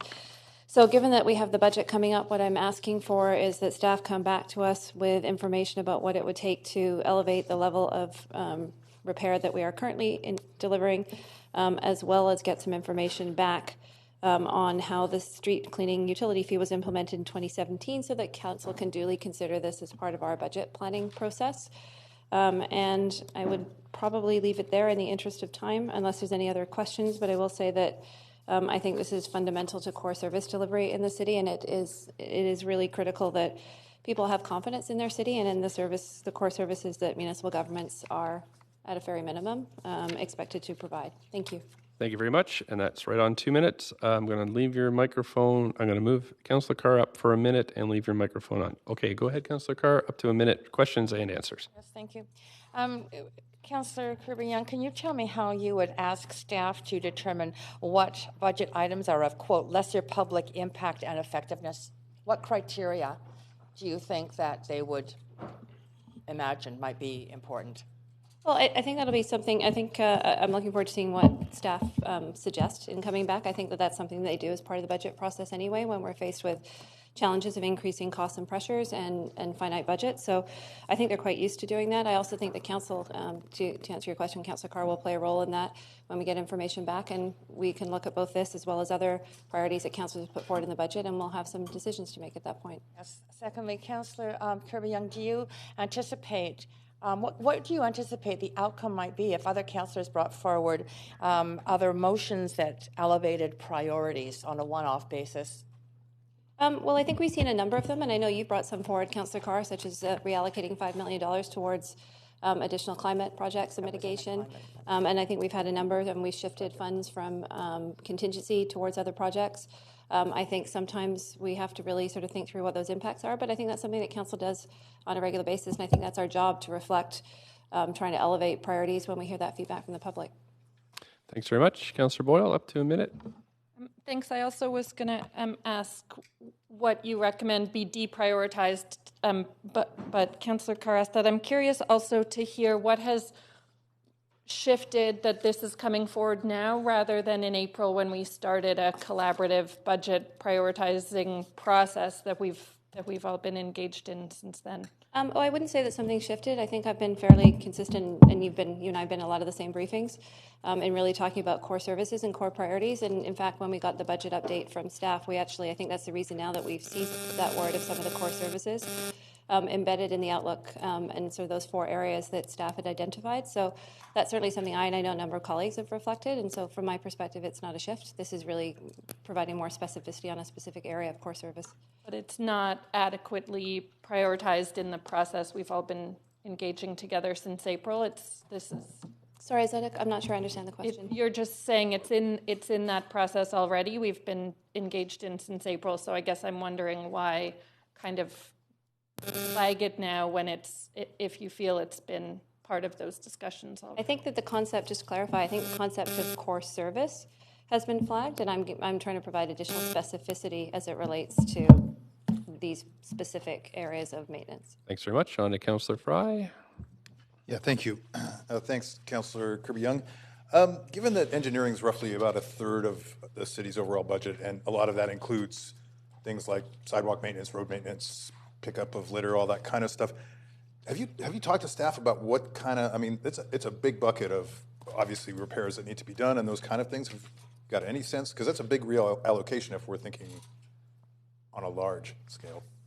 Well, writ large, as you like to say, Councillor Fry. I was waiting for that. I thought you might. I have had conversations with staff, and I do know from councillors on the previous term that there were some numbers that were suggested might be allocated. I never presuppose where they want to draw some of those funds from, and as you say, the engineering budget is a large one, but I'm also not suggesting it only come from engineering. I'm saying that we have opportunities to look across the city, so there's language in the motion to that effect as well. Okay, so are you concerned that given the scale of that project, though, and that we're talking about reallocating and not adding taxes, that this could defund a lot of other? I'm concerned if we don't deliver the level of service and maintenance that we need, so we have seniors tripping on our sidewalks and we have people that don't feel we're taking care of the city. That's what I'm concerned about. Okay, thank you. Thank you. Thanks very much. Councillor Dejanova, up to a minute, please. Thank you very much. Councillor Kirby-Young, are you aware of a motion that was moved accelerating the City of Vancouver pedestrian curb ramp program, which actually talks about I'm going to ask my question from Councillor Elizabeth Ball in the previous term that was passed by council that I understand that staff continues to work on, that actually dealt specifically with this. Are you aware of that? Yes, I was going to say from Councillor Ball, and I am aware of that one. Okay. Also, are you aware that our staff, although we will receive a few more briefings, I would say 80% to 85% of the budget is already complete, and we would have to go back to step 1 to redo it to consider something possibly as large as this in shifting and changing, as to Councillor Fry's point? I don't think the magnitude is as large as we might be suggesting, but given that council haven't yet seen a budget, and if there's any information you'd like to share as Chair of Finance. I would just like to know, have you asked staff how much this will cost? I was just trying to answer your question. How much will this cost? That's my last question. So there is reference in the motion and in the whereas that staff come back and identify an appropriate amount as well as where some of the additional fee has gone. So that the motion actually asks for that information. Do you know how much this? We're out of the minute, so Thank you. to continue this offline. Okay, thanks. And that is it for questions. So, right, so would someone like to move to second this motion? Councillor Bly, and we've received requests to speak to this motion. So would somebody like to refer this to the standing committee meeting? Councillor Dejanova, thanks very much. At 6 p.m. Tomorrow, that's when all the speakers will come in. Seconder on that one, the referral. Thanks, Councillor Dominato. All in favor? Any opposed? Nope, so that's referred. Okay, now we have motion number 6, establishing an independent auditor general office for the City of Vancouver, which is moved by Councillor Hardwick. Councillor Hardwick, if you just put yourself on the list, I can give you your 2 minutes with questions to follow. Okay, whenever you're ready. Thank you, and just to council, I just have to say that I'm fading a bit here. So if I'm a little inarticulate, forgive me, and I might have to take some medical leave this evening. Regarding establishing an independent auditor general for the City of Vancouver, Vancouver, as you may or may not know, is the only major Canadian city that does not have an independent auditor general's office. Auditor generals report directly to the elected council, set out their own audit plan, report the results, and ensure accountability for public funds. As we know, we're working on a budget that's approaching, heading up towards $2 billion annually, with many competing budget priorities, and this necessitates that City Council explore an auditor general that can, 1, strengthen audit functions, 2, inspire public confidence that the city can better mitigate risks, 3, improve accountability, 4, strengthen management controls, and 5, enhance efficiency of operations. Looking at some other cities, I've note that the City of Toronto, which is much larger, it's $2.5 million. Their Toronto office costs were $25 million last year, but they had a savings of over $300 million.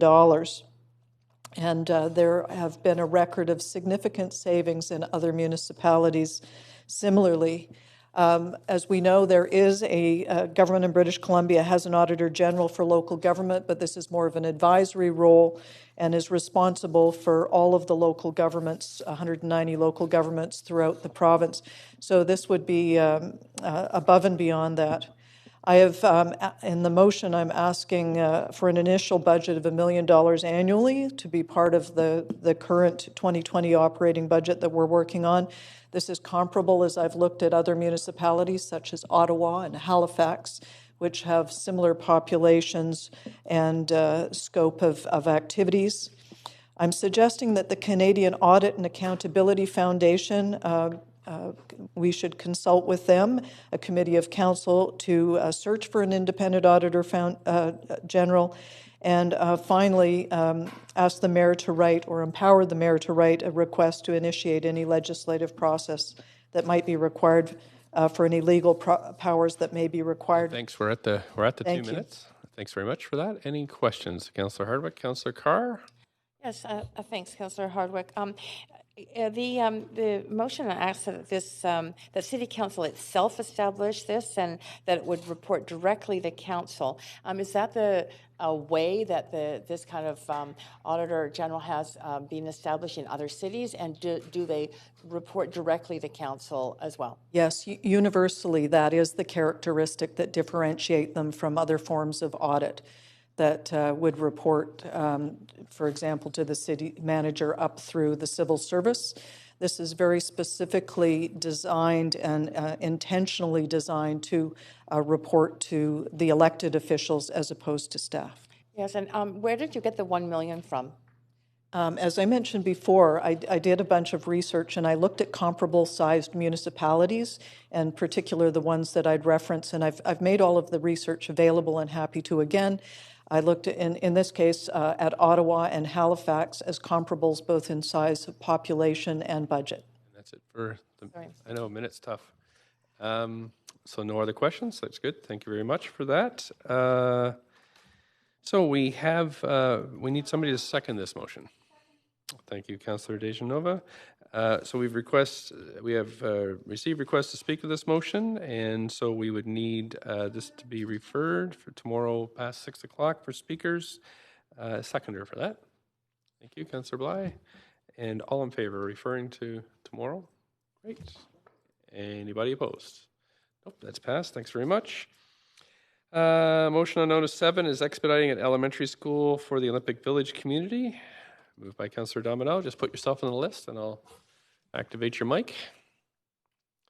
Thanks very much. And up to 2 minutes. Thanks, Mr. Mayor. So this motion does a number of things. One, it calls on the province to prioritize the Olympic Village School. As many know, that it's been part of the official development plan for a number of years, and it's actually the last piece of infrastructure that was expected for that sort of complete neighborhood, and there is the land there for the school. So it calls on the province to prioritize that. VSB, I know, has identified this as a top priority for to acquire the site this year. As well, the motion it calls on the city to look at a nominal lease immediately so they can access the space right away as opposed to acquiring the site for a fee, as well as it looks at both at this school but also broadly sort of a Nexus-style way of advancing permits. And so that's the thrust of the motion. I did have an opportunity to ask Minister Fleming some questions last week about this, as well as I've written him on behalf of the families and community there, but I think it's important that the council stands up for the residents in that neighborhood.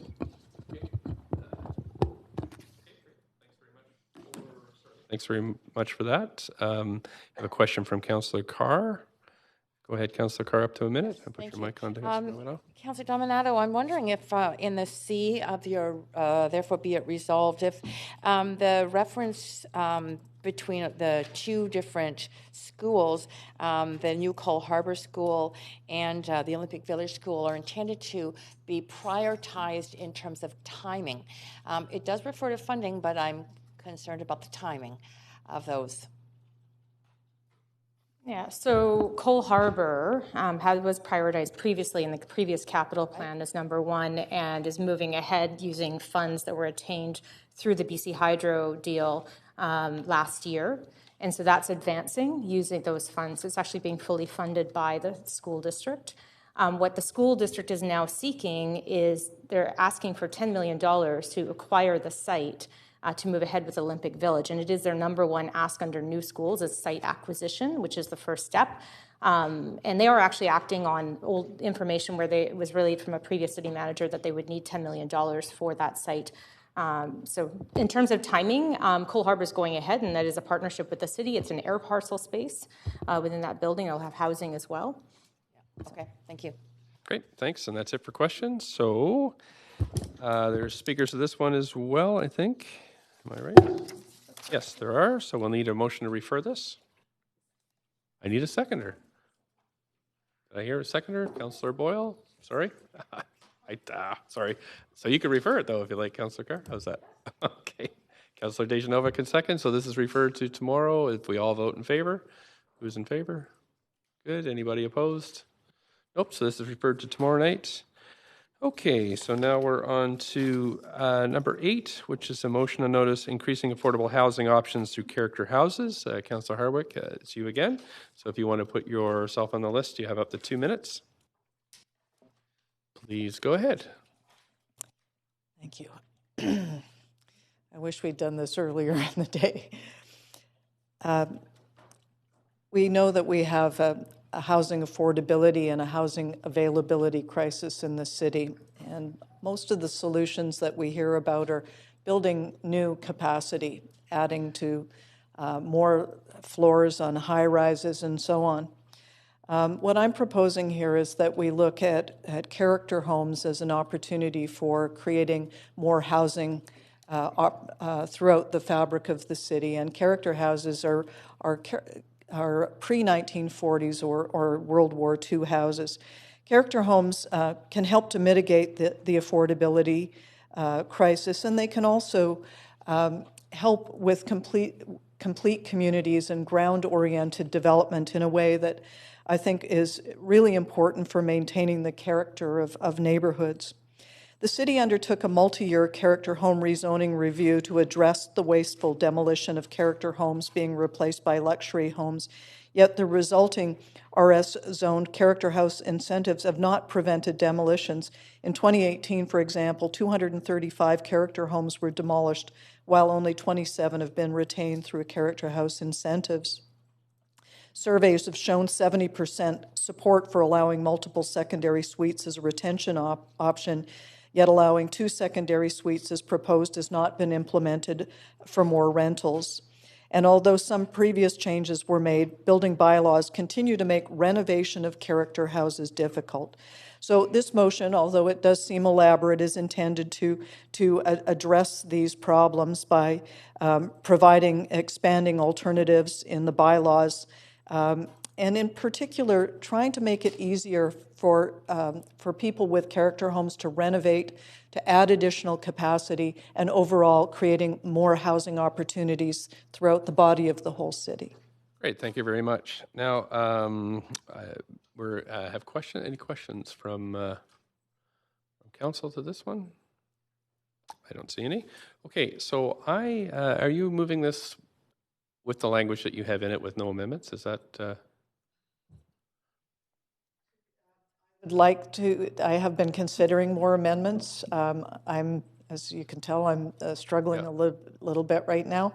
But nothing written to present to us at the moment, or? Not at the moment, but I would like the opportunity to carry this forward with amendment and just beg the patience of council. Okay. Sure. Councillor Dejanova? I'm just wondering is it possible to make amendments after hearing from speakers if a motion's not out of order, but perhaps there were some concerns with it? Always during debate and I just discussion. wanted to know. You would call a motion out of order if it was out of order, but there could be a possibility that amendments could be made after hearing from speakers at committee. Yeah, once it's seconded, it's on the floor, and then people can do whatever they like with it. So. Thanks very much. Okay, so thanks. This is seconded. However, before, did I have a seconder for this then? I'll second. Okay, thanks. Councillor Dejanova, second. Now, before we move on, is that I did check the text with legal and with this one as well, and they are concerned that some of the language would, I'm just trying to remember the exact wording here, is that the way it's worded is that we shouldn't hear from speakers because it would compromise a future public hearing process. So again, I can send you that. So this doesn't mean it's out of order. It just means it should not go to speakers tomorrow because it would, my understanding of the motion, it would trigger a public hearing process and our debate on it would compromise so I'm just informing you of that. We're not debating it. I just want to draw attention to the fact that I specifically removed reference to public hearing from the motion. And we're not debating it. That's the note I have from legal is that that we're advised that it shouldn't go to the public tomorrow because of some of the discussion would interfere with the public hearing process. And again, I can give you a full written reason for that. But I'm just informing council of that now. Well, I had requested a legal debate. opinion on this, It's which not a debate. I've not received. It's not a debate. Information. My question is if it's not out of order, but the mover of the motion isn't happy with the process or it doesn't favor the process moving forward, they at this point could also withdraw it and bring it back, calling notice again on it. Sure, there's all kinds of options for. Is that correct? Or because it's on the agenda, if it's No, withdrawn? because it's on the floor now we'd have to vote for that to happen. Okay, so we'd have to vote. So the mover would have to move reconsideration or ask for withdrawal? Withdraw the And you need unanimous. However, that being the case, is that the recommendation is that it's not referred to to hear from speakers tomorrow. That's a recommendation from legal because it would compromise a future public hearing process. It's not debate. I'm just informing you of that. And again, it's tough for me to get all these rulings because I just get the language like days before, and I try my best to. Right. But it's not a debate. So. No, but. Yep, that sounds like debate to me. So it's not debate. I'm just informing council of where we are. You can if you like, but it's not really a challenge. I'm not ruling it out of order. I'm informing you of what legal has informed me about this. I'm informing council as to what legal has informed me about the motion as it is currently worded. Recommending that it not be referred to hear from speakers. Right. So with that information in mind, there are speakers that have signed up to speak to this. So I need a motion to refer.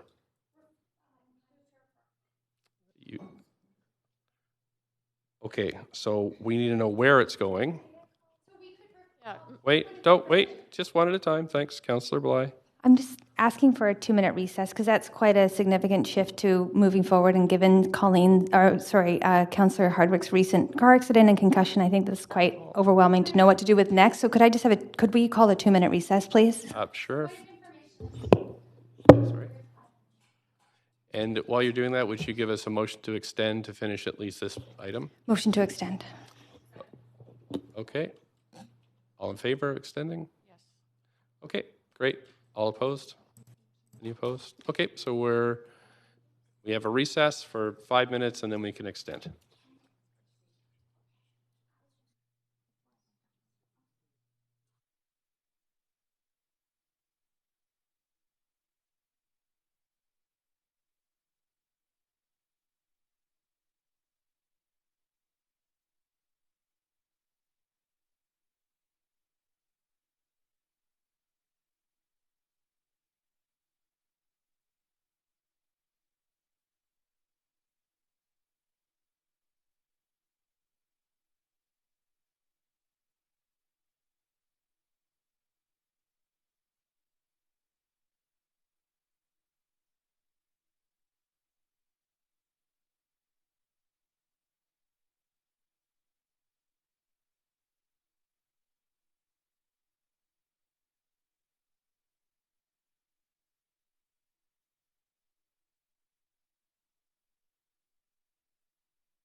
order. Is that right?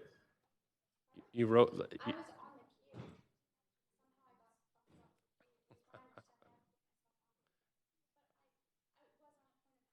You were in a point of order, but not in the queue. Yeah, a point of order, but not on the queue. Okay. You're on the queue now. Okay. All right then, so we're all back. So again, need any additional explanation, or is everything okay? Because I will send this along to you. Again, it's advice, it's not like it's out of order. So I have Councillor Carr on the queue. Councillor Carr? It's not out of order, just the advice from legal is that we should not hear from speakers, because it would bias any future public hearing, or had the potential to do that. So it could be heard without speakers, for example. Okay, thank you. I have just forwarded to staff an amendment.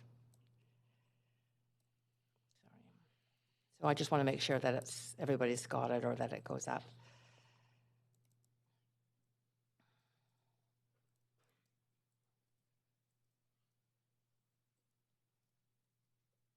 Maybe I can just wait to speak to it till it's visible for people. Yep.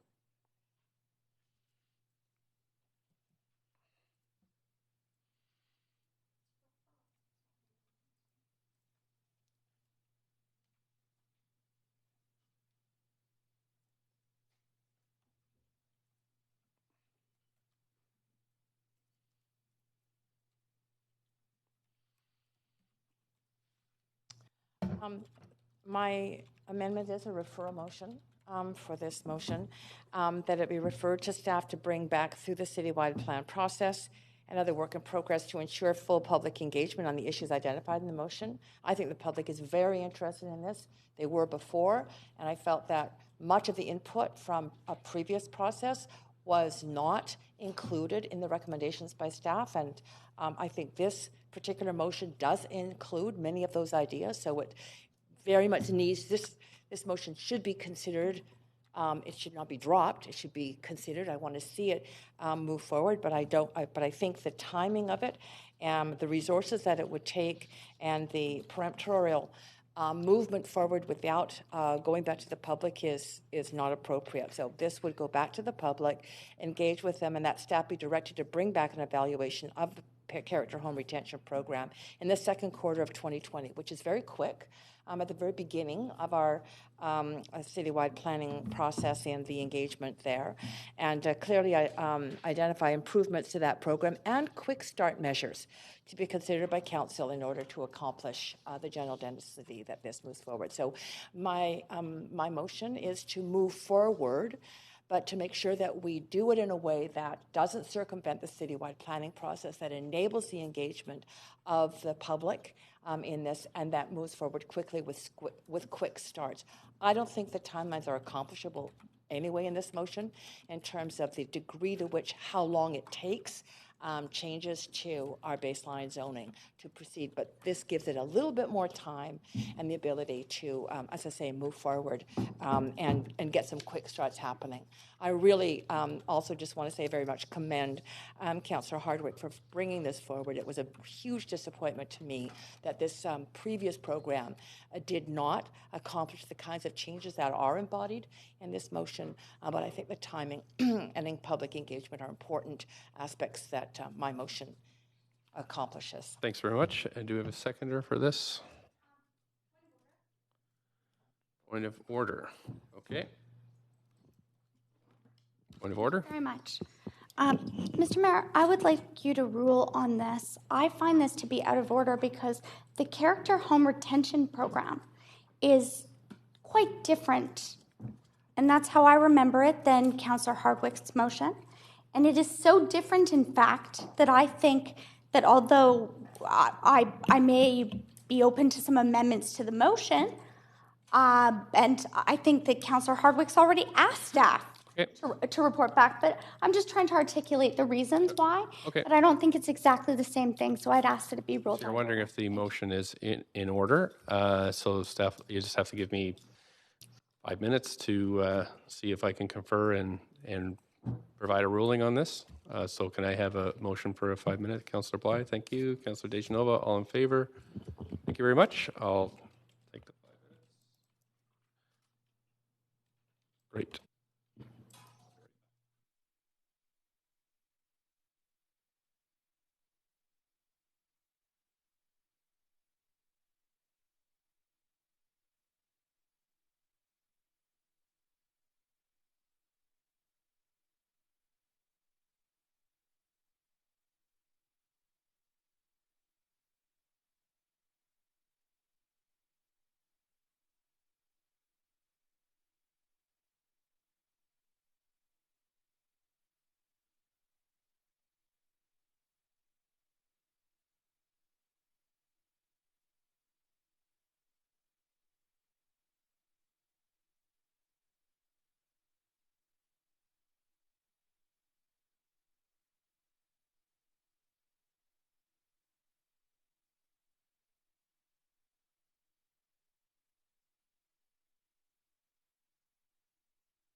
Okay, I did do have a ruling, and we did check with the legal department, and I went through the various clauses of why something can be out of order, and this does not appear to be out of order. So that's the ruling. I can provide that in writing if you like, but okay, so we need a seconder for this amendment. Councillor Boyle, thanks. Now we're going to go in the amendment queue. Anybody like to speak to this? Please put your name on. Councillor Dejanova, up to 5 minutes. Thank you very much. I will not be supporting this referral because I think that this could actually put on hold the most affordable housing that we could possibly see in our city. Although the wording of character home retention is in this referral specifically, what this ultimately will do is send Councillor Hardwick's motion, which focuses on looking at putting more secondary suites online. And I think that when we talk about affordable housing across the spectrum, that is the most affordable type of housing aside from single room occupancy units in our city. And I would hate to see us waiting to build housing. I was very clear that I support citywide plan, but I will not stop supporting housing until citywide plan is complete. And I think that if we looked at the cost of those affordable secondary suites today, and if we looked at the cost of those affordable secondary suites when citywide plan is complete, there would be a huge difference. That would mean some people couldn't live in our city any longer. And I have to say that as we will enter another public hearing tonight, but we've heard several times at public hearing and we've debated here on the floor of council. It is very important that we put more affordable housing online now, that we do not wait to do that.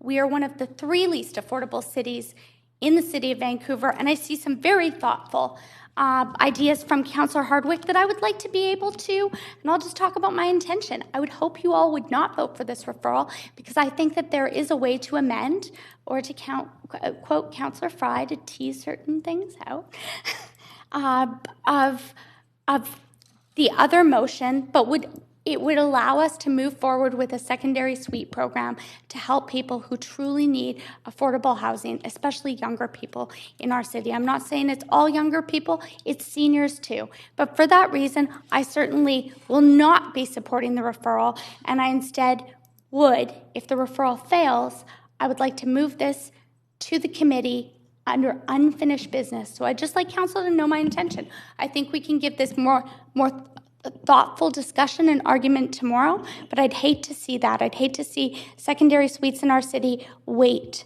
We also have a housing update coming this December. I would hate to see it wait until citywide plan. So for those reasons, I will not be supporting this. Thanks very much. And it does seem like everybody wants in on this, which is fine, but we do have a hard start for our public hearing at 6 o'clock by terms of the Vancouver Charter. So although we have a little bit of leeway in terms of the absolute start time, I just remind you of that as we go through this list. Councillor Swanson, please go ahead. I support the referral, but I have an amendment for it, which I sent in. Sorry? Oh. Didn't get it? We had a computer go down. Okay, we haven't received it. We've been having some computer problems. Did you send it? It just had the two front computers go down. Can you forward it under? I didn't receive it.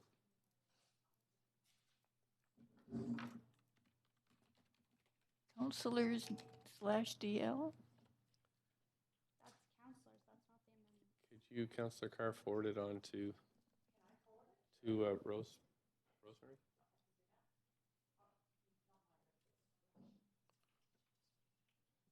Thanks. Sorry? Can you speak about it now, Councillor Swanson? Yeah, it's basically to try and ensure that at least some of the suites that result from preserving these homes are affordable to lower income people. So it's basically that staff report on how character and heritage homes can be used to create housing that people earning under $50,000 per year can afford, just as an addition to Councillor Carr's referral. Okay, so I need a seconder for that. Second, so we're going to that amendment Q2. If anybody would like to speak to this. We've had it. It's been sent to you, though? Has it been sent to you? Okay.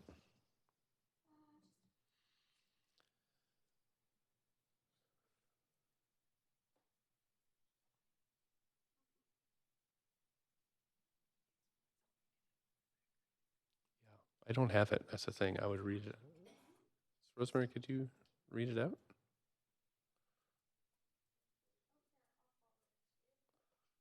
I think we have it here.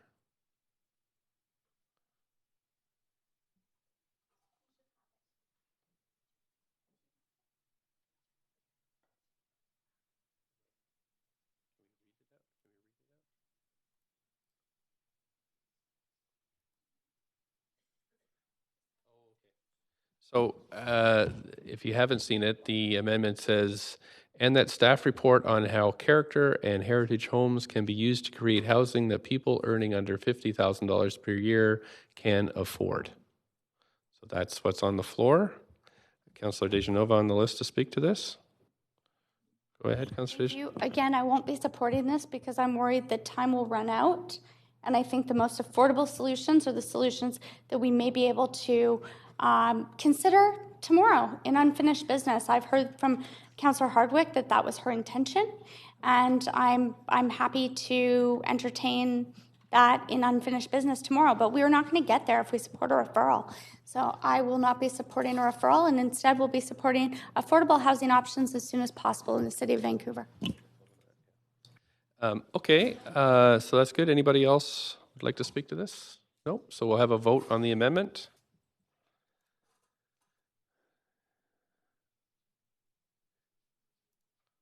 Read it out again for you if you're uncertain of what. And that staff report on how character and heritage homes can be used to create housing that people earning under $50,000 per year can't afford.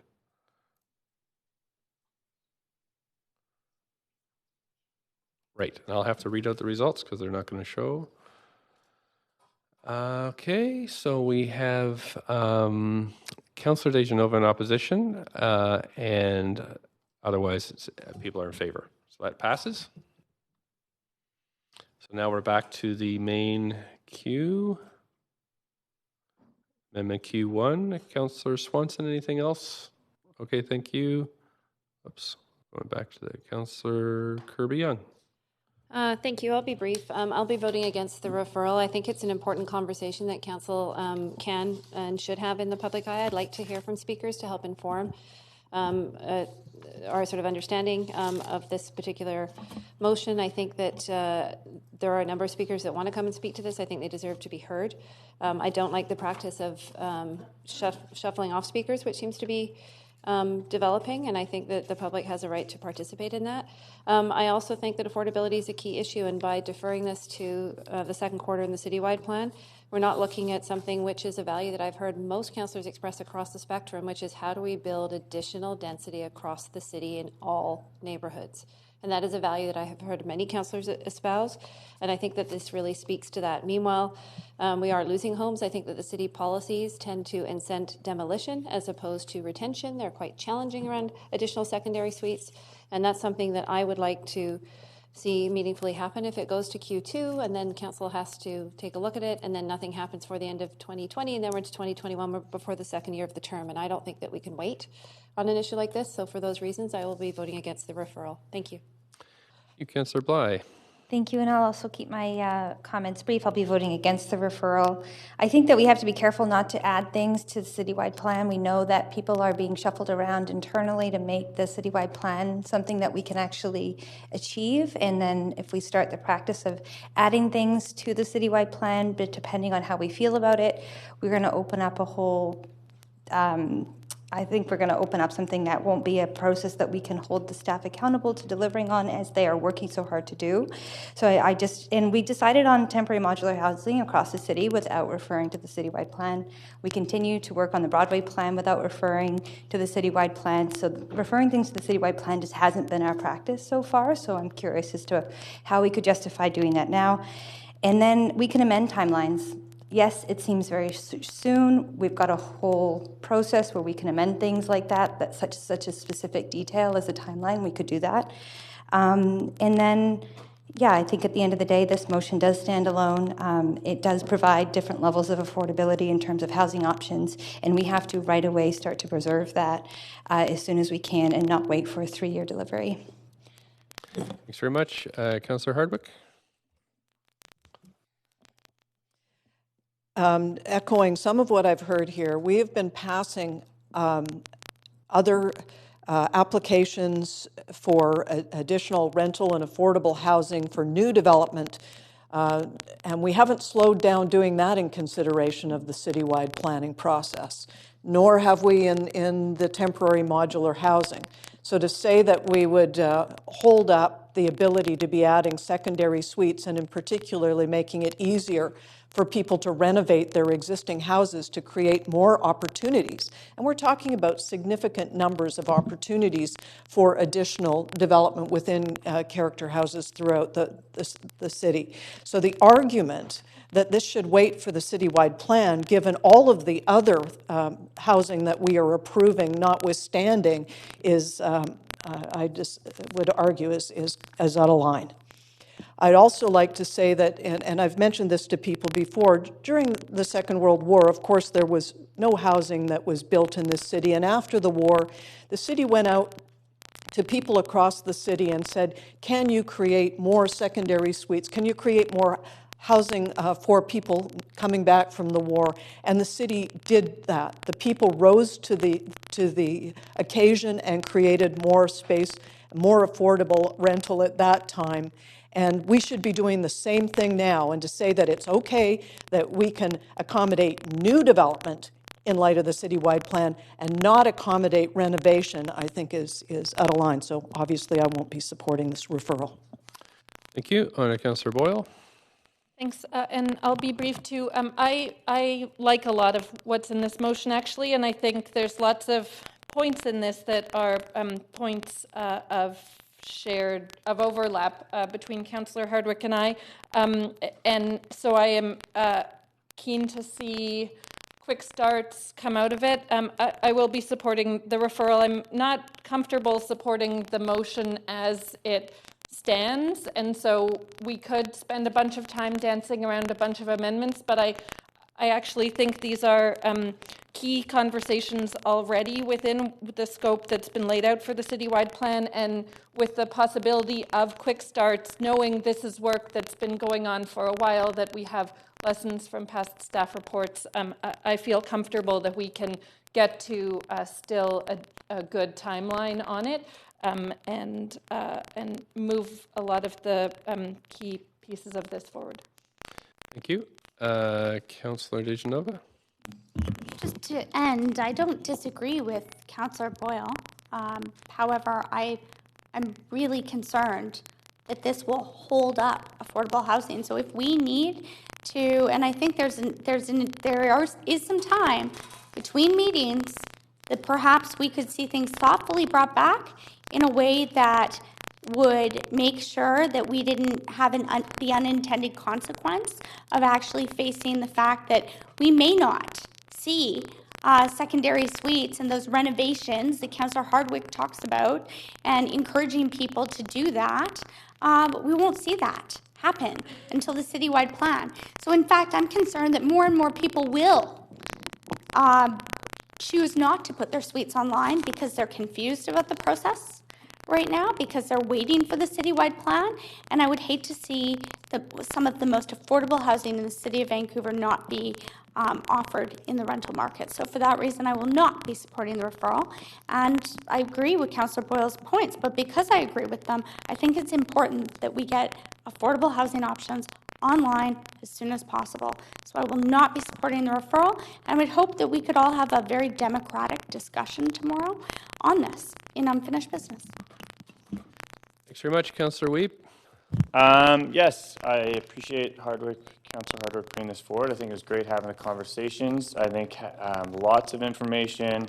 I think it's got a little too much detail in it, to the point that it brings up things that aren't consistent with what the goal is. I really think that the end goal everyone on this council wants to get to. But I will be supporting the referral, looking forward to the conversation happening in the second quarter of 2020 on character home retention. And I really think that there are some really innovative and creative ideas in this motion that need to be visited and looked at. And I look forward to further conversations. Thank you. Councillor Dominato? Thanks, Mr. Mayor. I'll be brief as well, but I am very supportive of this motion going forward tomorrow at our standing committee. I'm not going to support the referral, and the reason being, it's been covered already, is in part the affordability question. And one of the things that came up when we were campaigning was not only housing and affordability in the city, but our underutilized housing stock. And so obviously, I think many of us have been very supportive of adding supply, but I also think we need to leverage that existing housing stock, and it often provides some of the more affordable housing for people, as well as it actually helps others who are homeowners as well. But I'm not going to support the referral today, and so I just wanted to add my voice to that conversation. And I think that there's an important conversation that needs to take place here, and I think that could take place tomorrow at our standing committee. Councillor Hardwick, you got about 3 minutes left. Even though my brain is not working very well right now, because I oppose this referral, but I do think that from what I've heard from Councillor Boyle and others there, and Councillor Weeb, and actually everybody, that there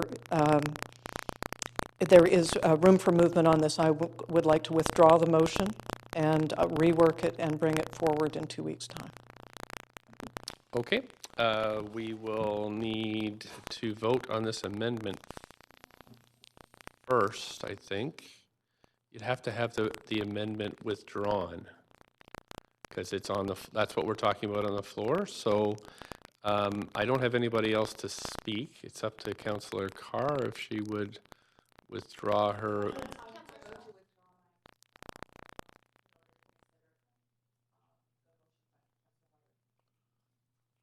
Okay, so we need a seconder for that withdrawal. Thank you. And all in favor of Great, thank you. So that's withdrawn. So we go back to the main queue. We have, I'm just trying to remember, do you have to have the floor to withdraw?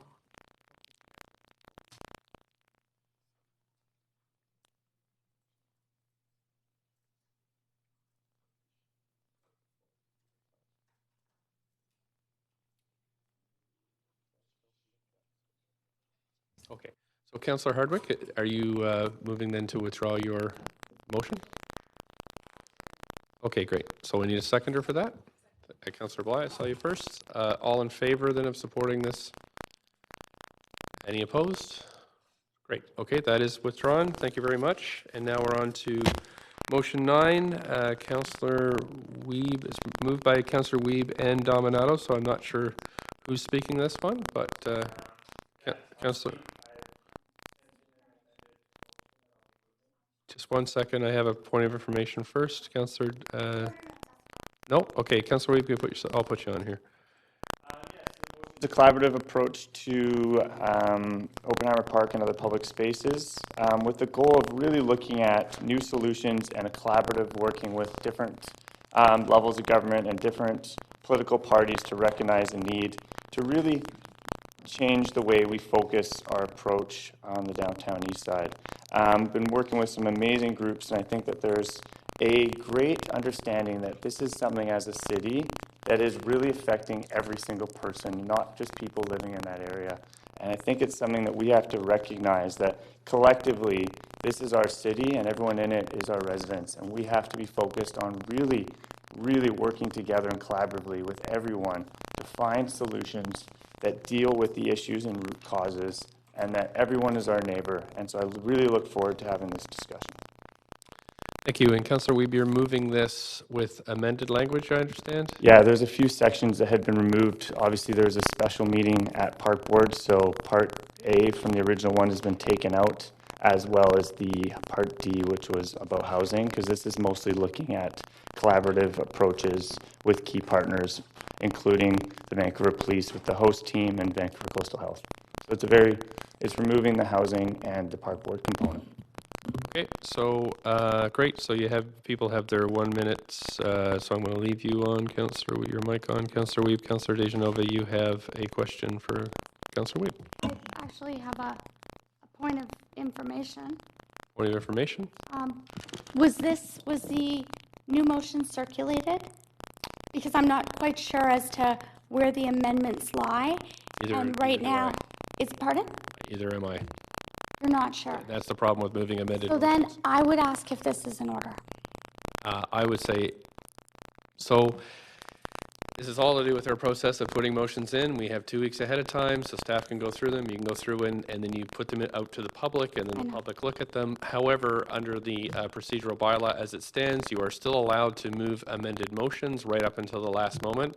However, that makes it extremely difficult for folks to understand what's going on, because you could radically change the content of the motion. However, that it is in order to do that, and if it's seconded, it's on the floor. But it does make it very hard for me to, as chair, rule if something is in or out of order. So the point of procedure is it is correct procedure, but it's not the best one. I understand. I'm wondering if the amendments have been circulated. Perhaps through you to the clerk? I don't know if they have been. Confirmed, please. Have they been circulated? Yep. It's removal of A and D. When was this? That it was circulated? 40 minutes ago. Pardon? 40 minutes. Anyway, it's not a discussion, so is there, yes, Councillor Dominato? If I may, I think the question we're hearing is could be clarified what's changed? And so I think that could be circulated if it hasn't been circulated by the clerks already. And it's up there. And it's up there. And I think that Councillor Wiebe spoke to what was changed. Essentially, A was severed. That's not information. The information's I'm telling you something, you're not telling me something. So that's good. It's been a long day. Okay, thanks. So that's it. It's Councillor Dejanova, you still have the floor for up to 5 minutes.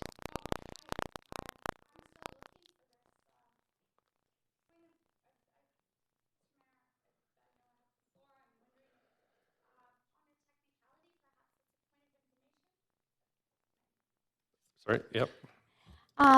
Maybe we could have a very short recess where it's circulated. I don't see it. Oh, it's just come up now, this minute. What do you know? It's nice to see something in its complete form. So I understand this is a new A now. So A is a new A, though. Is that correct? Okay. So I would like a 5-minute recess if possible to be able to review this. Seconder for that one? Okay, all in favor of a 5-minute recess? Nope. I don't know. Can you put your hands up if you're in favor of a 5-minute recess? 1, 2, 3, 4, 5. 1, 2, 3, 4, 5. That's not enough. So you don't get one. That's not enough. Okay. So we're moving ahead. So I'm going to let your clock run. Then I will ask a question. I just feel like we need to do that for one more time. A point of order. I saw hands go up and down. We've had it. The clock's rolling. Let's go. Pardon me? I said point of order. I don't think you counted me in your numbers. Well, I asked hands up. I didn't see 6. Yeah. So, and I asked Just number standing there times. was It's hard. okay. Just keep going. Clock's going. Okay. I would like to call for a 5-minute recess, please. You just did that. It wasn't approved. I know. 4.5-minute recess. No, I mean, I'm gonna ask for that. keep going. I'm not going to call for it. We just had a recess. It was refused. Please continue. Okay.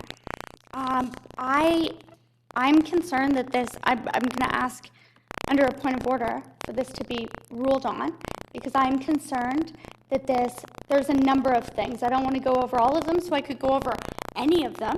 Is that correct, or do I have to ask them each? No, you can ask for ruling on Okay, point of so order, but I will. for public safety, Yeah. I'm also under the jurisdiction of what we're able to do. The health and wellness, and I suppose it's also like a bit of an HR issue that I'm concerned about, which could bring things in camera, but I'm concerned considering what this motion had started as, which I believe the title and the wording was quite different. Okay, Is it significantly different than the motion that originally came forward? I don't know. So I will need a 5-minute recess in order to check whether this is in order. So everybody in favor, can somebody second the motion or put forward a motion, 5-minute recess so I can do this? All in favor of that so I can check if it's in order, and I see 6 hands, so we're good. So we have 5 minutes for me to check if this is in order.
All right, so we've had a chance to confer on this.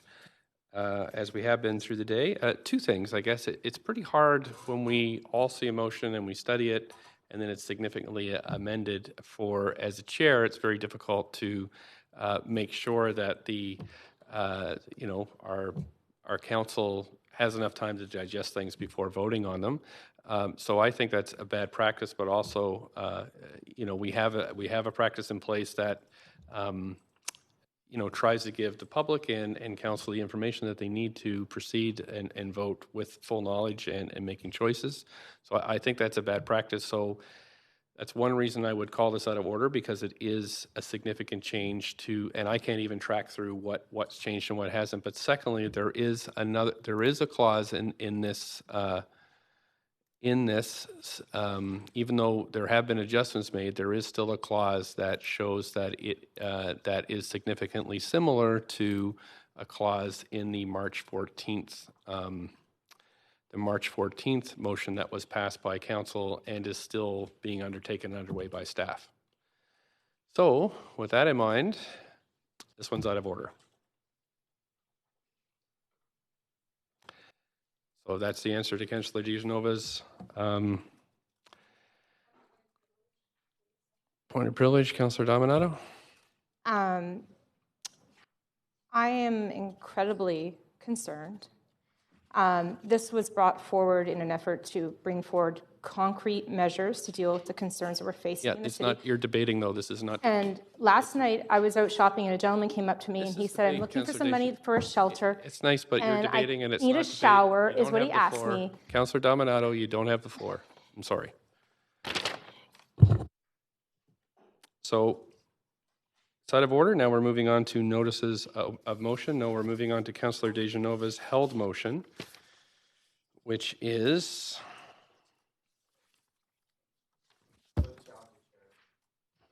another chair challenge. Awesome. Okay.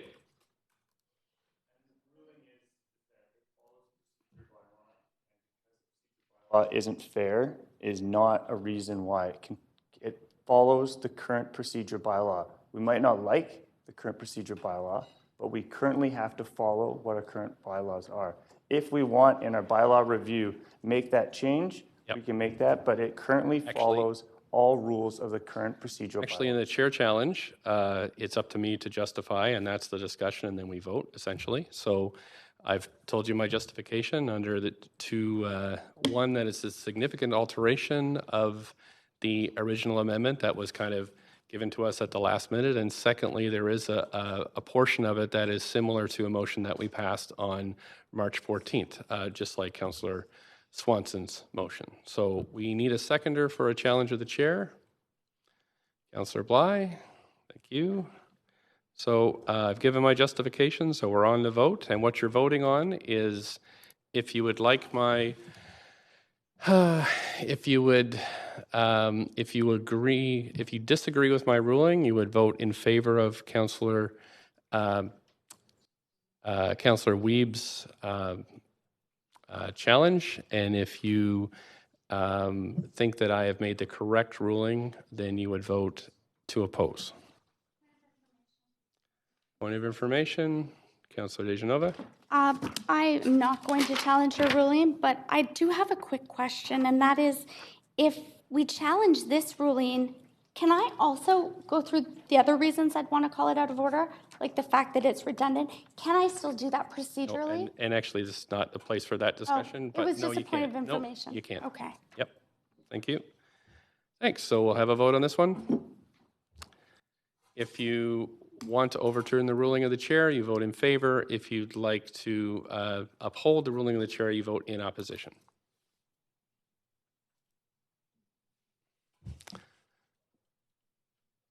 Okay. So waiting for Councillor Hardwick, Councillor Fry. Okay, I've been overturned. So Councillor Boyle, Councillor DeGenova, and myself in opposition, and so that ruling has been overturned. So you're now voting on you're now moving on a motion that legal has advised is frivolous, but that's okay. I'd like to refer it to more to listen speakers. I'm on the list. Councillor DeGenova. Point of information. Sorry.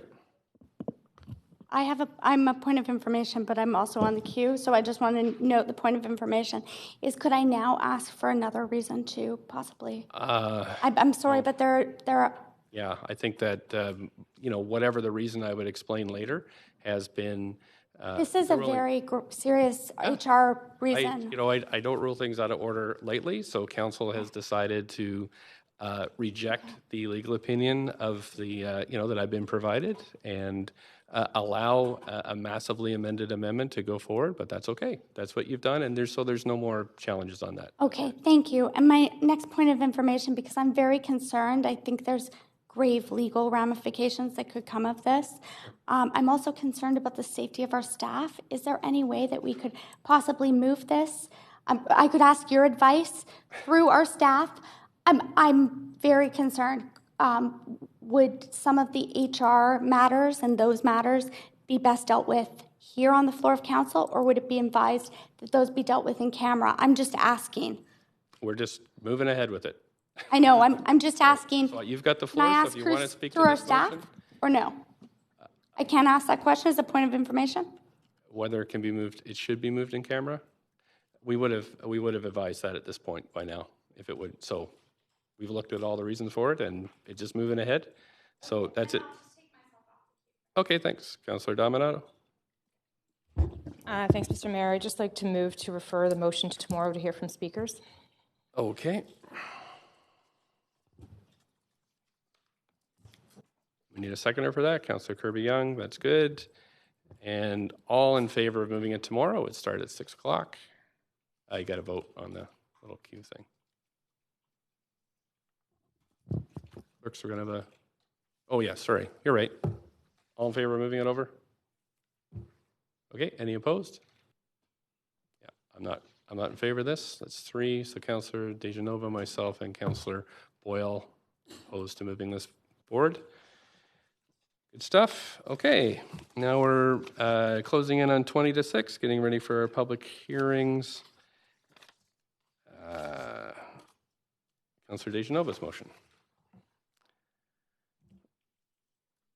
Sorry. Yep, Councillor Dejanova's motion on reimbursement of legal costs.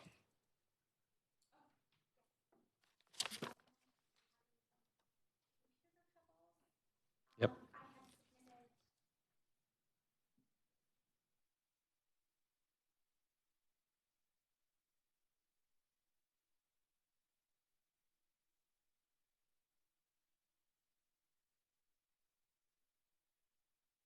This motion, by chance, be significantly amended?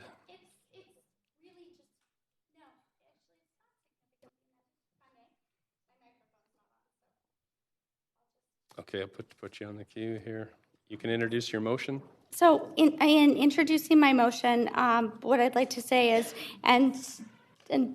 is that I took the advice of legal. I think that this is the proper process to go through in moving forward. So I would suggest that instead we look at some high-level policy, and it's my understanding that this motion legally, considering I consulted legal and the language came from legal, I think they would tell me if it was significantly different or redundant to what we're doing already, and I did ask those questions. So for those reasons, I'm hoping that council will support looking at this for all of us. I think it's about best practices and ethics. At a later date, I might even look at a harassment policy, because I understand there's not a harassment policy currently for council members.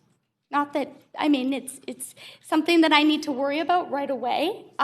But I think that just looking at best HR practices and governance, it's important that we get there. So this is a piece to that puzzle, and I really do appreciate staff's hard work on this. I understand, although I myself, I want to be very clear that I have not, would not be submitting anything under this. That's not a motive of mine. I think that would be, this would be the best way forward. So I would hope that the revised language, A, B, and C, I did send out D before. I've been having some issues, as I had mentioned, with my email and login. But it's A, B, and C I'm hoping council will vote on. Thank you. Thank you. And I haven't seen... Okay, so we'll move to questions from Councillor Swanson. I just want to conflict out on this.